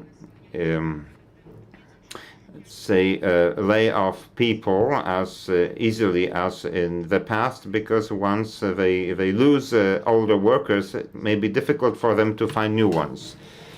Yes, we will come back to the pushing out from the labor market and the preference given to younger employees over the retirement age employees. But Claudia Jachira, well, I'd like to underscore once again, because we heard it. We were speaking about the different age for retirement age for men and women. I think this is discrimination, and it's against women, and that comes from strong patriarchal attitudes in our country.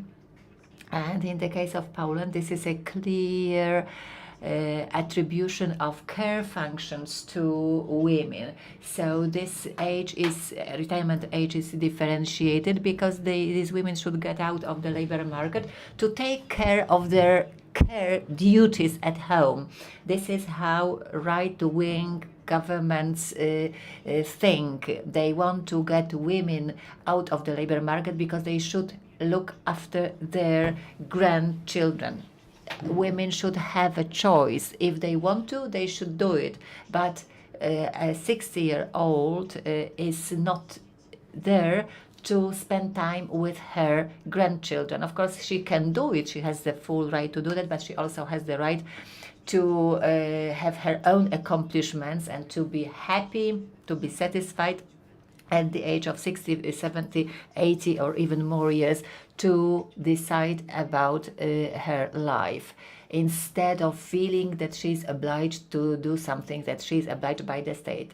And discrimination takes different forms and at different levels with this differentiation in the retirement age, because women, because of this difference, are less attractive as potential customers of mortgage loans, because of course I know many of my colleagues can have credit worthiness lower by 200,000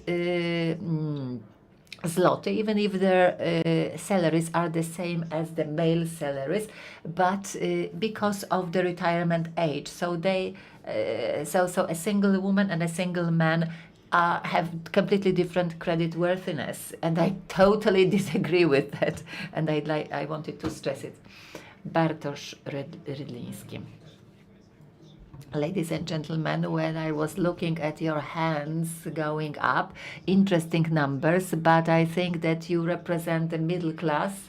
Yes, I also represent middle class, but if we ask my colleagues and friends from the Trade Union Forum or from the All Poland Trade Union Alliance, I'm not sure that they would tell me that they like their jobs because they work for the minimum wage, so they don't like their wages rather than their work. No, but they have to pay their bills, they have to eat something.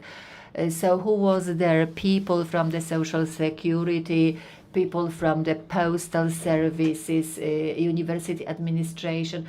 Do you know how much an assistant at a public university makes after the increase in salaries with the Master of Arts title? They make 5 zloty more than the minimum salary. I'm not sure that they are satisfied with their work and with their jobs because they make peanuts.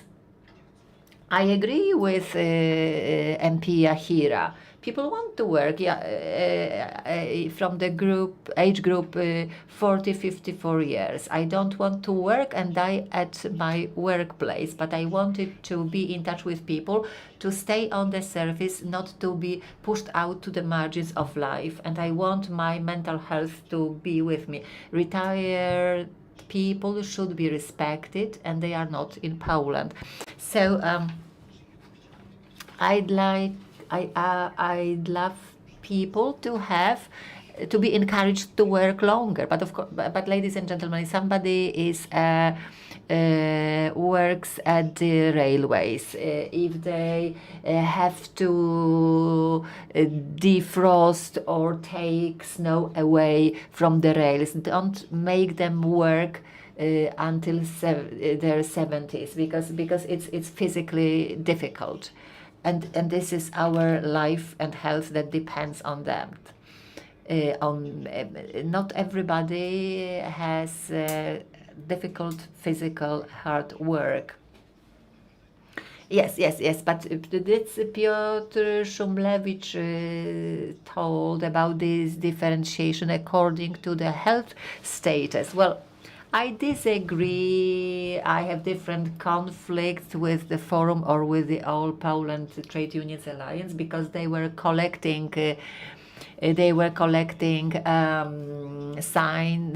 signatures under their proposal for this for retirement, that would the retirement entitlement after working a certain years, 38 for women and 42 for men.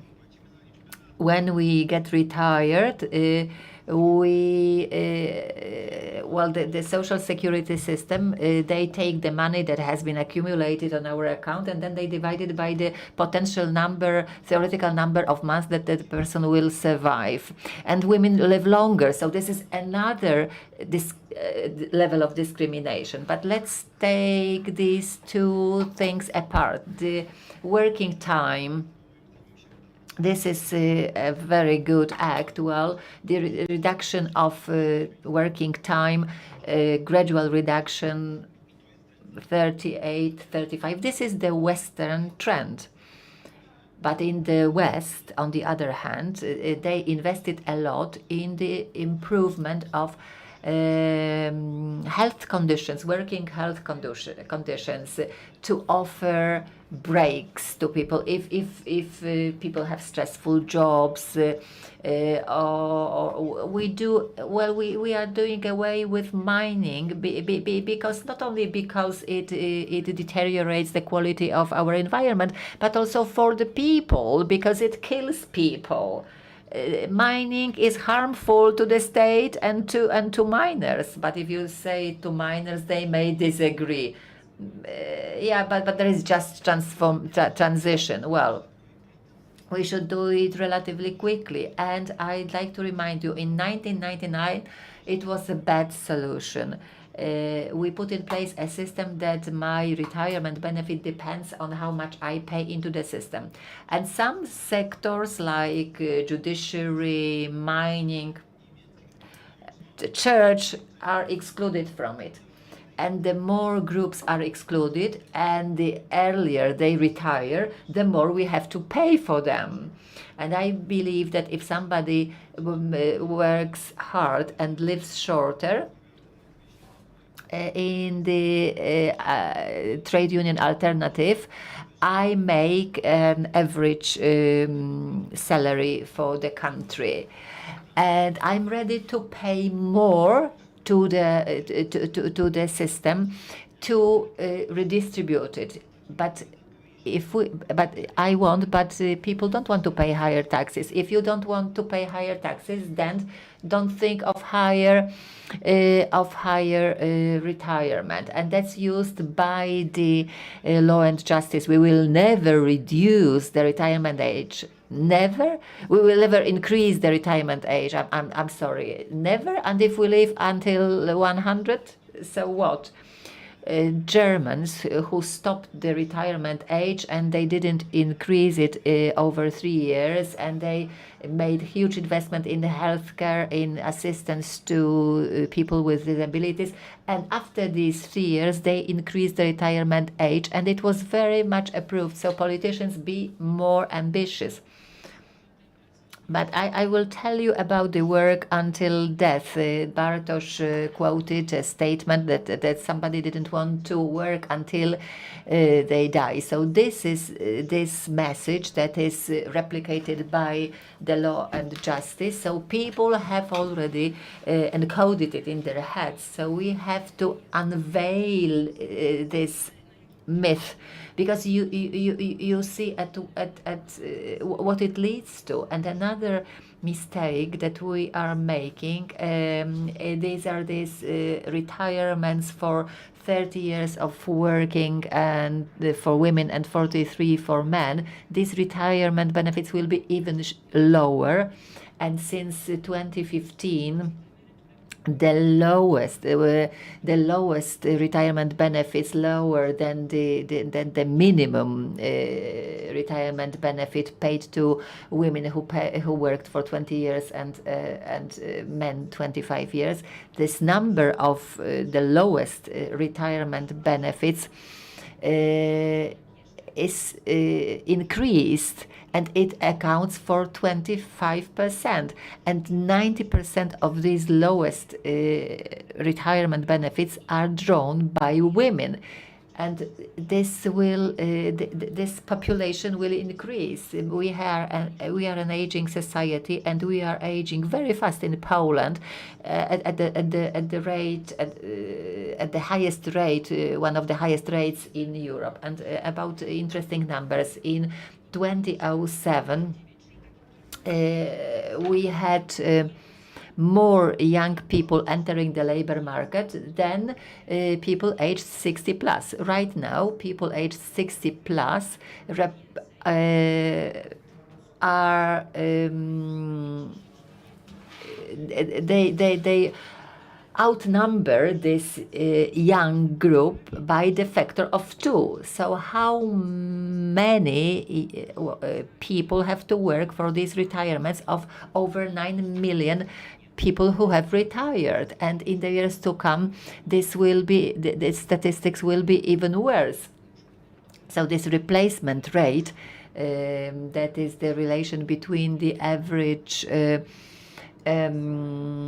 retirement benefit and average salary. If there are people younger than 30 here in the audience, your retirement benefit will account for around 20% of your last salary. So you will not be able to survive on that.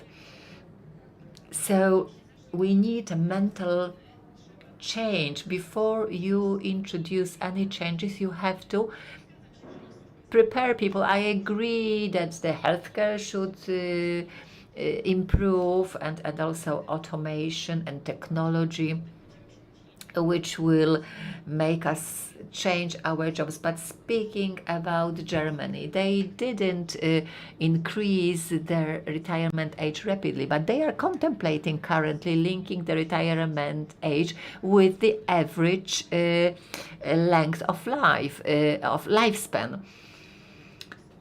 They had a discussion, and they decided that if the lifespan expands, then the retirement age increases by several months. That's what the Netherlands did, Portugal, Finland, Denmark, Estonia.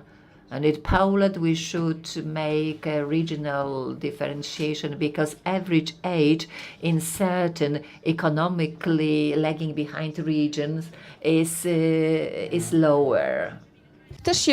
I think that there are differences in other countries as well, but I believe that in the coming years, no one can increase retirement age.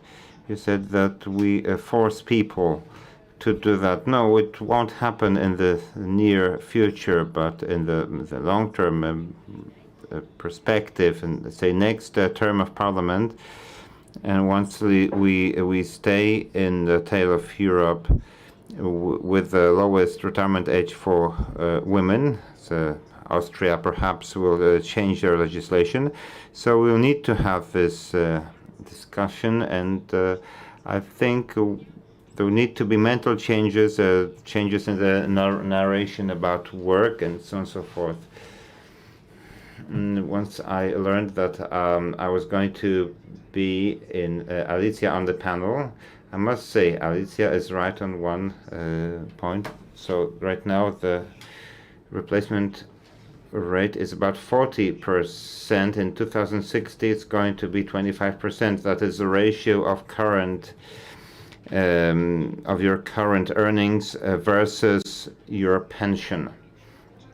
With Piotr Szymlewicz, when the pension age was increased, we held a conference in the parliament during the term of Jerzy Buzek, and we criticized our Polish pension system, and 67% of people, they want to return to the old system, which was length of work times the amount of their earnings on certain years. So that should determine the magnitude of our pension. So really most people have an egalitarian attitude. Okay, you need to use the microphone to ask a question. Now, let's say 8 minutes. By the end of the debate, I'll give you an opportunity to ask questions. We'll have about 3 minutes. So the pension reform of Jerzy Buzek failed for different reasons, and we can see that Polish people didn't like it. I've got 100 concretes from the civic platform, and no political party offers or proposes to increase pension age. Okay. Now I feel urged to respond. Yes, indeed. I was talking about incentives. I think everybody can offer this. No. I think we should be honest to our voters and increase the pension age. It's not like the state should define the magnitude of your pension. Okay, they believe the more you pay in, the more you get out. And in this system, people get very low pensions. No. Politicians should be honest. It's like PiS introduced 500 plus. I would reduce it to 300 plus or 200 plus and introduce earning criterion. If I'm a social democrat, I suppose we must reduce radically expenditure on financial benefits and increase expenditure on social services, especially the health service, so that people could work longer, and the state should do something about it rather than cheat people. Okay, you have a choice. You don't have any choice if you're going to get pensions that are below sustenance level. So let's leave this hoax behind and let's equalize pension ages. And up to 2040, let's say, we could increase pension age if we improve the health status of Polish people and if we take care of the environment. But then we need to prioritize public services and health rather than just distributing money to people and buying votes. And indeed, the health service was more important during the coronavirus pandemic rather than 13th and 14th pension. I cannot see very clearly. I can see 2, 3, 4, 5 questions. Probably we won't be able to address all of them. Okay. Okay, that was the first person here. Please speak to a mic and ask short questions. I wanted to say, okay, everybody would like to make more money and be young and beautiful, but how can you finance it?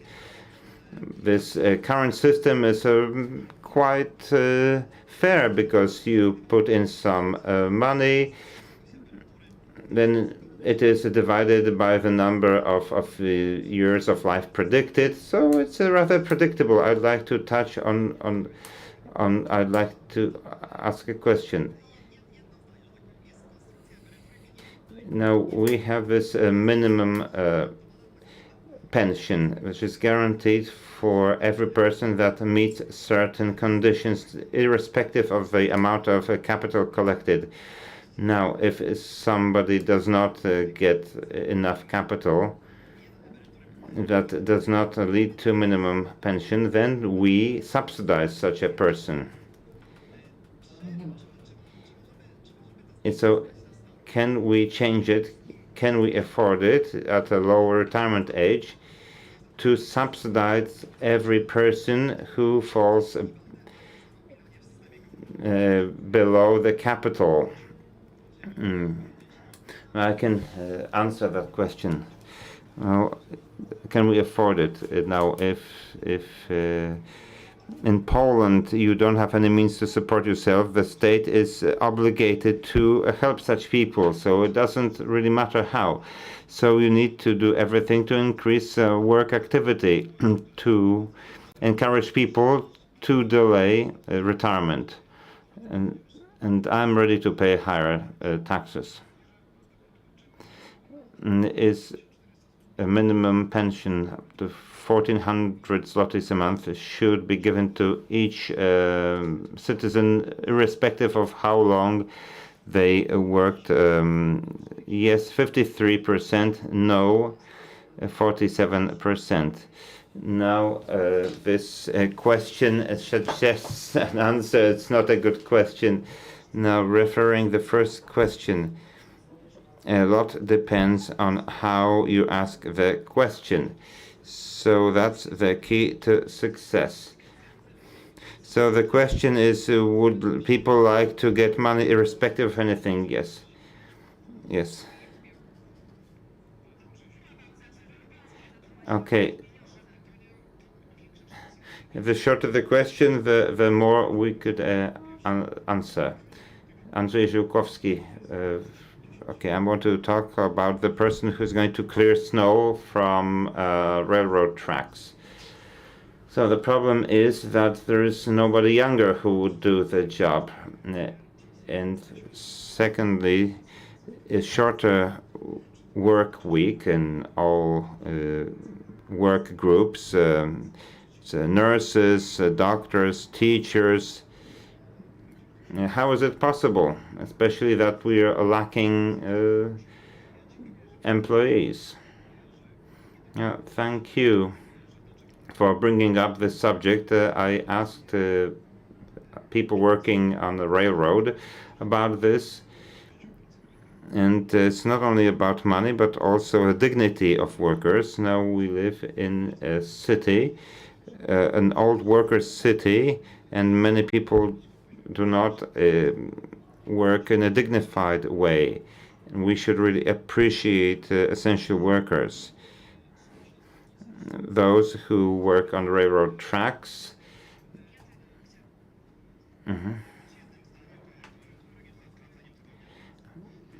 Yes, I am for shortening work weeks. Of course, there are shortages of workers in certain sectors, so we need to correlate changes in with other sectors. So, let's say the state do something to increase the number of nurses and doctors. So we should invite migrants. Yes, I absolutely believe that equal doesn't mean just, and I'm afraid that we'll be telling everybody to follow the same format. I'm not sure that working 16 hours a day means that the work is effective. We heard that the work should be effective and it should make people work more efficiently and also with pleasure or satisfaction. So I understand that when we work 16 hours, when we debate in the parliament, I'm not the best MP then. I worked much more. I did my duties much better when we worked for 8 hours. The fact that through the last term of the parliament, we produced the record number of doubtful acts. I'm sorry, of course, it's often hard to compare it to physical work, but work depends on the sector, industry, job, and I'm absolutely in favor of flexible approach. The more flexible we are when it comes to employment, the better and nicer the work will be. And employers together with employees should work out the best model for them company. Yes, I can see here we have, and here, and I'm afraid we will not be able to give you to ask more questions. I'd like to ask Claudia Yahira. I'd like to ask you, what's your offer when it comes to the simplification of the Act on Social Security benefits, because it's very comprehensive and complex. Well, this is mainly the question to my colleagues who work in different parliamentary committees. I'm not only in favor of simplifying the act on our social security service, but I think that I believe we have a lot of acts where there are solutions that are incomprehensible to many people, and they should be simplified, and we have it on our agenda. We want to simplify and streamline regulations, legal regulations, also tax rules. The next question. My name is Barbara. I have a general question. Do you know how many people in Poland draw pension, disability pension? Because throughout, when our social insurance premiums are paid, a fraction of it goes for the disability pensions. This, of course, the premium that we pay to the social security system is then, of course, divided into different lines, and not much of it goes to our retirement benefit. Well, currently, everybody pays for herself or himself, and if I don't use my retirement, who is going to benefit of it? My retirement premium, will it be passed on to other people? What happens to this money if people die prematurely, or they don't live until they draw benefits? I'm not sure whether anyone could answer this question. Yeah, because we are speaking about very generally, but I'm speaking of the proportion that goes for the retirement, and we pay a lot. Yes? No, I'm sorry. One remark. What you are suggesting, that if disability pensioners are fewer than people who are retired, well, we have to pay to disfavored groups who suffered from different problems in their lives, and they don't have to be blamed for their condition. If an employer and an employee discusses the number of working hours, and they negotiated how it tastes, and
City Council in Łódź, Krzysztof Kwiatkowski, senator, former president of Supreme Chamber of Control, and Ania Pięta, an activist. Thank you for being with us. My name is Adam August Michalik. It's my great pleasure to conduct this panel, and I've been coordinating the School of Political Leaders program for the past 4 years. First question to Krzysztof and Magda. Recently, I've been talking quite a lot to our candidates, and they're complaining quite a lot about the preparation in terms of the tools. They don't have good tools, adequate tools for running in elections and for fulfilling their function. Of course, it's an individual issue, but in systemic terms, I think that political parties could contribute. It's not your first election, so what helped you most? What kind of knowledge would be most useful? How can we educate politicians like you, and what was the most important thing once you got elected? And for you, Magda, the following question now. The Leader School is holding a whole series of trainings for candidates. So what kind of support we should give to such people? So what is a leadership model at the Leader School? What kind of image should we get? Okay, I will first answer the question that you did not ask, but that was implied in your statement. It was presented here. Okay, so who teaches politicians? The state, parties, NGOs, all of these, in my case. Why? NGOs, for me, the most important is a Federation of Fighting Youth. At the end of the 1980s, we were not nice guys. We did not throw flyers at policemen. We threw something else, and ever since I've had a dream about a strong Poland rooted in the European Union. Later on, I could say the political party, you may be surprised, the beginning of the 1990s, radical youth. In the presidency, I supported Lech Wałęsa because I wanted to remove the communists, in which we didn't have the Congress of Liberal Democratic. I worked with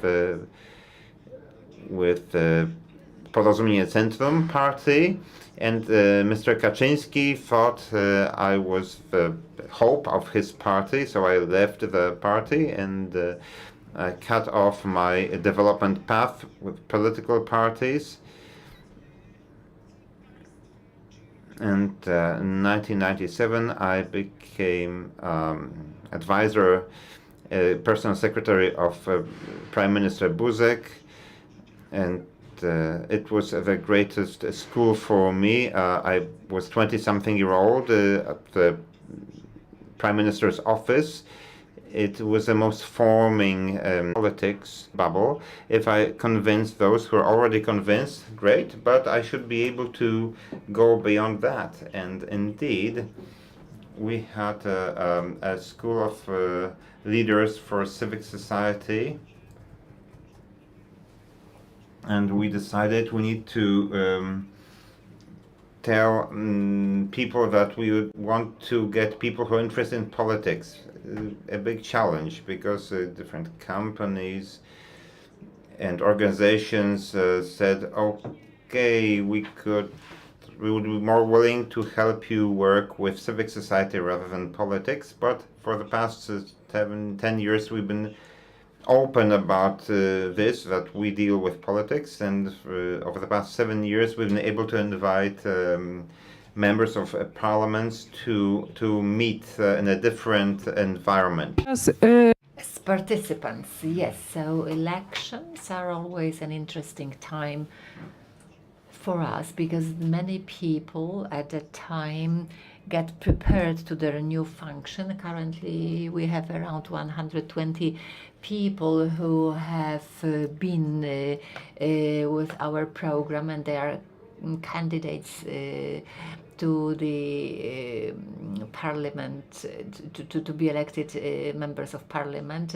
What do they need? They need support, they need knowledge, because these are usually people, I'm not speaking of you, Krzysztof or Marek, who already are in the system. You are there, you are active, you know how to do it.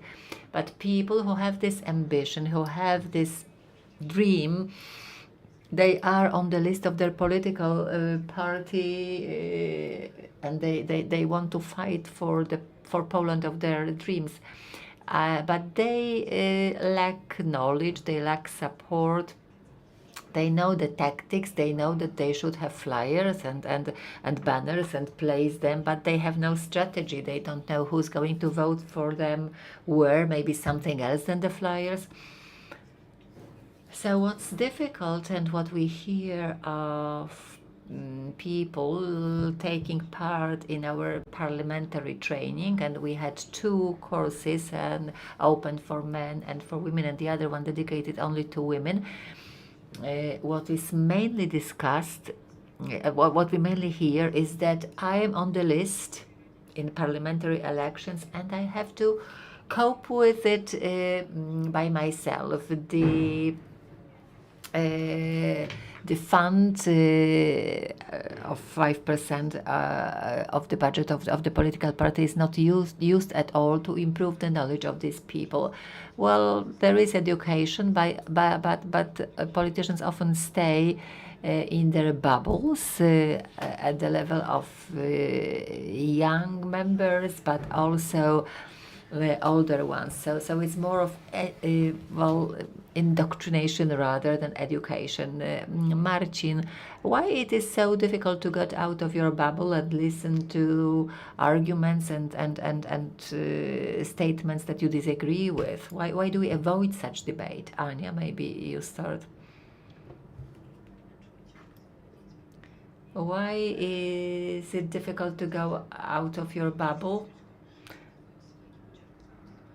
Yeah, because it's hard. It's just hard. Well, I think that within last 8 years, we got polarized. Really, well, if we that's obvious, as when contemplating that it's a nice hot day. Well, so we can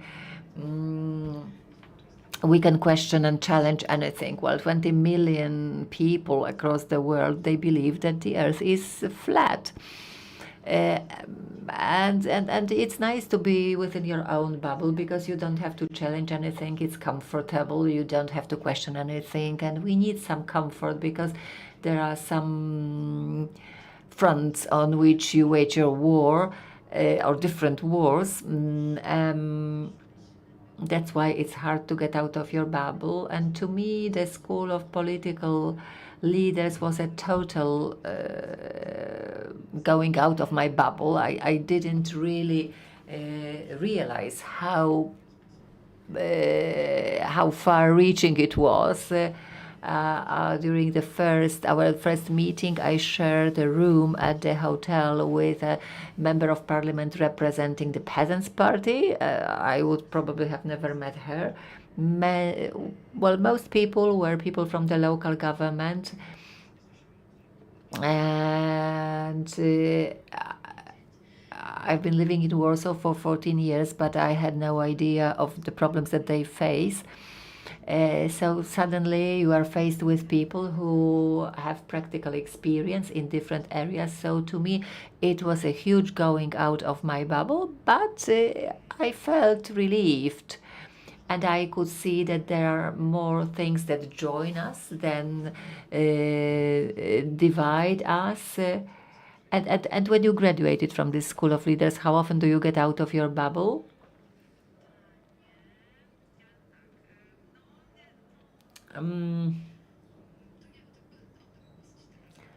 I'll give the floor to you, Martin. Well, referring to your first introductory statement, before you ask the question, you said that political education or civic education should target people aspiring to political or public functions.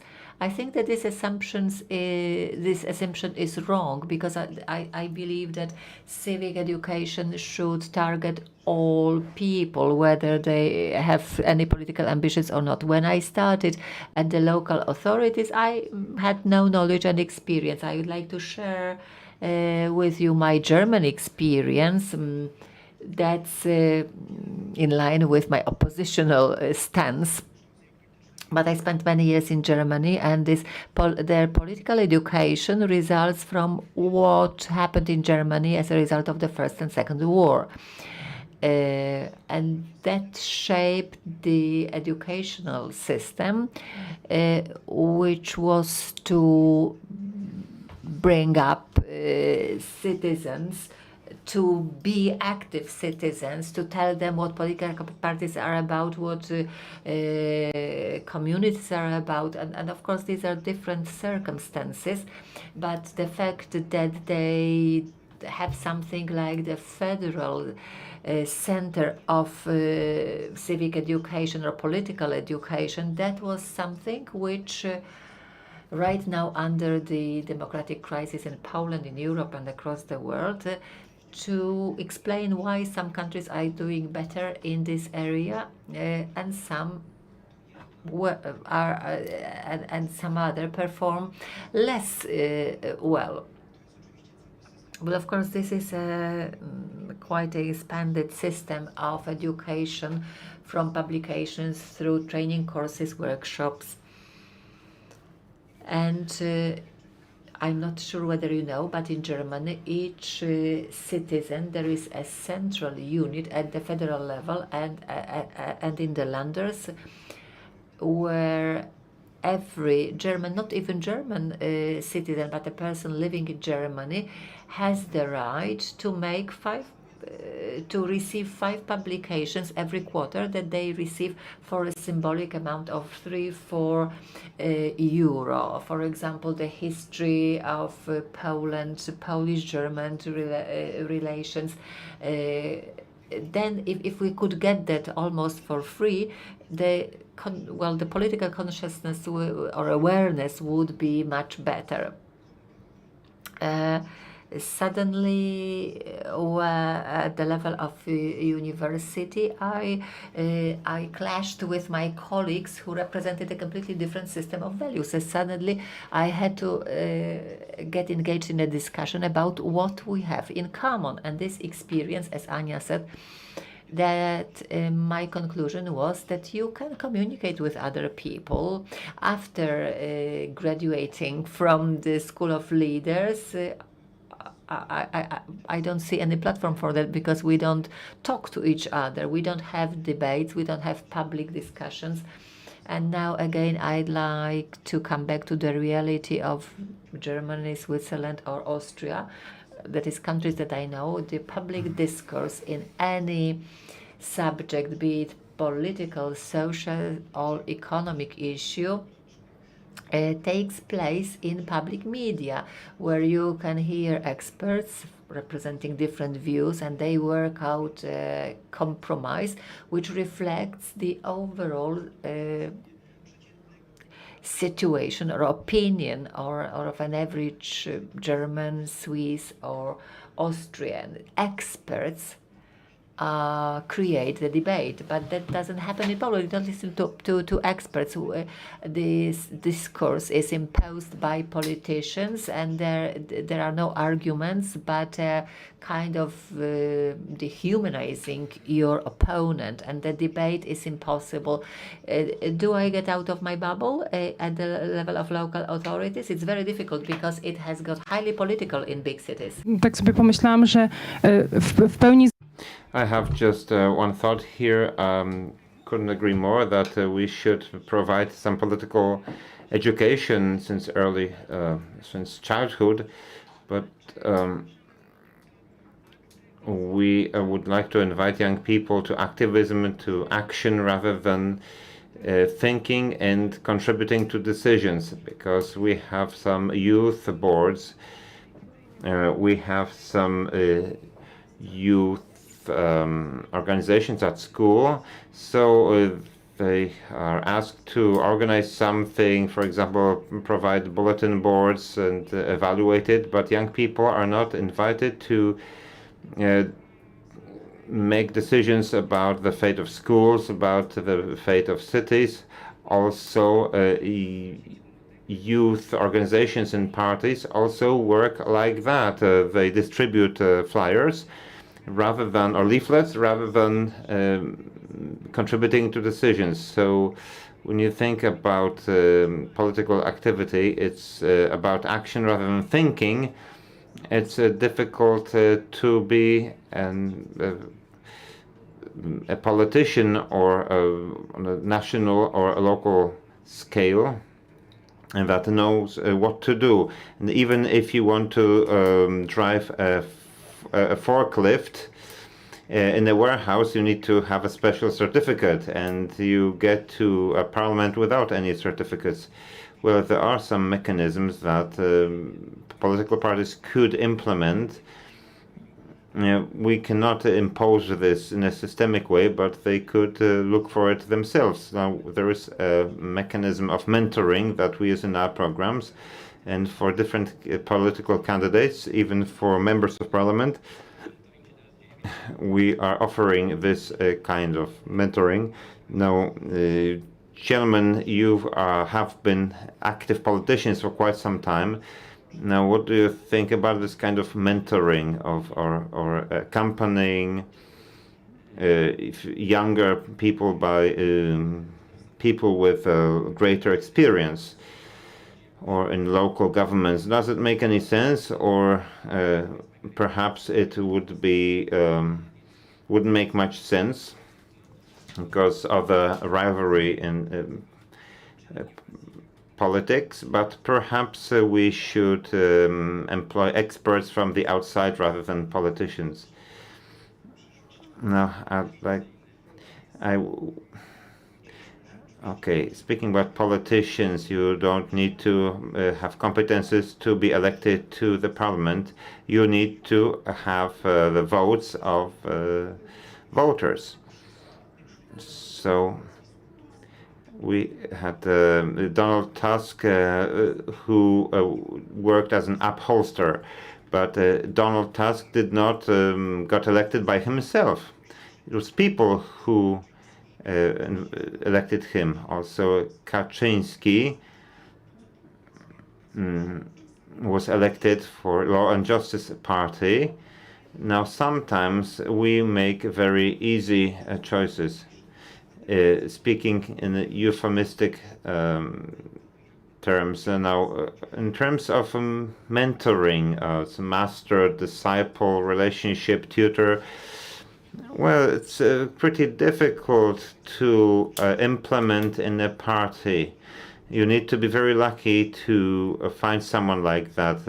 This is what I said in my opening speech. If I were to look for someone in my social political life who was my mentor, I think it was indeed Jerzy Buzek, who I still extremely respect for his way of understanding the state. I'll never forget our conversation in 1997, soon after the elections we won. We were discussing how to introduce more layers of local development. We had analysis from Professor Kulesza, Stępień, so on and so forth.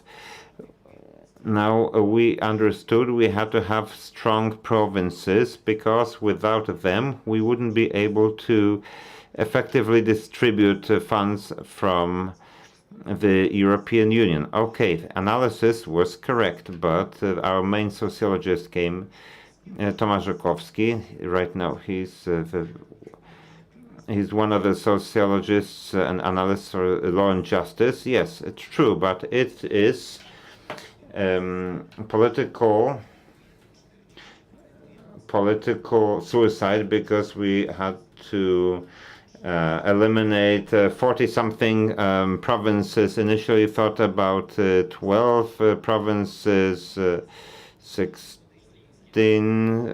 Okay, Koszaliński province lost. Okay, let's not incite local emotions, but this was a way of thinking about state where the interest of the state won over party interest, because all those who were specialists on election results decided that we're going to pay a dramatically high price for that. And indeed, it was true. There were a lot of actions or protests in cities which were on the border of gaining the status of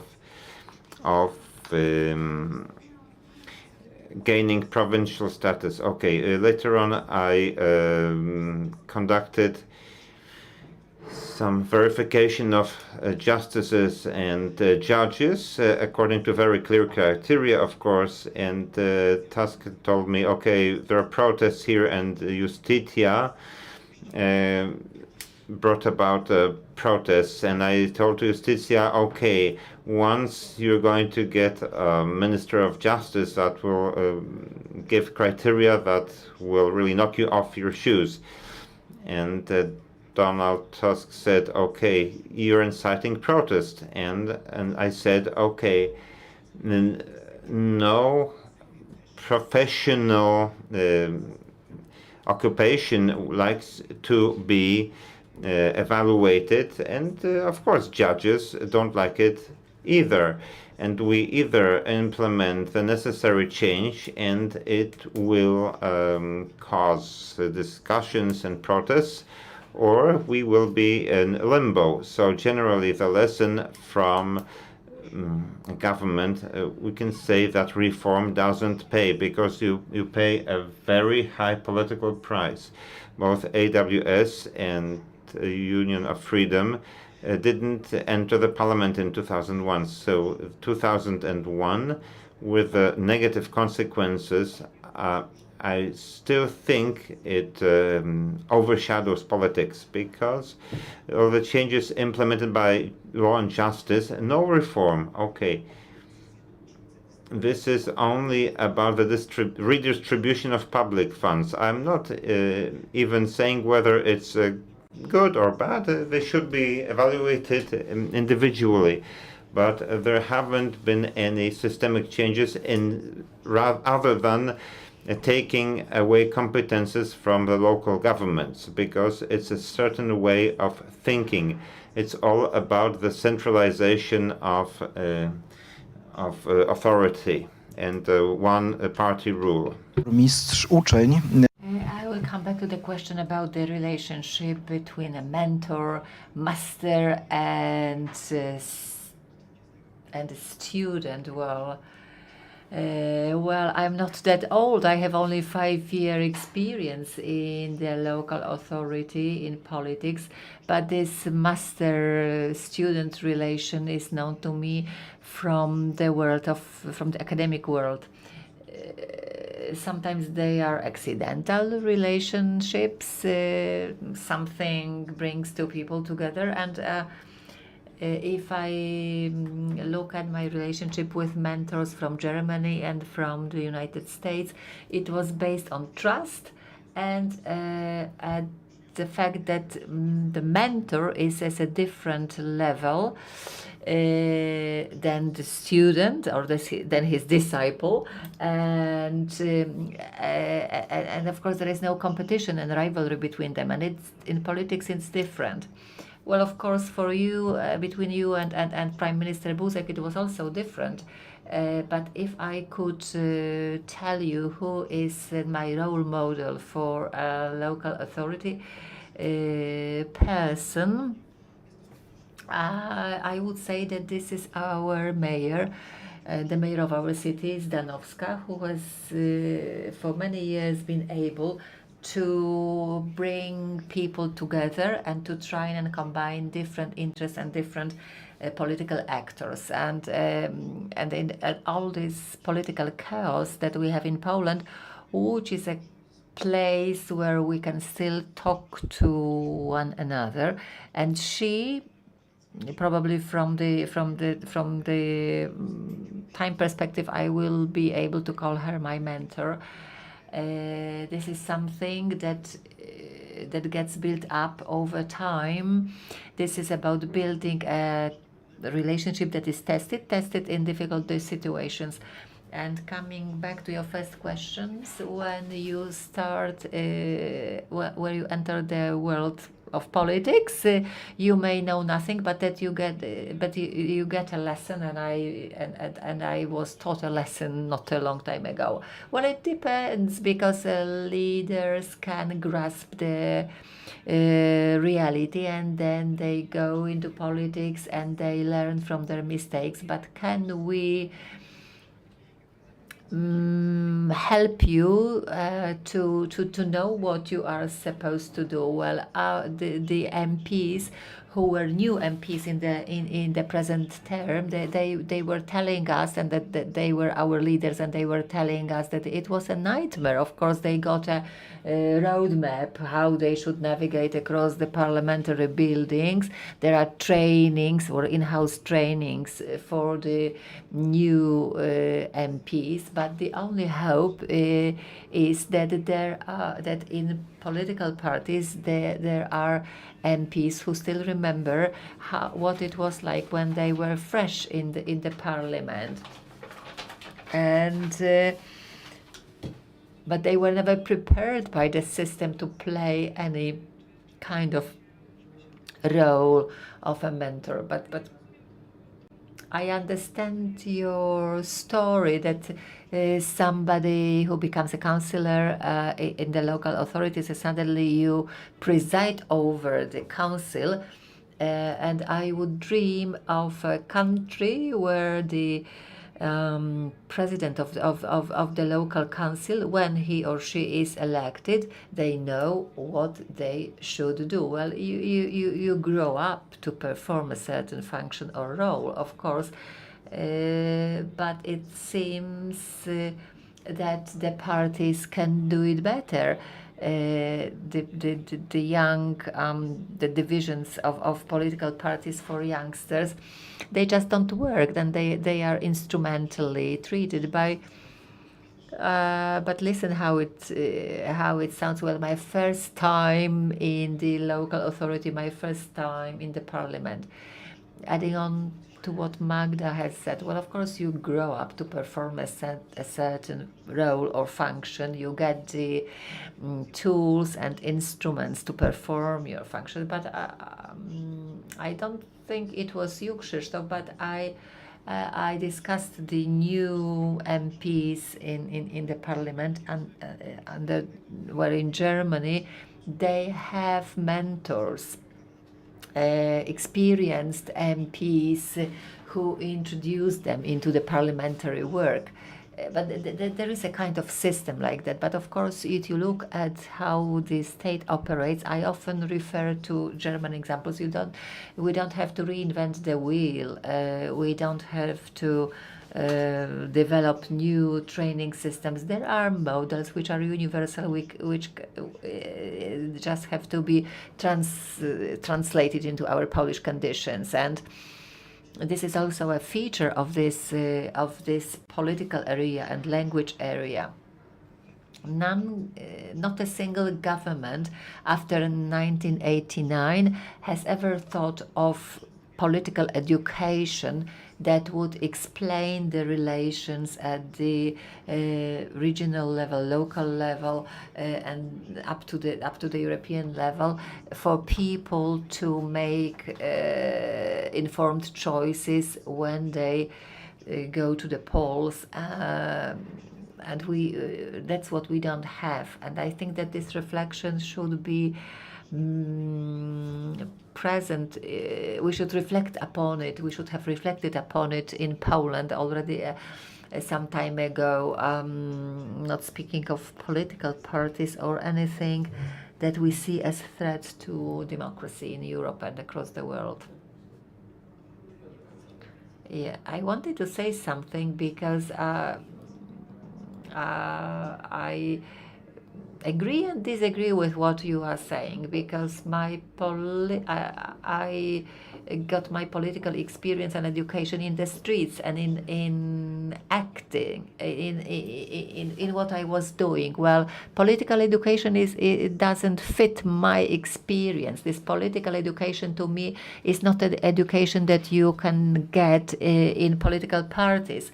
We don't have any political education at schools, and I believe that this is the place, because there are people who don't know what to do with a ballot, and there are many women who don't have any political opinions, and they vote as their partners or husbands tell them. But politics decides about everything, and if people make a division between politics and everyday life, I strongly disagree, because everything is political. Maybe these chairs are not political, but air, water, everything is political. I accumulated my political experience in the streets. I think that the Law and Justice has done the most for political education in Poland.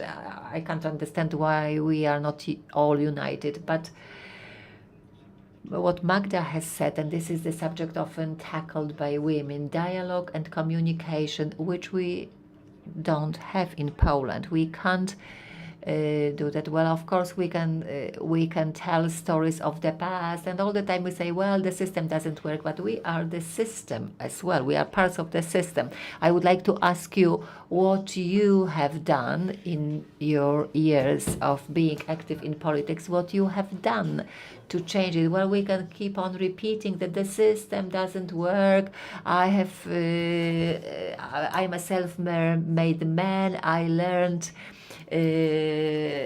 myself everything, and I was taught by Buzek, by Prime Minister Buzek, but young people will not follow into our footsteps. Today I am a supporter of prefigurative culture.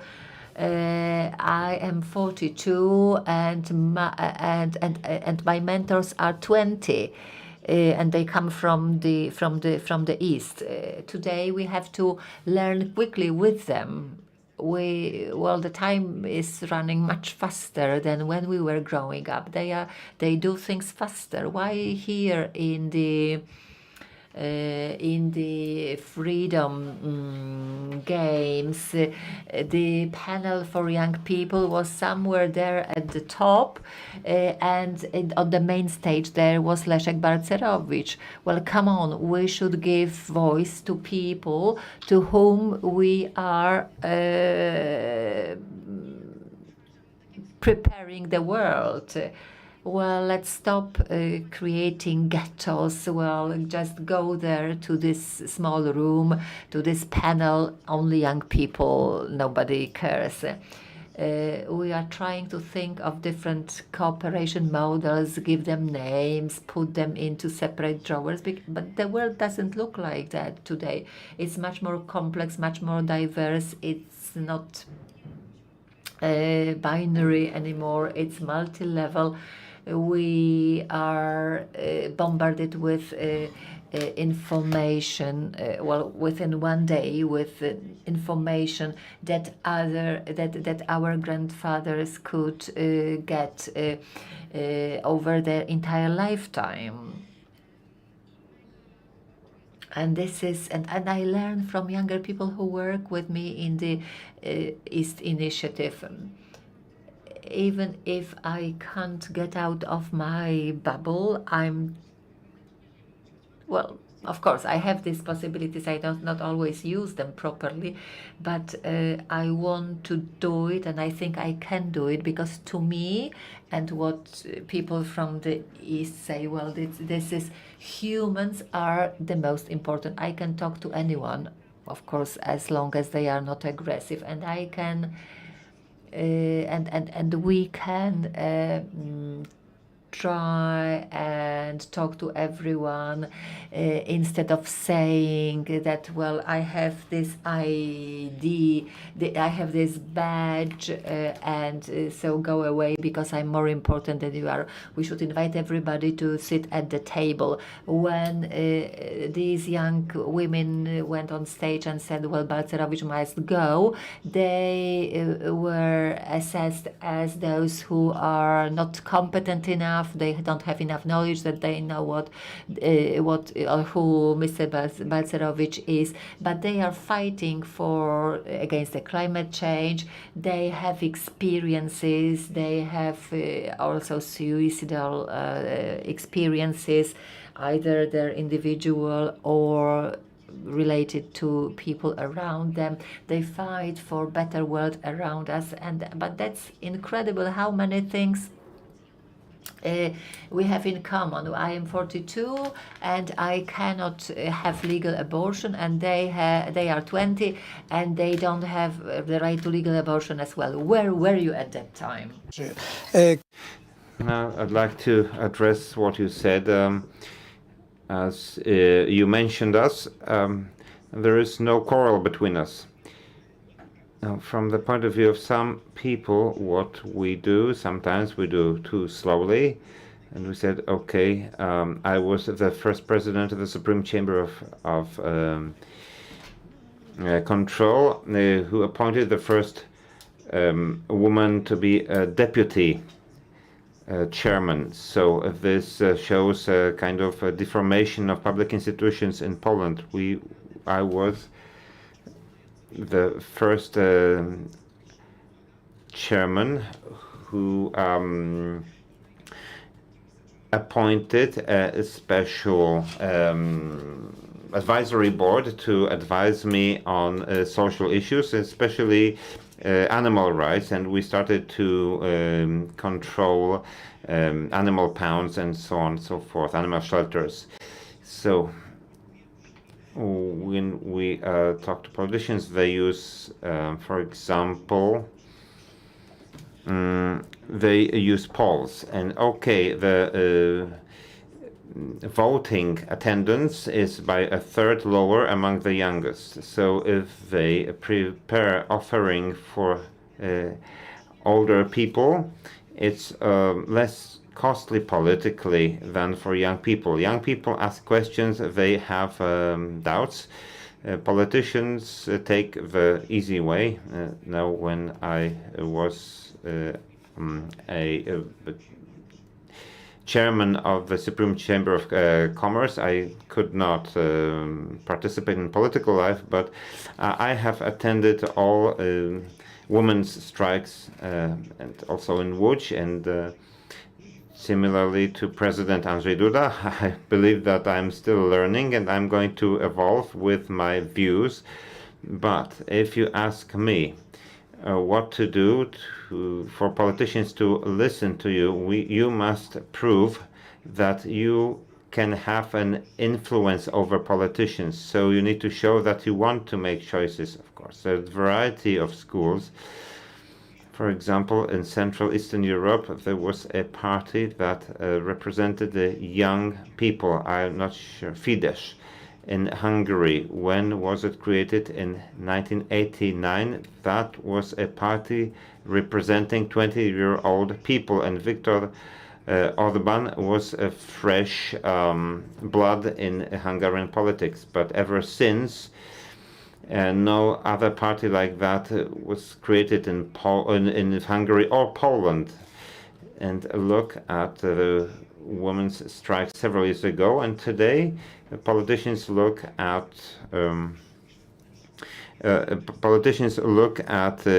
polls and they see, okay, the frequency of voting women is lower than men, and so the politicians draw conclusions from that.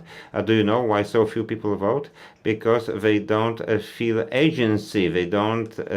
They feel they are not heard. Okay, they can, of course, protest again, go out in the street, but they don't think it will be effective. Okay. Okay, so tell me, who represents me in the Senate Pact, or among the leaders of all parties? Who is my representative as I see 10 gentlemen on the picture? Magdalena Biejat.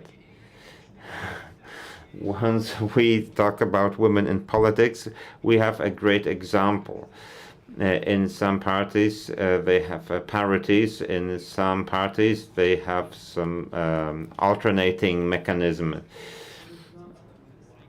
I disagree with women's strike. I think it was a formative experience also for many men who changed their minds on abortion. So we have an opportunity to support women.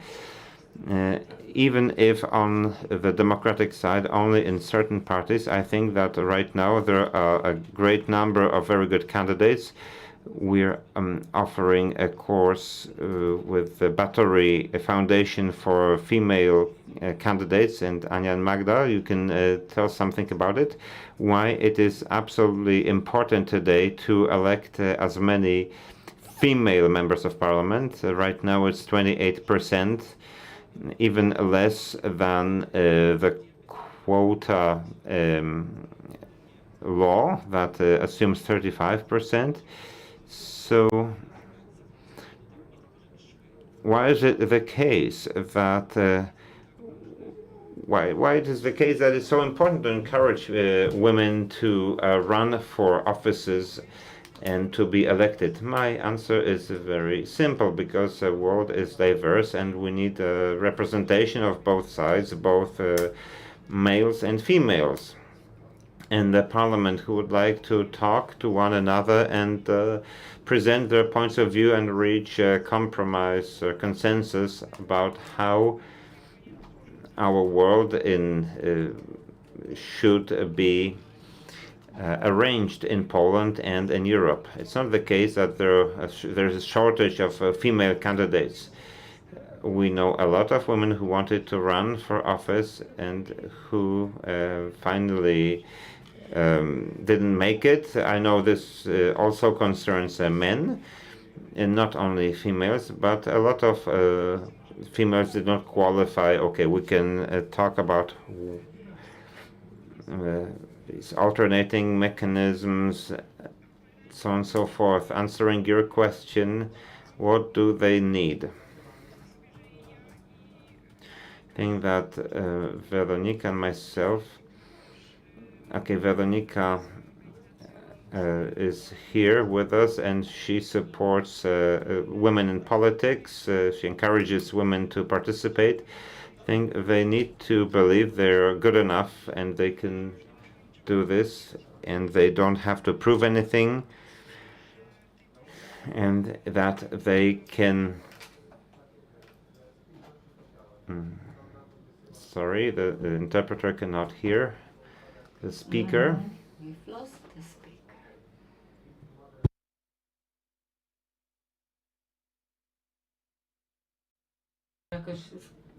That's what.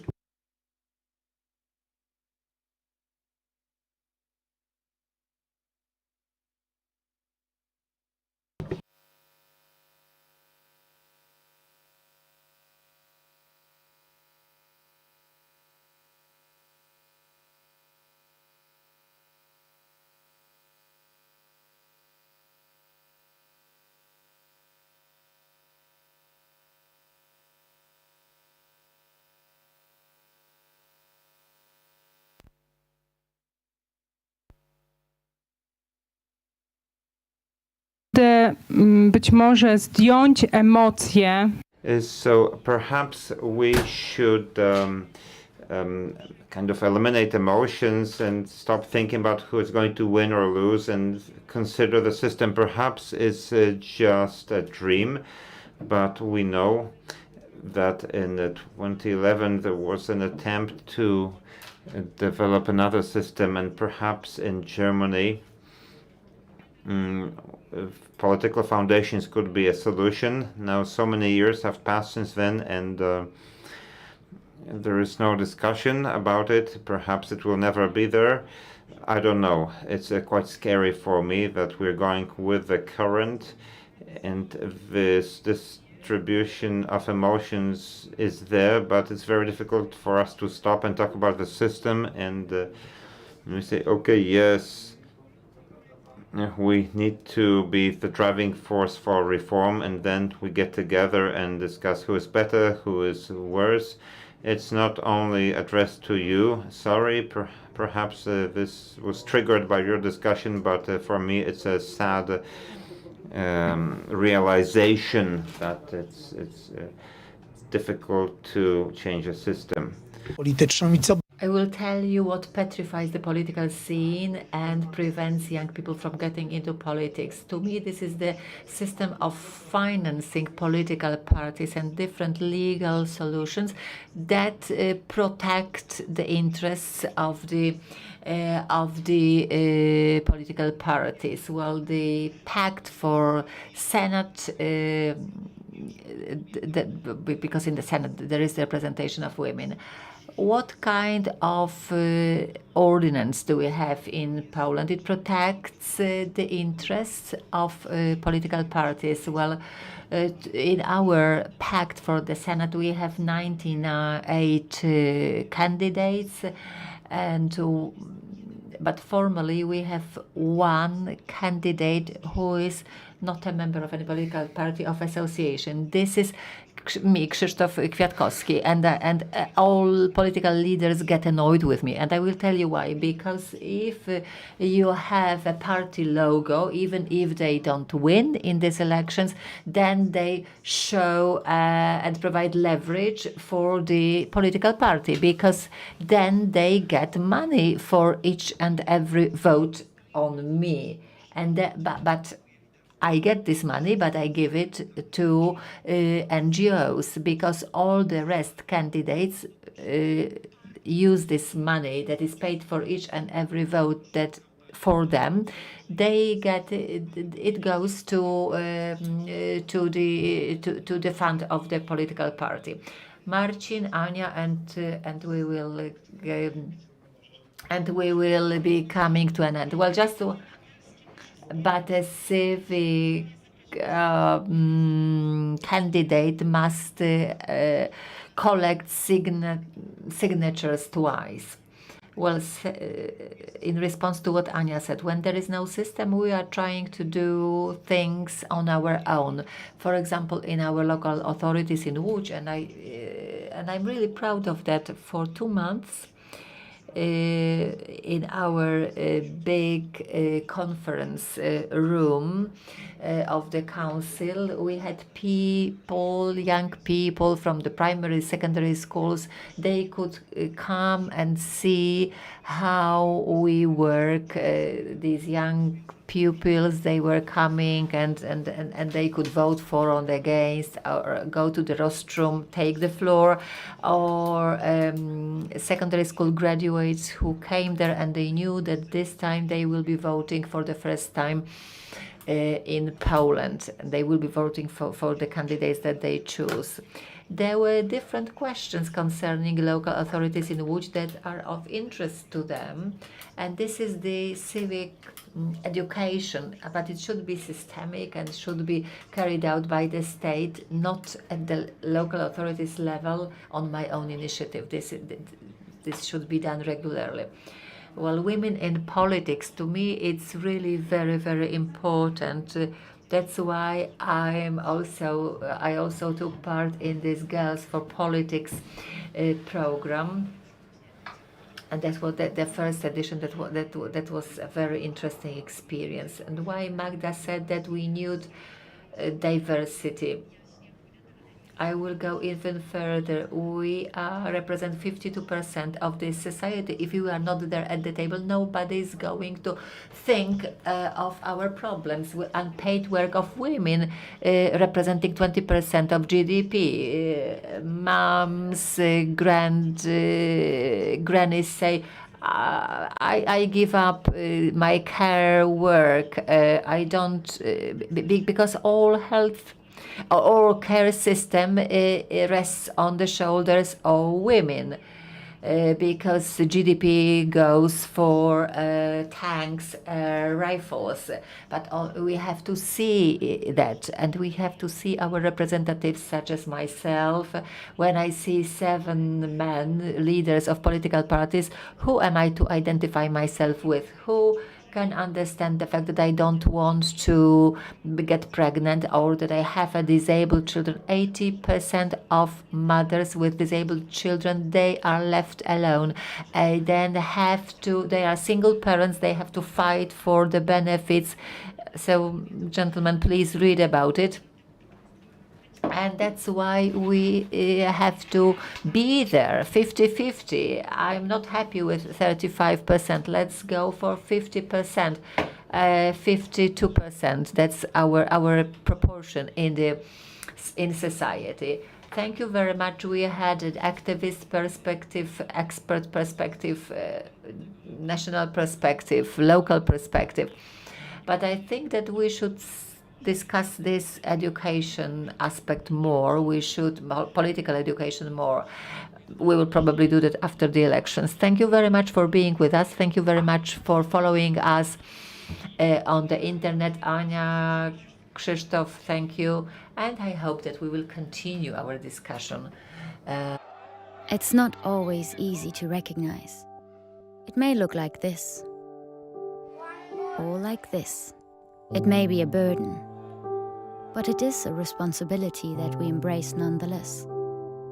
But if it means this for one person and this for someone else, maybe it ultimately means being there for one another. It isn't handed to us, but we know where to find it and how it feels, how it tastes, and what it sounds like when we finally have it.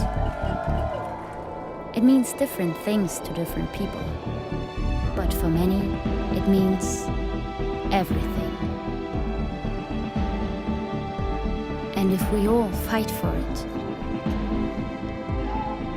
it will eventually bring us together. Ihre Ausreise.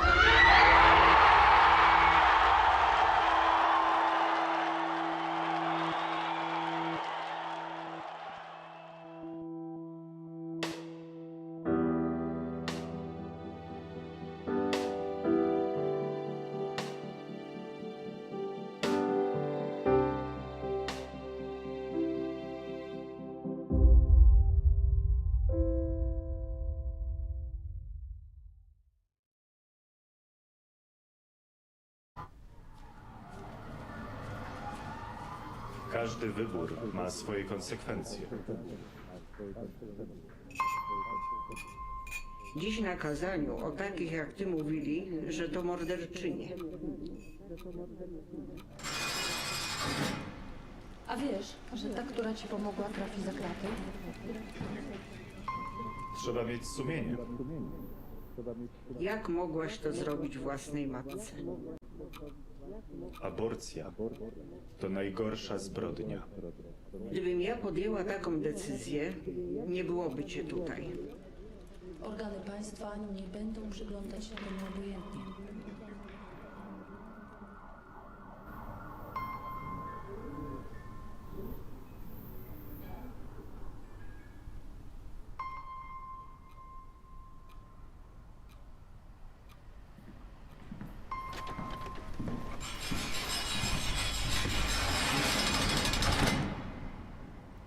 Życie i zdrowie kobiety jest najważniejsze. Stop kryminalizacji aborcji. Kobieta decyduje.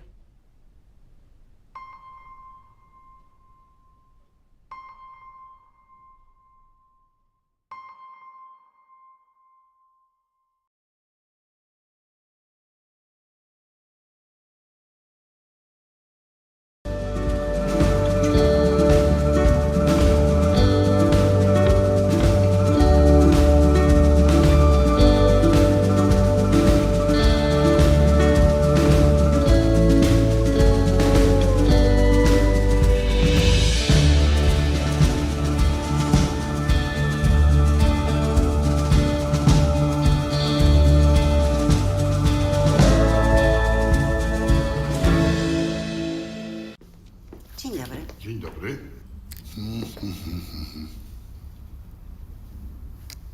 Pan Zbigniew Hołdys. Zgadza się. Dla znajomych Zbyszek. Serio? Zbyszek. Nadchodzące wybory są zbyt ważne, żeby zostawić je bez kontroli. Dołącz do obywatelskiej kontroli wyborów. Zróbmy wybory bez picu.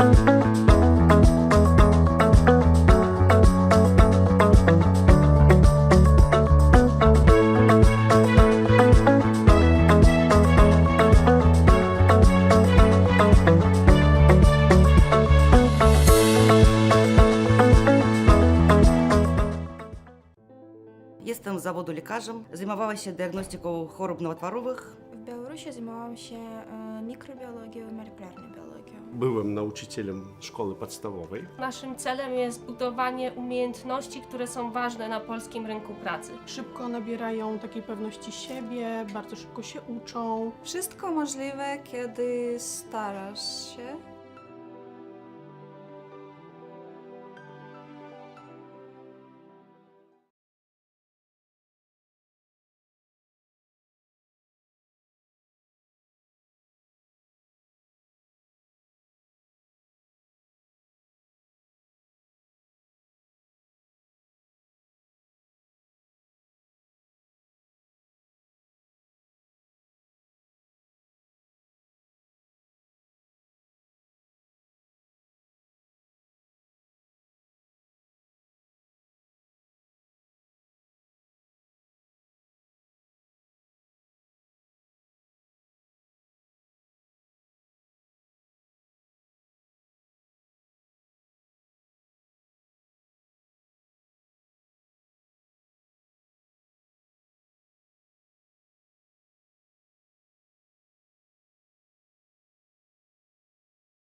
Wszystko zaczęło się od króla Jagiełły.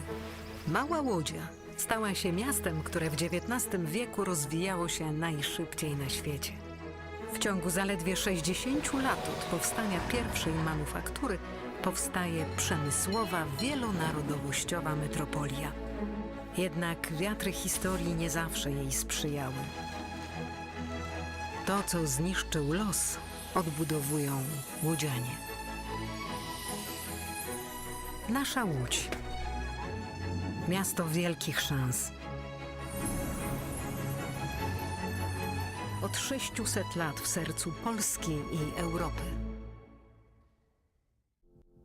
Jesteśmy Polakami. Jesteśmy niezwykłym społeczeństwem. Zawsze w obliczu wielkiego wyzwania potrafimy się mobilizować. Potrafimy stawić czoła wielkim wyzwaniom. Bo nie potrafimy stać obojętnie. Bo obchodzi nas bezpieczeństwo i przyszłość naszych dzieci. Bo wierzymy, że nadzieja zwycięża apatię, lęk i strach. Bo mimo wszelkich przeciwności nigdy się nie poddajemy. Potrafimy ciężko pracować, wspierać się i działać razem. Bo zależy nam na naszej ojczyźnie, naszym osiedlu, naszej ulicy. Bo chcemy naszych niezbywalnych praw i wolności. Bo nie oddamy naszych marzeń. Nadchodzi punkt zwrotny.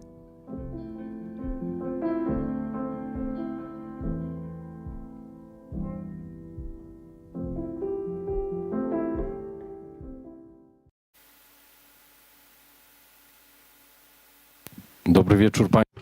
Good evening, ladies and gentlemen. My name is Andrzej Kompa. Our guest is Professor Jarosław Hrycak. Is one of the most prominent Ukrainian historians still living. I don't think he needs introduction, but just a few basic facts about his breadth of scope. He's one of the founders and chief editor of Ukraina Moderna journal, a professor of the Ukrainian Catholic University in Lviv, but he also headed the director for historical research in Lviv. He is head of a Petra Jacyka program, studies into contemporary Ukrainian history and Ukrainian society. He has also been visiting professor to Harvard, Columbia, and the Central European University in Budapest when it still was a center for free thought. He's a laureate of Jerzy Giedroyć Award.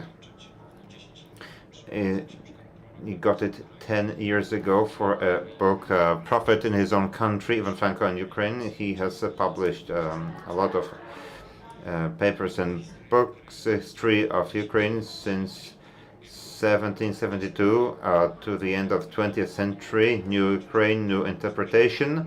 This has also been published in Polish. Also very important Krytyka Polityczna Guide for Ukraine, new edition, has been published recently with the title Understanding Ukraine, Spoken History, brought or updated to this day. And today we are going to talk about this book. It's a great publishing series, the Library of Central Europe, published by in Krakow. I think all of the books in series are fascinating.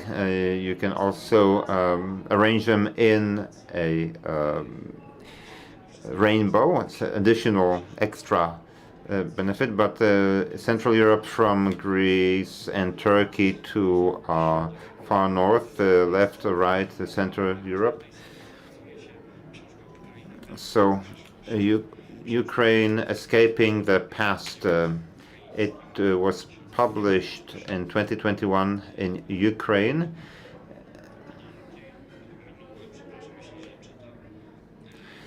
So the original title was Podolaty Minue.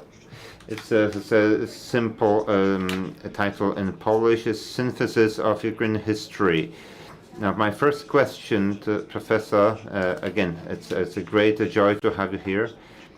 It's a great pleasure to be here. Thank you very much. First question that I'd like to ask you, it needs to be to a synthesis of this book, which is a synthesis in itself. A careful reader of the history of Ukraine, and we've had a new wave of interest in Ukrainian history and quite a few publications. Now we have quite a few syntheses of Ukrainian history, an old one by Władysław Serczyk, Paul Magoci, Serhii Płochy, obviously, Natalia Kowenka, Anna Reid, Leszek Podchodecki. Could I ask you to tell us briefly what's the difference of your vision of Ukraine? Well, the shortest answer, because it's the best. Because I'm the most humble Ukrainian historian, but it's a different perspective. I wrote this book not because it wasn't done before, but we have a different times. It's a global vision. It's a very different perspective, because all histories that have been published to date have been written in a national paradigm, and to prove that Ukraine is not out of nowhere, and it has been done very well. And I believe that history and synthesis, that the synthesis is about getting answer to these challenges that we face, and it's a completely different thing. Until the fall of the Soviet Union, the main objective was to prove that Ukraine exists. It's no longer a question now. The question is how Ukraine exists in a global world, especially taken into consideration that, sorry that I repeat myself, but it's very important. The main subject of the global history is violence and poverty. And in this sense, it's very close here. But the question is how to escape this past. Given the great resources and possibilities that Ukraine has, it was the poorest country in Europe, and now, on top of that, we have war. So how can we cope with this problem? That's why I applied a global perspective, not because it's fashionable, because you can find answers just by comparison to Polish history, Russian history, French history, but I was very surprised to find out that probably the closest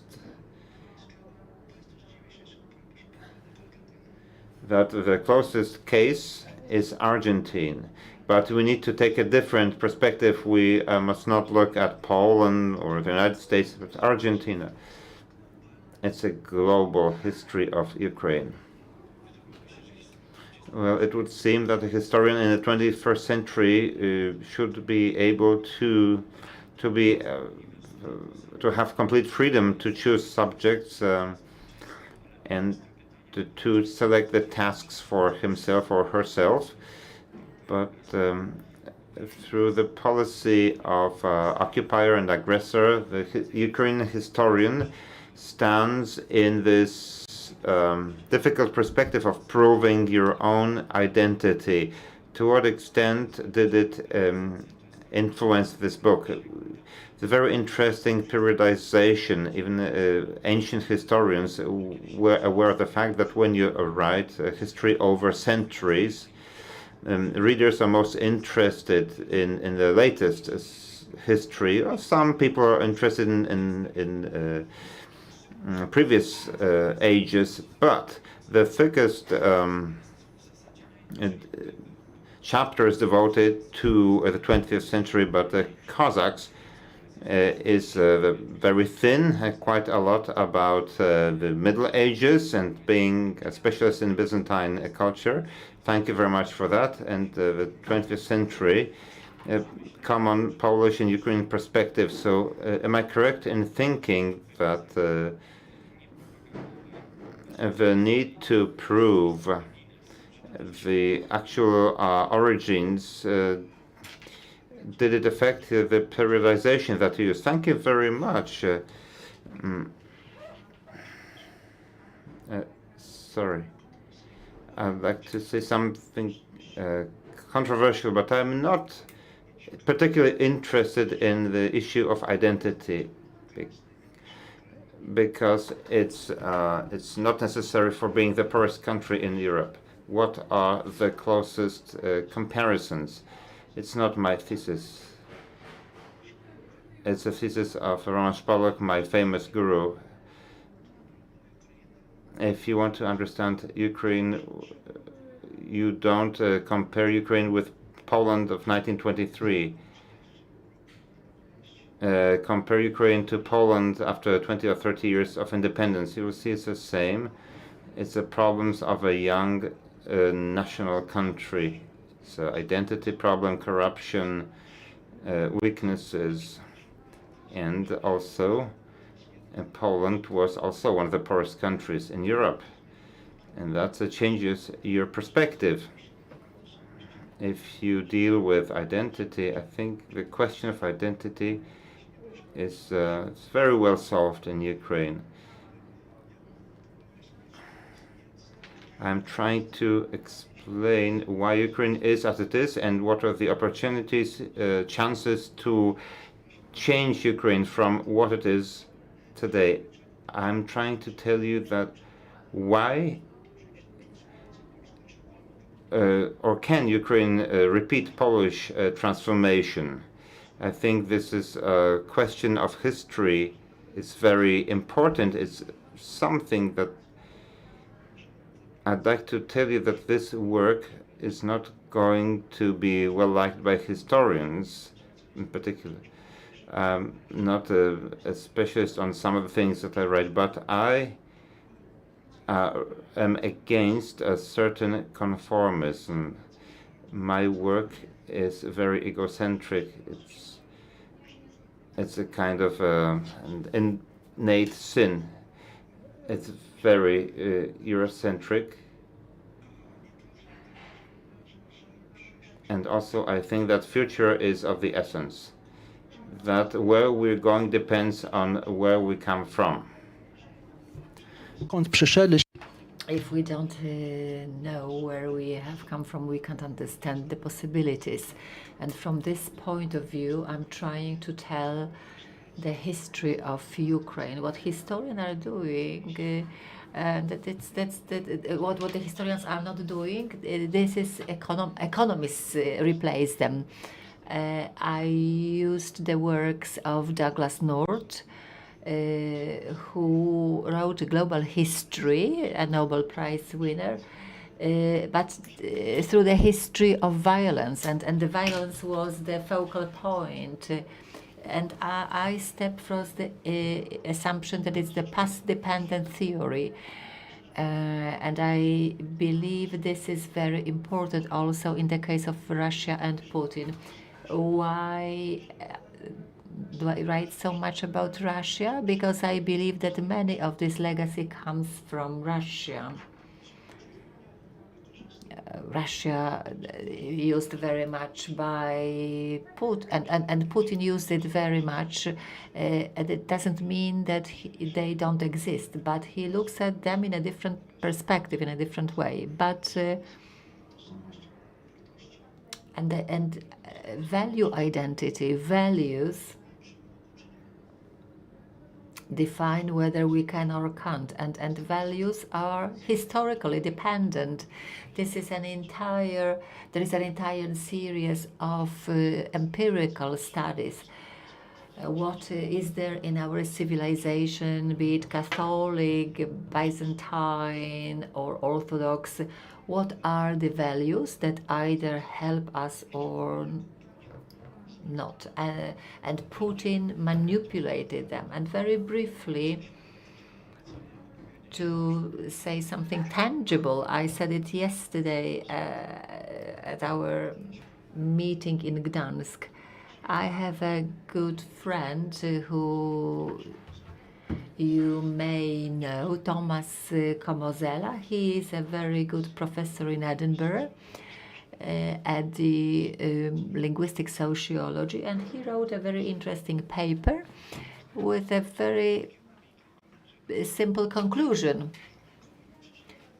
which has never occurred, which had never occurred to anyone before. He says that there is not a single country globally where Russian would be the official language and that would be democratic. Well, it doesn't mean that this is the problem of the Russian language, but this is the problem of history. Because what researchers refer to as the Orthodox or Slavic, but this is also Romania and Greece. Well, they also have problems with transformation. There is something to it. So we need to find out what it is. Well, of course, many readers don't like it. I always say that when you are going to read this book, choose a place in your apartment where you can freely throw this book against the wall.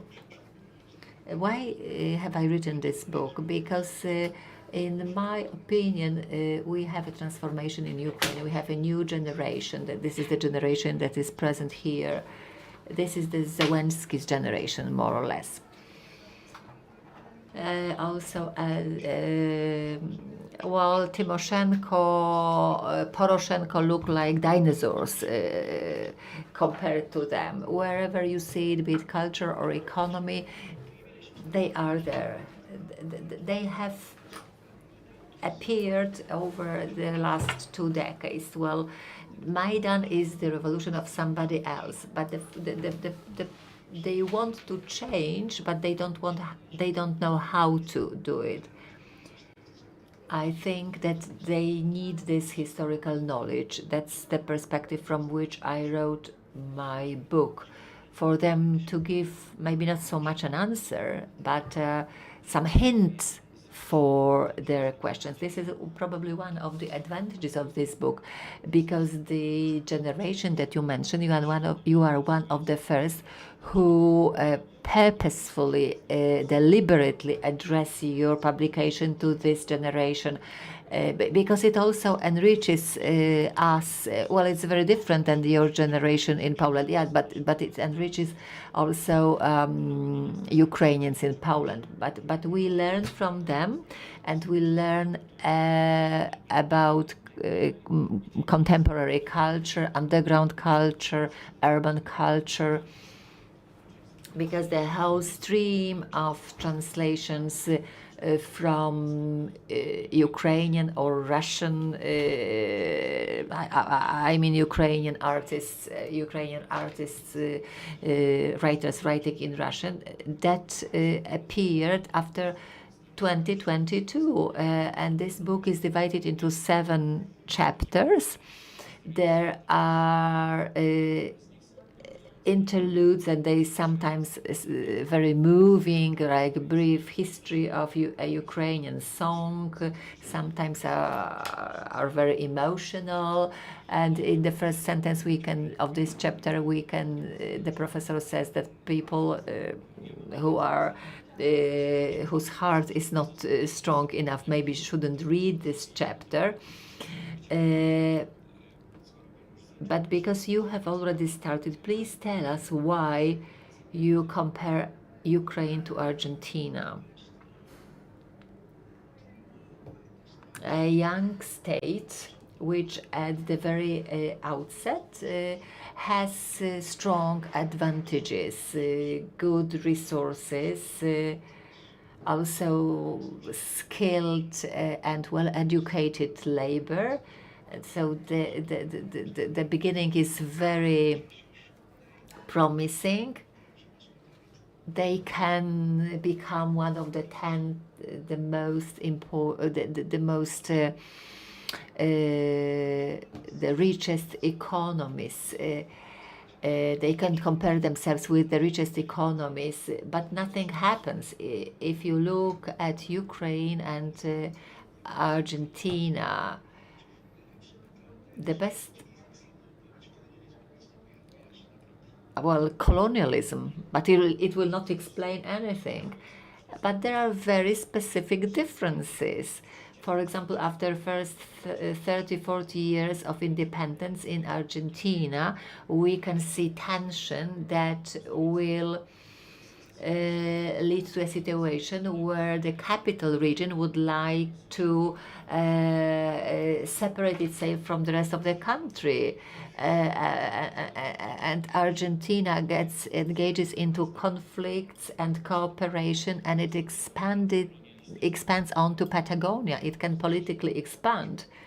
Yes, of course, we can show similarities, but it's not always sufficient. But Ukraine is a state of border mentality and identity. Argentina probably is at the borderlands. Well, but in Argentina, for example, we don't have a case where anybody from Argentina would be a governor or president of Spain or Portugal. But in the case of Ukraine, we have Polish kings and people who were very successful in the Russian Empire. If we look at the statistics, half of politicians, very successful politicians in the 17th, 18th century in Russia were Ukrainians. And we are a borderland country, and that's very important. So we have different comparisons, maybe a banal comparison, well, the United States. And these are these differences. And this is what differentiates us from Russia. And here we come to Russia and to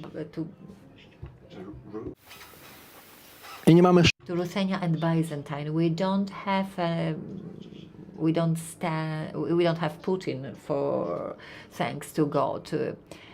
Ukraine is also much more differentiated than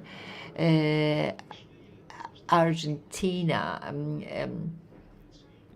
For example, like in the United States, we have many nominations, many nations, and they coexist in a peaceful way, and nobody can dominate the country. So the Lukashenko or Putin's scenario cannot take place in Poland. Well, the compromise is the bread and blood of democracy by default. But this is a choice. This is an conscious choice of our elites. They draw from that. Well, I'm trying to show similarities, but when Ukraine pronounced its independence, it didn't look different from Russia. It was a poor copy of Russia.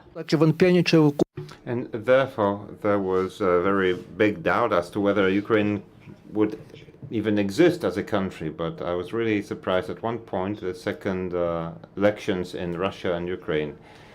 Both elections during a very deep political crisis in Ukraine, it was a fight between the Western Ukraine language and Eastern Russian language, and in Russia, a fight between the Yeltsin and parliament. And people wrote, okay, it's the end of Ukraine. This was the prognosis, forecast that the crisis will lead to a civil war that will be very bloody, that will make a Yugoslav war look like a picnic. And the economists It was called by an economist the birth and the possible death of a young state. I remember this very well. I was afraid that Ukraine would disappear after just a few years of independence, but the crisis were resolved differently in Ukraine and Russia. And Ukraine, in Ukraine, the president who lost transferred power to the president who won. And now, in Russia, Putin sent tanks to bulldoze the parliament. So we had very similar crisis, but in our country the crisis was resolved peacefully, and there was a rotation of elites. So next time nobody knows who will be the next president. Now, for Zelensky to be president, I think everybody would have thought it would be a joke. Now, in Russia, you don't need to really have elections, or in Belarus. We know who the next president is going to be. So you can't really explain this from our perspective. Two very similar countries, two very different solutions. Now, speaking about today, when you look at Zelensky and his team, and I think he's the oldest one. His whole team is 35 less 35 to 45 years old. When you look at the Putin's team, 70 years old plus minus 5 years old. So you can see that the conflict between Ukraine and Russia is also a generational conflict. Now, what you can see right now when you look at Putin's people, all of them except for Shoigu are ethnic Russians. When you look at Zelensky's team, half of them is half Ukrainians, one is some Georgians, and only a few Ukrainians. So it's a very different way of functioning. So how can you explain it? You need to write history. No other explanation. Okay, I'd like to ask you about a particular thing. You can see that this book is an individual, subjective view. Of course, it's documented with facts and maps and figures, but it is individual and partially in essay form, so it can be read by people who are not interested in historical syntheses normally, but normally look for some distinguished roots of a country in Ukraine, for example. Very tempting source is a Kiev Ruthenia, but another very special source of origin because of their time of life in Lviv. It's a Halich Ruthenia, and the Prince Daniel, who was nominated by the Pope, and who was in a similar position as Mendox in Lithuania. And then when I look at your book, this aspect is only briefly mentioned. You do not focus on that part as a source of,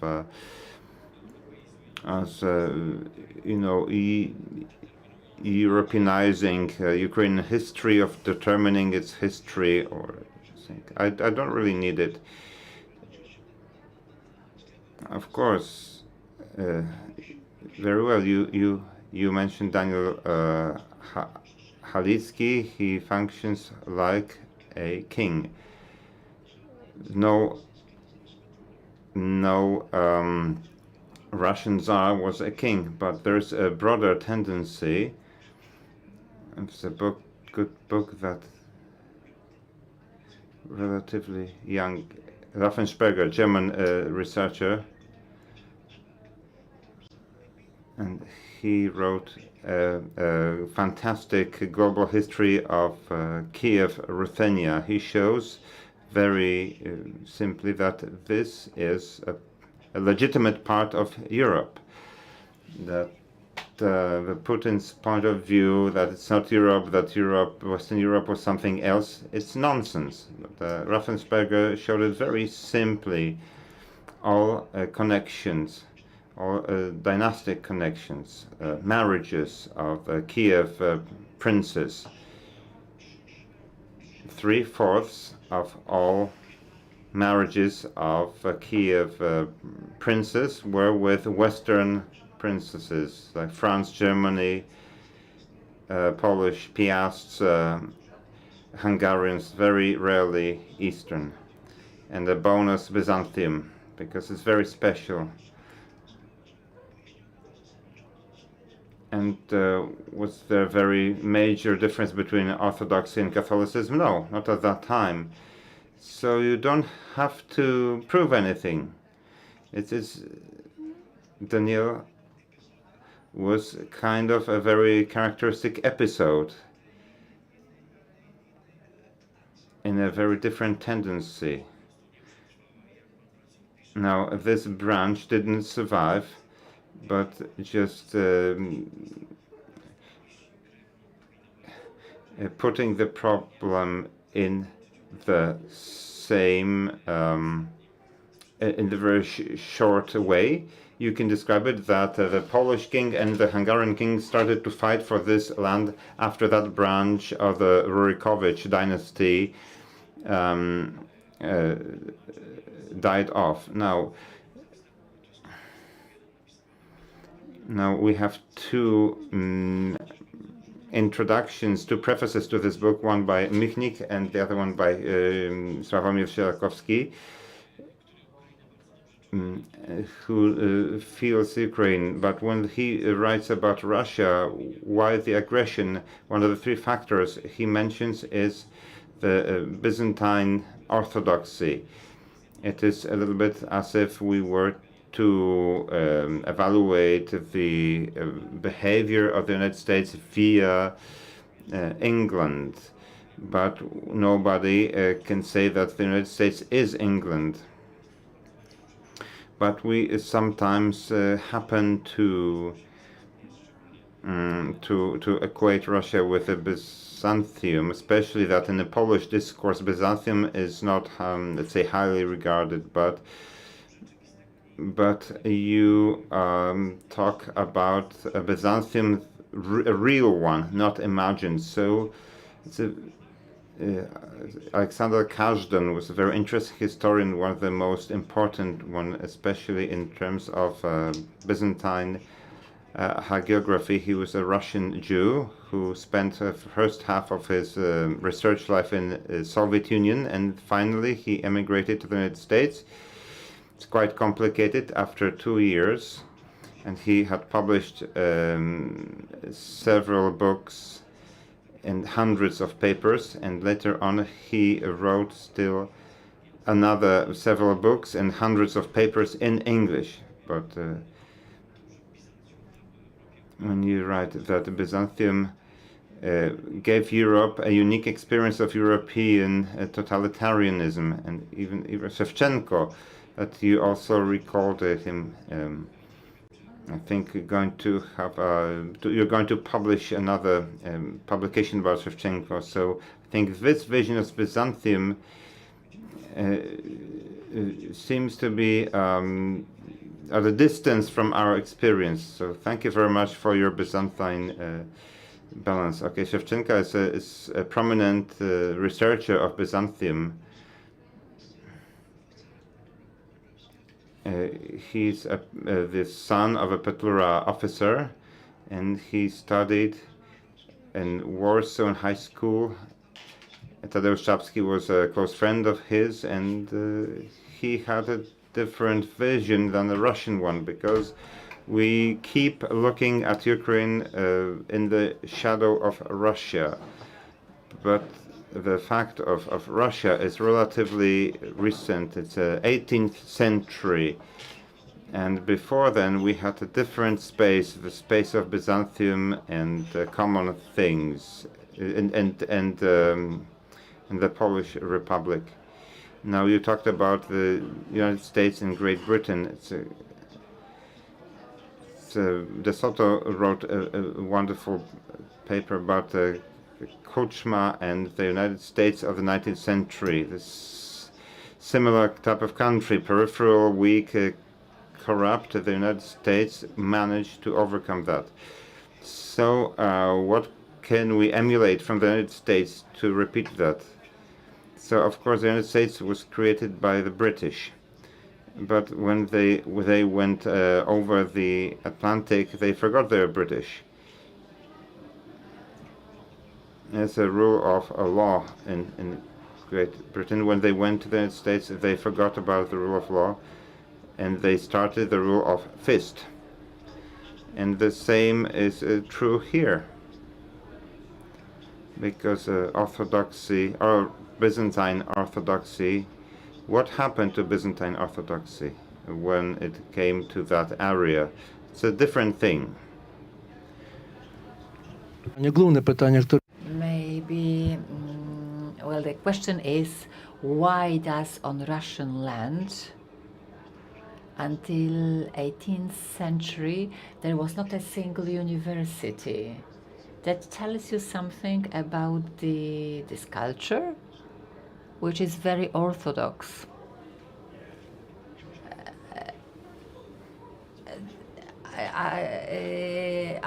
There is a publication which I like, because this Byzantine culture, which went to these spaces through Bulgaria, in Bulgarian sort of version, they didn't need books. There could be books, but they didn't have to have books. This was not a Byzantine model, but it was a Bulgarian model. But on the other hand, there is a certain difference, because in these countries, in Belarus and Ukraine, Orthodoxy was completely different, because it could went on for a long time without books and universities until the Catholics came, when there was a question of the identity, and that's why they started universities, they started translating books. Well, the main thesis is, that comes from a different book.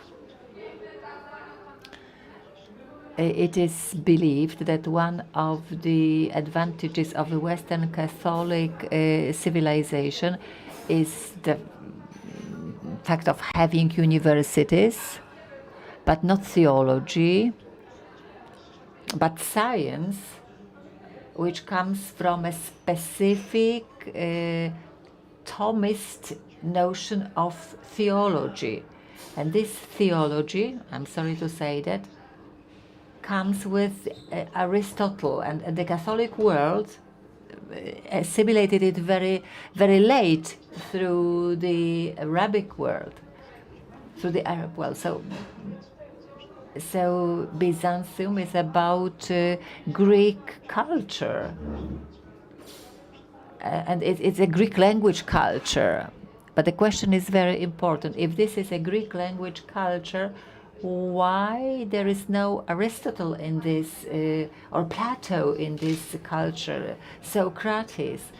If an educated person in Catholic culture can quote Cicero over Virgil, why don't they quote Greek thinkers, writers who could come through Byzantine culture?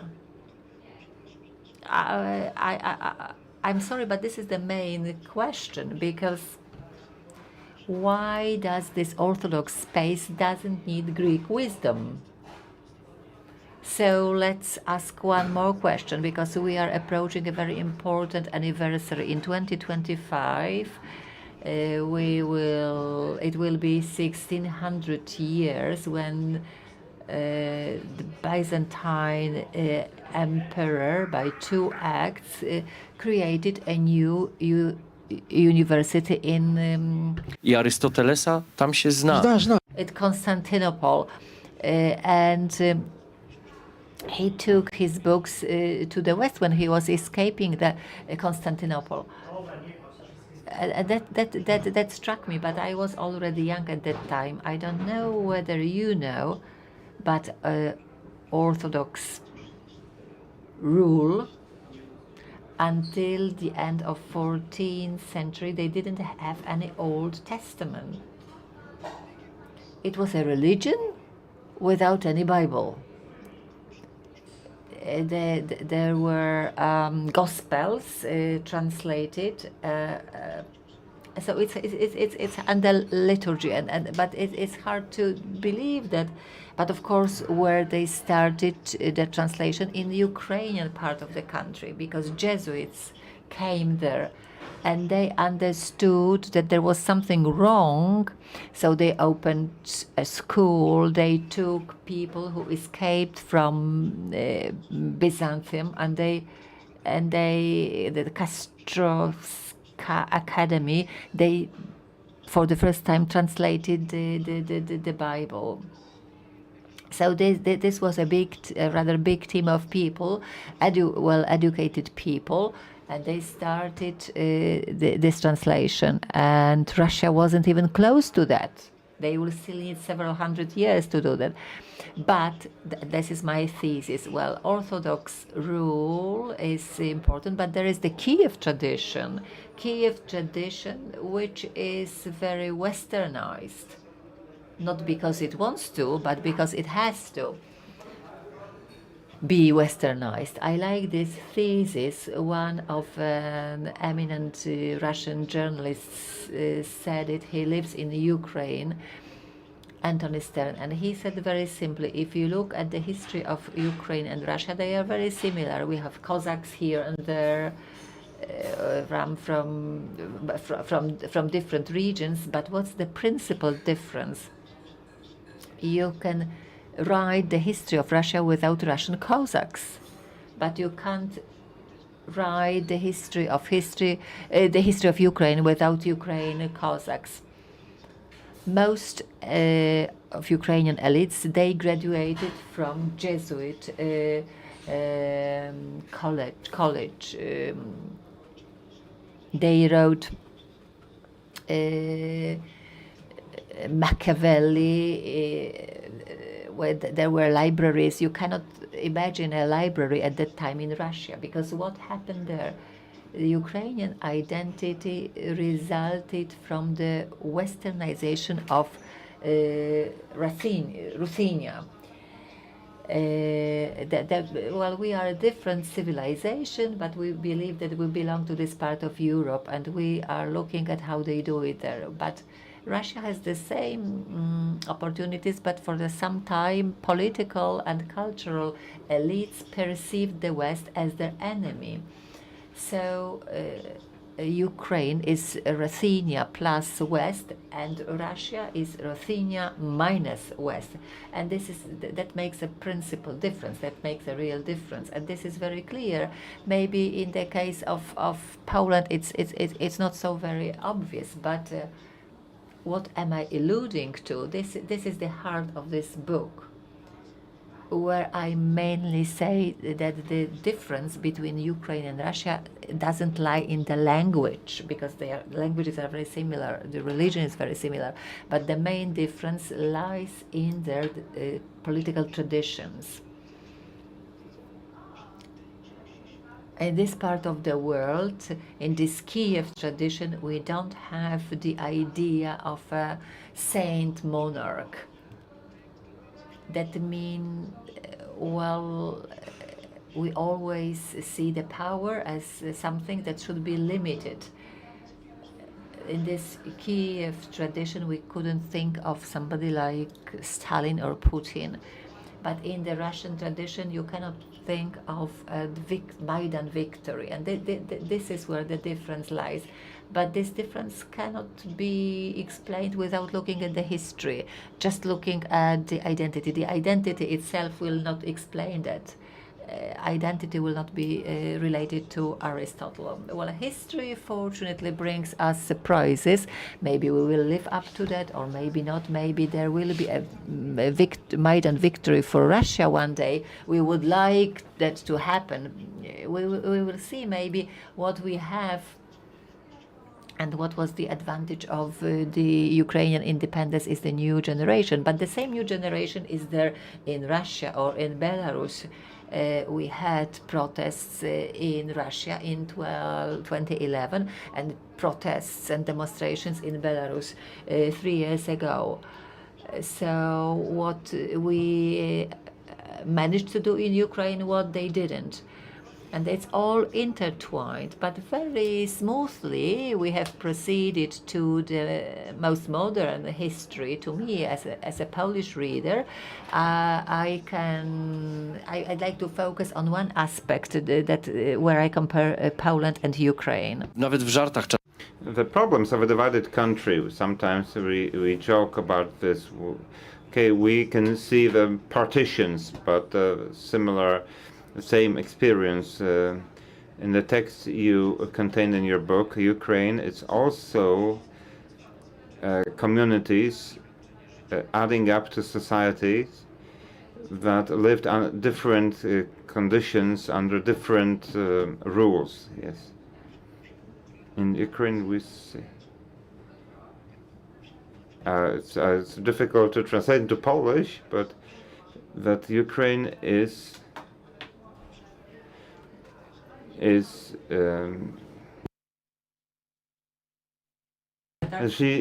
is constantly at the gates, but doesn't cross the gates. It consists of 3 regions: Jews, Belarusians, Ukrainians, Germans, Bandera.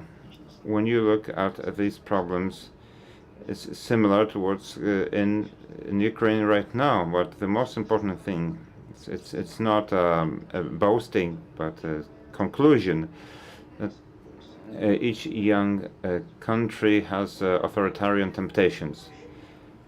In Belarus and Russia and interwar Poland, Piłsudski, of course here too. And that's why we had the first Maidan, the second Maidan. And so in Ukraine, we reacted to those temptations with Maidan. So, shortly speaking, sorry, I can't really do this shortly, but I'm just declaring this. But Ukraine is a borderland country, an Orthodox Jewish and Crimean Tatar and so on and so forth. So it's a very divided country in some sense. So it's very different from today's Poland, very similar to interwar Poland, but you were unlucky or lucky that you were that because of the war you have been reduced to one ethnicity. Perhaps Putin would like to reduce Ukraine to Galicia. He doesn't want Galicia. Galicia is too toxic, it doesn't fit with Russian peace. Okay.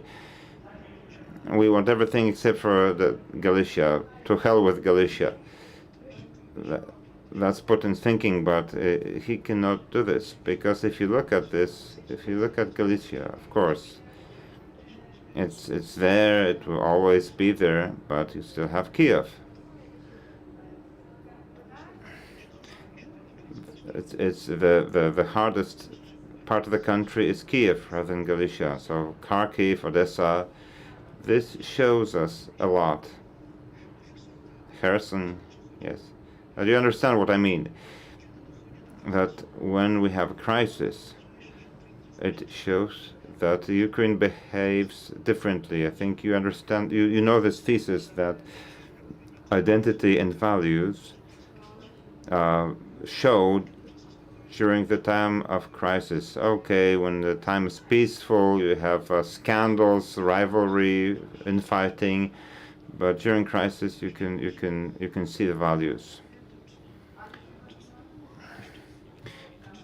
This popular Polish view of history and Ukrainian view of history of the 20th century, they collide with one another, and of course this question is very important in terms of the Second Republic of Poland and the discrimination of Ukrainians living under Poland. And then we have the pacification of 127 churches, some of them historical. Yes, you're talking about revindication. So the two different phenomena in the Helm region. Then the Volyn action and the carnage of Polish people, then Wisla action. Now the question is, how can we escape from this kind of past and vision, a simple vision of history taught in schools and used by politicians? Can we do it? Now I have a whole chapter on this subject. How can we escape history? It's about Polish-Ukrainian relations. I begin with Miłosz, quotation from Miłosz writing to Giedroyć.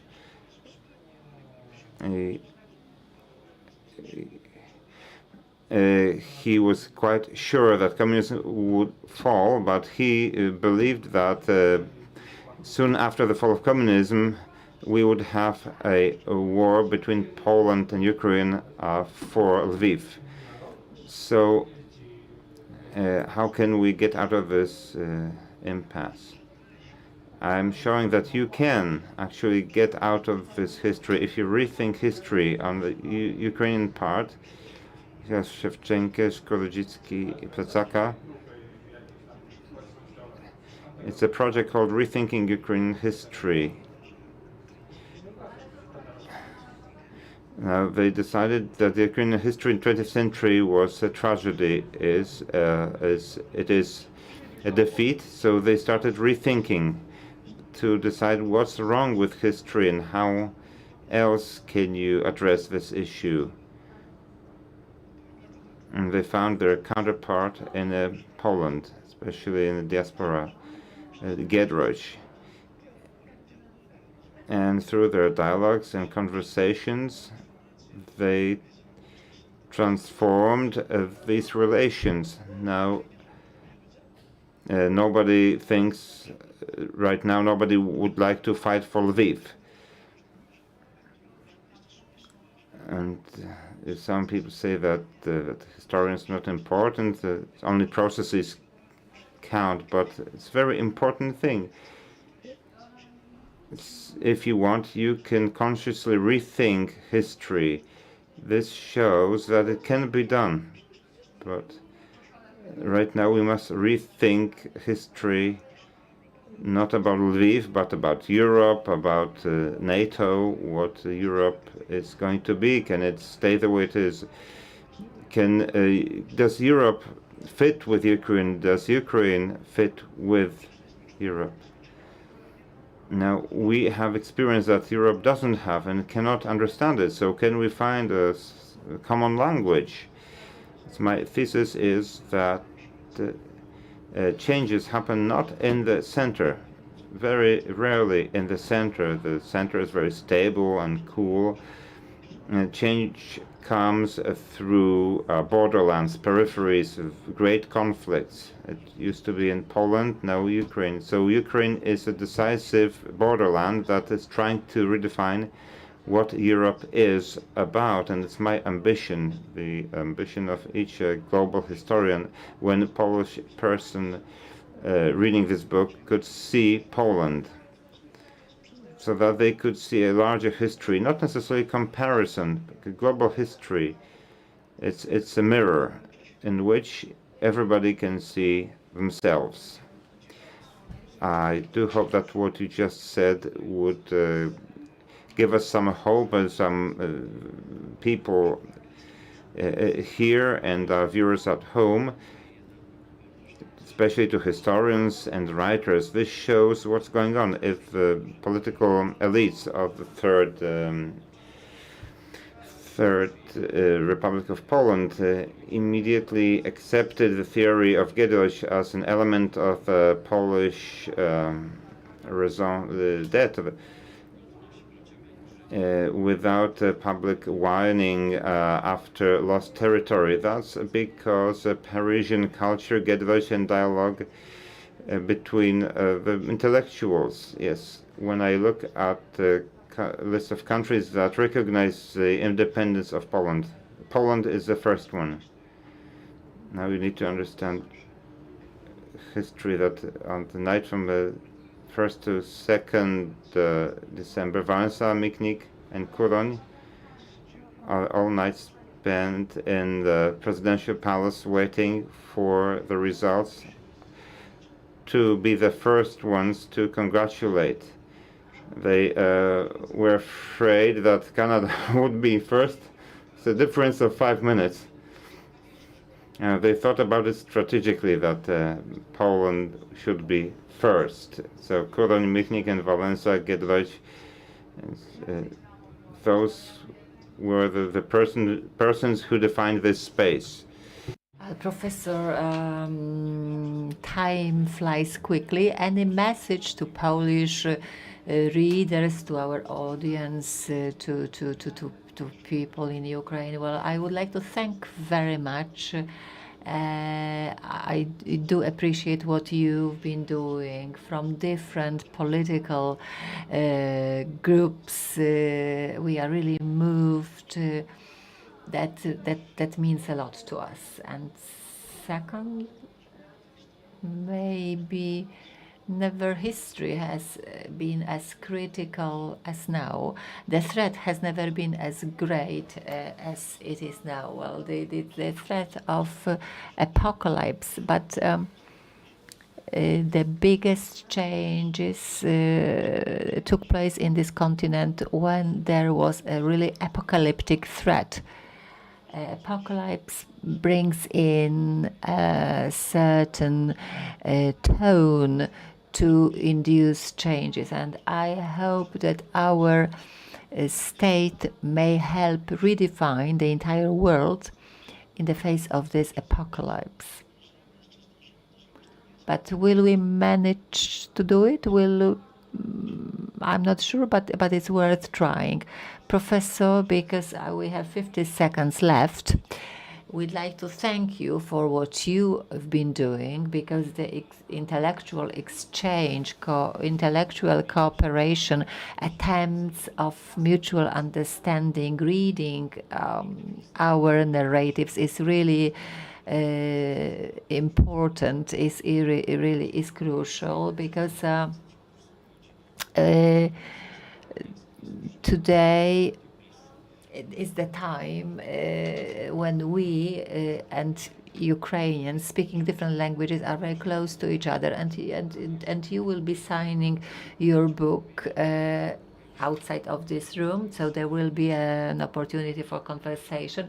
Some people say, well, we have enough of Ukraine. No, that's not true. You are a historian, and I'd like to assure you we have not enough of Ukraine. We are not getting indifferent vis-a-vis Ukraine. We've always been with you. Thank you.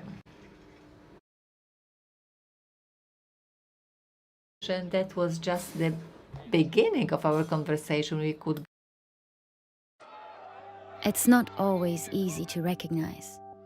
It may look like this, or like this. It may be a burden, but it is a responsibility that we embrace nonetheless. But if it means this for one person and this for someone else, maybe it ultimately means being there for one another. It isn't handed to us, but we know where to find it and how it feels,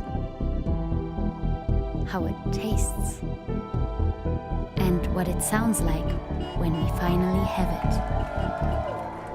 It means different things to different people, but for many, it means everything. And if we all fight for it,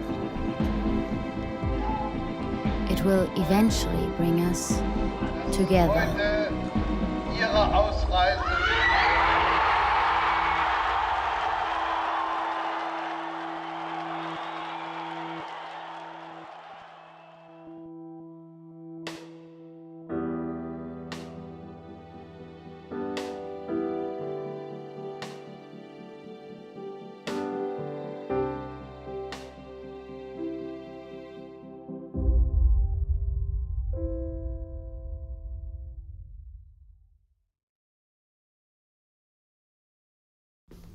Dzień dobry. Dzień dobry.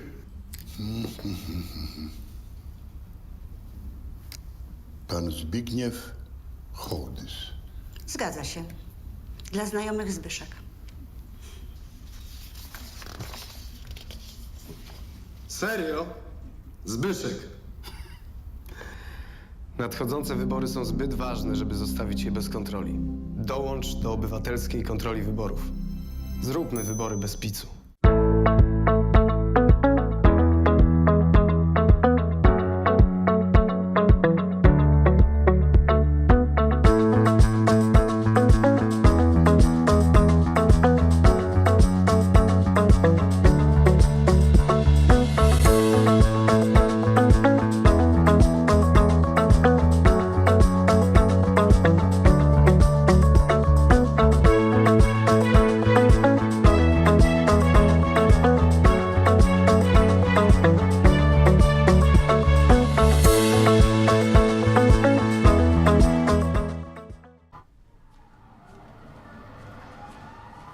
Każdy wybór ma swoje konsekwencje.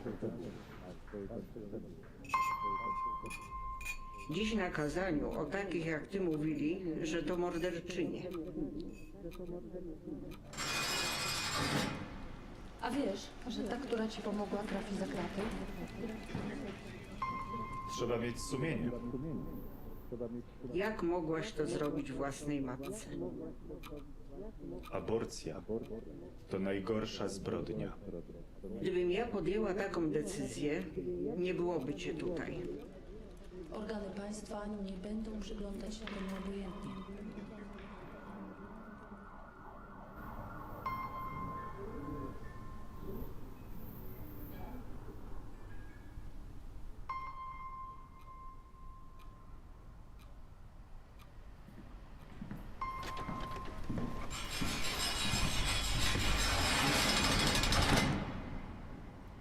Życie i zdrowie kobiety jest najważniejsze. Stop kryminalizacji aborcji. Kobieta decyduje.